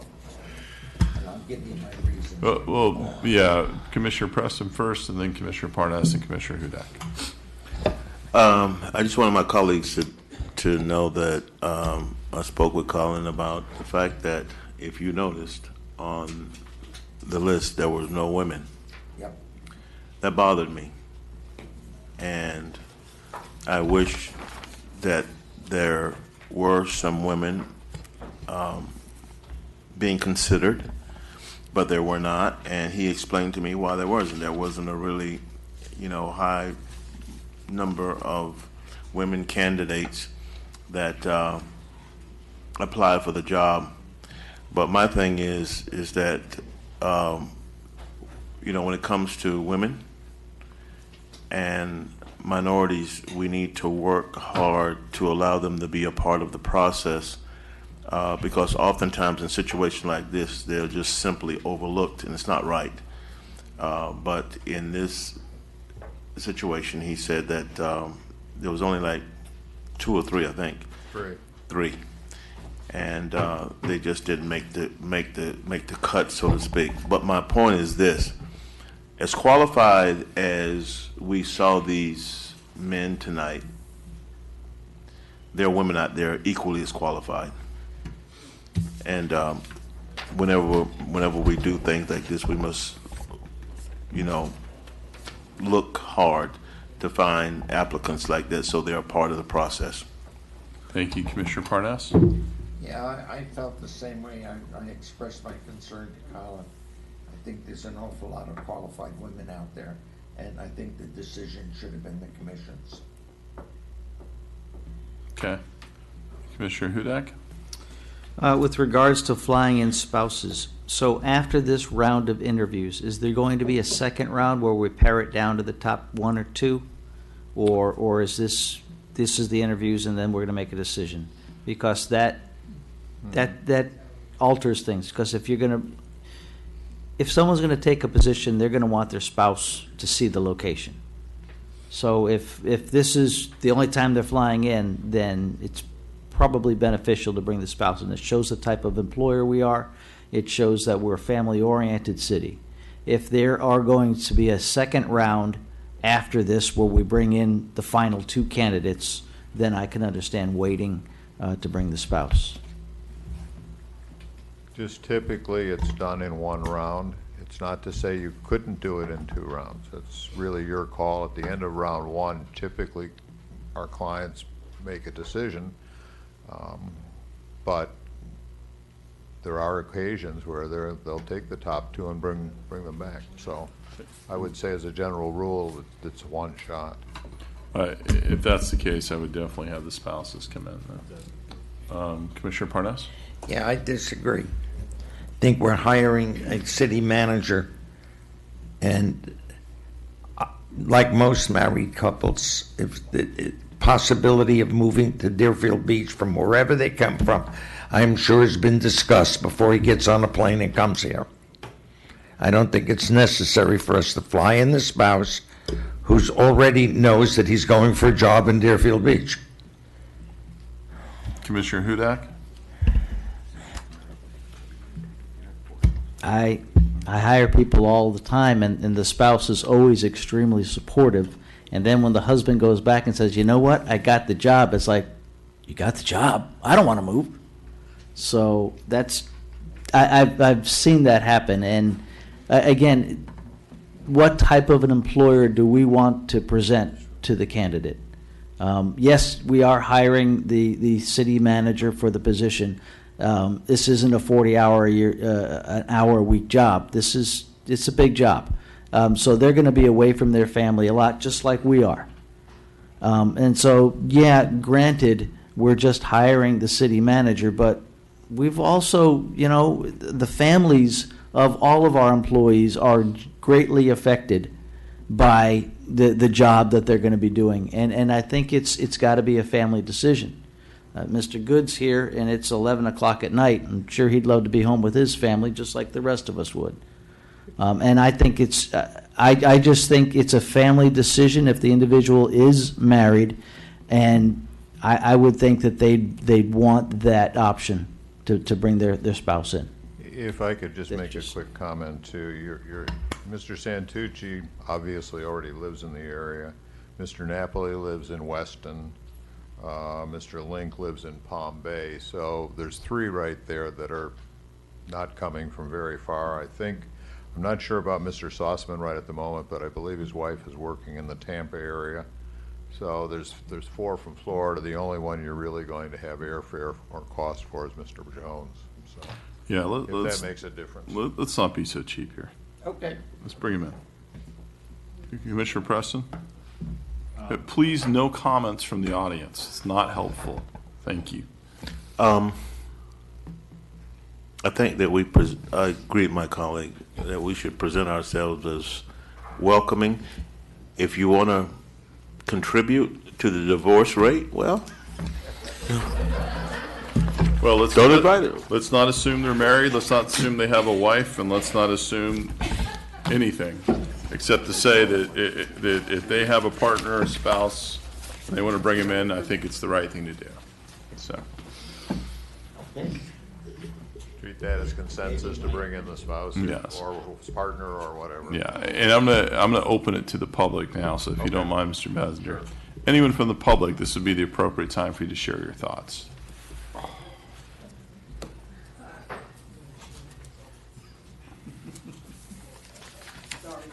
That's okay. I was trying to.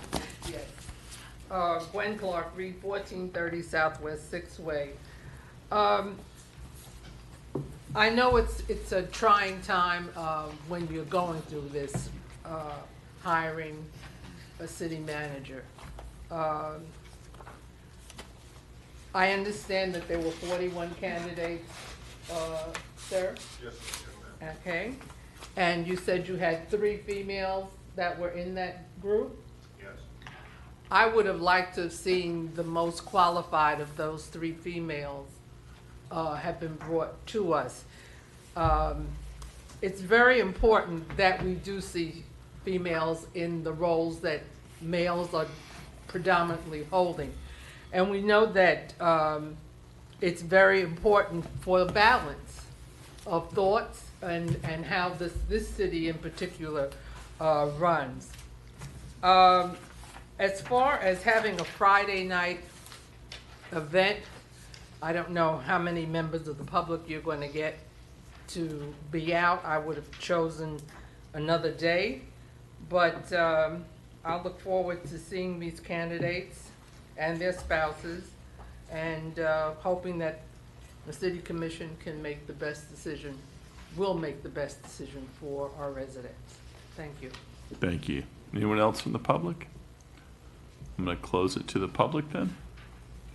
Anthony, do we need a motion for this? I think we've got some clear direction, right? Yeah, I think you made the motion and you had a vote on who you needed to move forward. I don't know that you need a motion on, the time and the date. I think it's clear now. What about the expense for bringing in spouses? Do we need a motion for that? I don't think you do. I Okay. think it's part of the I think it's part of the process. That's fine. But if you want to make a motion and get it on the record, you could do it. No, I'm just asking the legality of it. That's Vice it. Mayor, are you okay Understood. with bringing in a partner or spouse? I am. Commissioner Parnas? Yes. Commissioner Preston? Yes. Commissioner Hudak? Yes. Okay, so I think we have unanimous consent on that, so Pretty much. we'll move forward on that. I think the problem that we run into, and I agree that Friday night is tricky. I think the problem is if you look at the way our schedule is, it's pretty brutal. And the further we kick this out, it's not in our best interest to do that. You got Labor Day on the 2nd. You got a commission meeting on the 3rd. There's a major staff event that's going to be on Wednesday morning that I know is going to tie up a lot of staff. So it's difficult to find something beyond the Thursday or Friday. So it's tricky, though. I agree it's not ideal, but it is what it is. Okay. Commission, and we have comments from District 1? Just the Bromhilda Memorial event happening on this Saturday, 9 o'clock. So I hope everybody shows up. It's going to be a tremendous event. Parks and Rec did a tremendous job. I was there just the other day, and it looks wonderful. So great job. District 2? I was actually going to mention that as well. I'd like to thank former Representative Gwen Clark Reed for her contribution to this memorial. Thank you. This is a wonderful thing for our community, and I hope that it's well attended. A lot of people don't know exactly how we got here. A little brief overview is that we were, Mayor, you remember, we were voting one night for D.R. Horton, getting ready to vote anyway, for the land to be sold, and a lot of people didn't know about that, and Ms. Valamina Williams stood up and said that is the old colored cemetery, and that brought a lot of attention. And into a screeching halt as well. Yes, it did. Wow. Yes, it did. And I did a little digging, and it's historical. It's a part of our history, and we need not be sensitive about these things, but utilize these moments as a way to bring our community together. There was an Indian, yes, that was buried there, yeah, and relatives of slaves that was buried there. So it's actually is historical, and it's a part of our history, and this is something that can be used as a tool to bring our community together, which is always a good thing.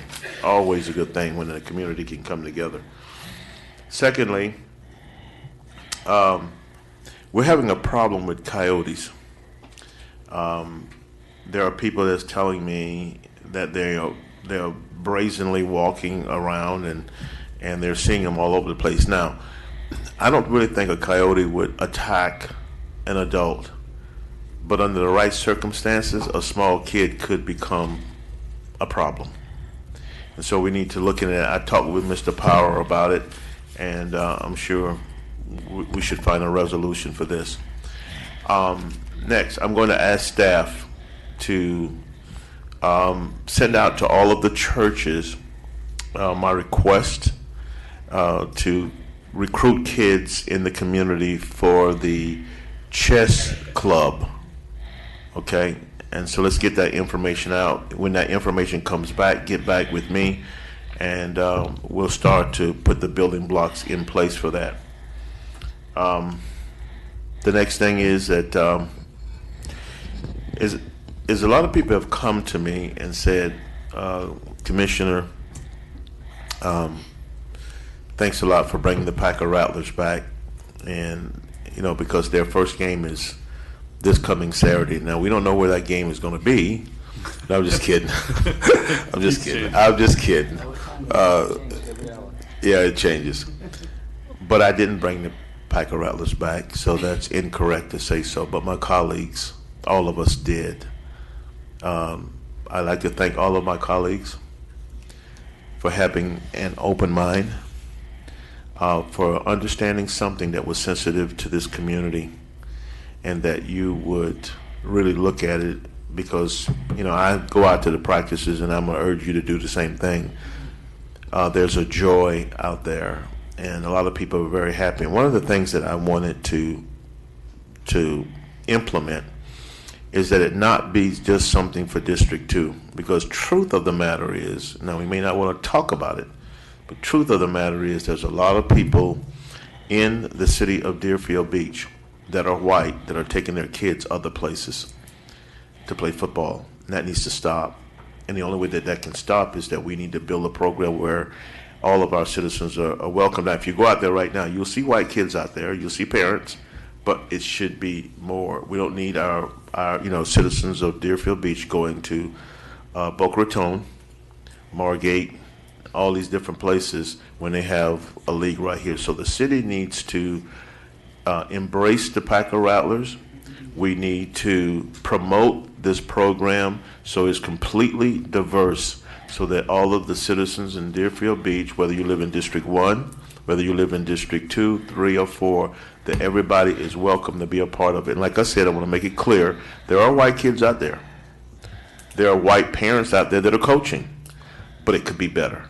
And that's what we need to do. We need to change it. And I will tell you this, I've talked to the interim city manager about this situation, and he has really, understood, what I was saying about this, the importance of this, and I think, he has really come up with some good ideas about how we can fix this.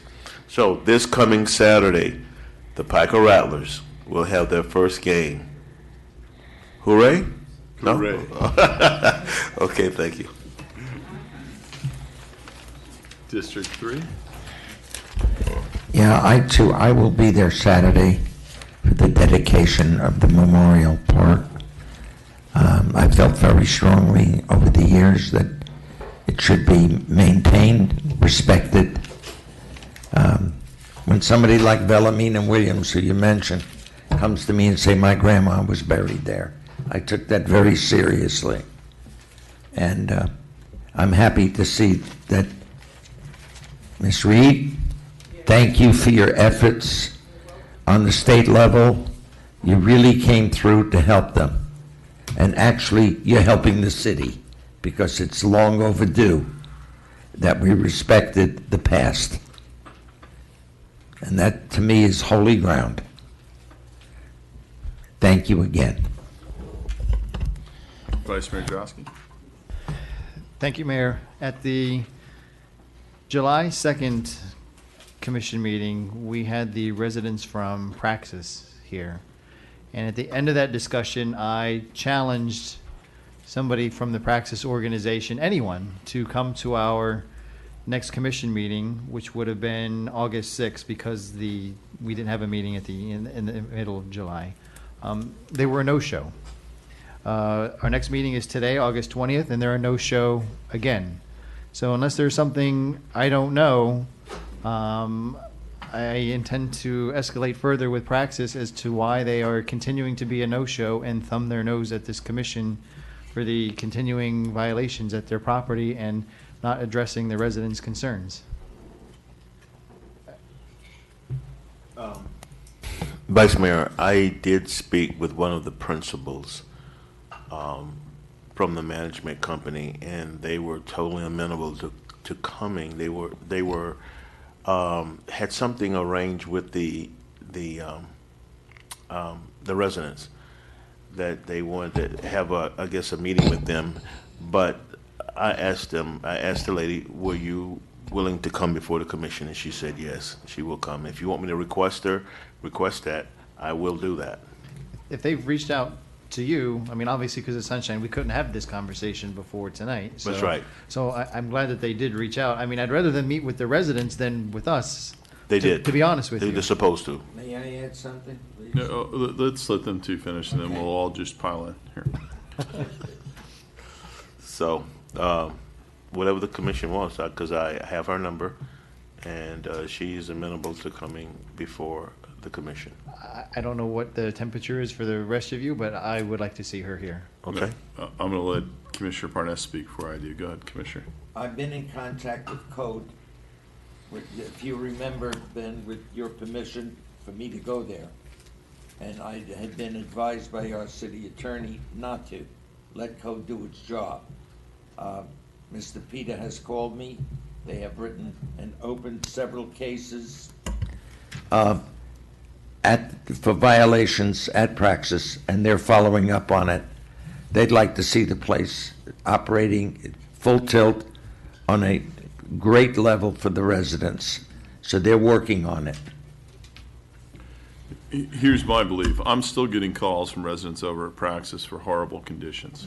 I believe it was 3 weeks that they stopped construction, in which their mailboxes they had to go to the post office to pick up their mail. As far as I'm concerned, Praxis is the same slumlords that they were with the previous owners. I'm disgusted by them. The fact that they're not here, I'm glad they reached out to you, but I don't believe them for a bit. They're full of it. That whole place right there is a problem for us, because here's the issue. If we say no and we get HUD really involved over there and shut them down, where are those people going to go? So we've got to go. We are basically beholden to a group that, to me, has proven themselves to be dishonest, unprofessional, and have shown me nothing that would convince me otherwise, that they are actually in it to help those residents, except maybe just to pad their pockets. And this is new ownership from what we had before. And so I don't care who the property owner is or anything like that. I want to talk to the people that own it. They had their attorney here. They pay that attorney big bucks, and I know that message went back to him, and they did nothing. So I don't want to talk to some middle person. Have the owner come here. And if they can't fly here or whatever, then maybe we need to reconsider what we're doing. But I tell you what, those conditions that those people are living in, I'll show you the pictures, show you the videos. They make me sick. And I'm disgusted by it. And I'm glad you brought it up, because they haven't shown up. And that tells you exactly the kind of people that they are. Sorry, I'm disgusted by it, because I talk to residents 2-3 times a week. It's ridiculous. So they're going to show up. They better bring more than just some local property owner or property manager. I don't want to see that person. I want to see somebody that actually has some real say in the matter.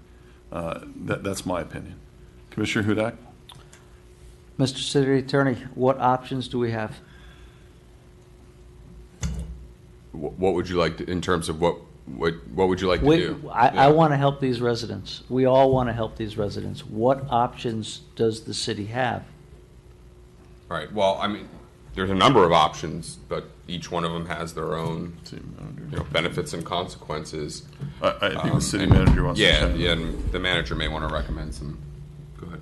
So within what we're able to do, I mean, we have fire inspection services who have done their annual fire inspections as they do annually. There were some findings on those inspections, and they were set for reinspection, I think, sometime this week. So we'll see the results of that. Code enforcement has also been in there. There have been violations. They have been before the magistrate. They were provided a time certain to complete some of the repairs. They did not comply with that. They were given an extension, and if they don't reach that extension, it's my understanding that they're going to have to put forth a bond in order to, that if they don't comply on that, we'll be able to pull on the bond. But again, the biggest issue that we have from what our ability is that those residents don't have another place to go. So we are keeping our thumb on them as tight as we can without getting into a position where we're forced to do something like that. Vice Mayor Drosky, continue.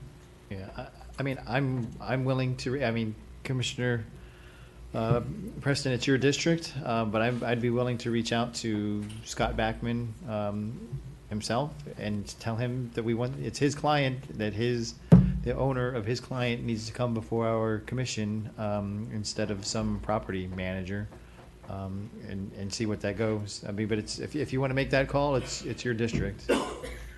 No, I'm okay with that. But when you say principal, doesn't that mean that she was one of the owners, one of the principals? I don't know who you spoke to. So Well, if she is one of the owners, then No, listen, but what I'm asking is that if you say that I'm one of the principals, that means you are part of it, correct? Mm-hmm, yes. That's what I thought. Okay, that means she's one of the owners. Oh, great, bring her. Okay, yeah, exactly. Yeah. Okay, And she identified her. She says, I'm one of the principals. I'll let you call her directly. Yeah, I will. Okay. Is that it? No, I have Go more, right but ahead. on a better note, Commissioner Hudak and I attended roughly 2 weeks ago on a Friday night the summer concert series with the Symphony of the Americas. Mr.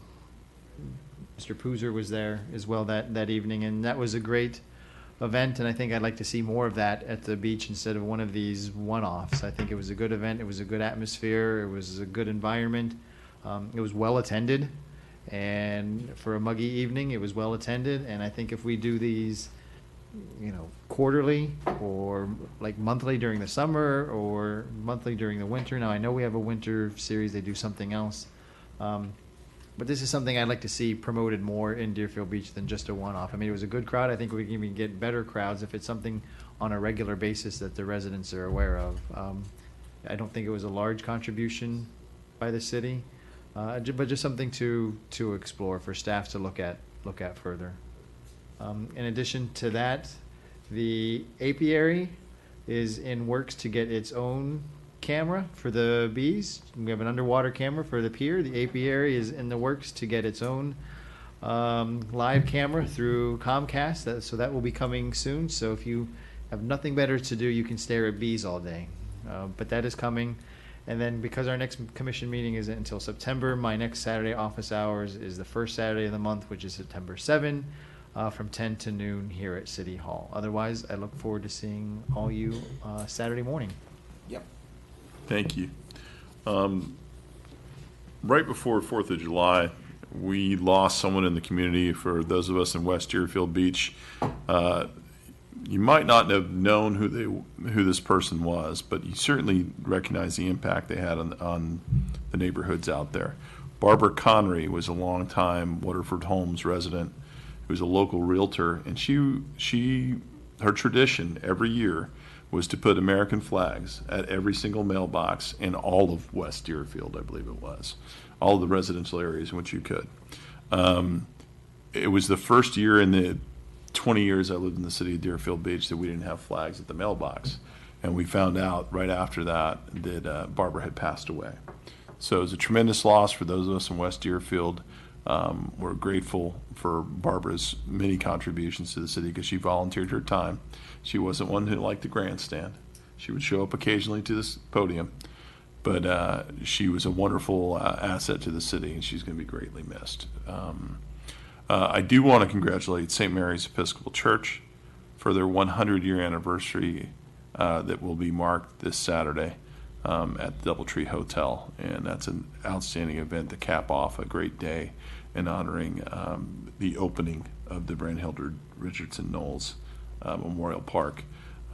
As you said, Commissioner Preston, we sat up here when that was first brought. That brought everything to a screeching halt, and sadly, it moved forward. And the person that sat up here before I did, I remember distinctly saying there are no bodies there, and we know that wasn't true.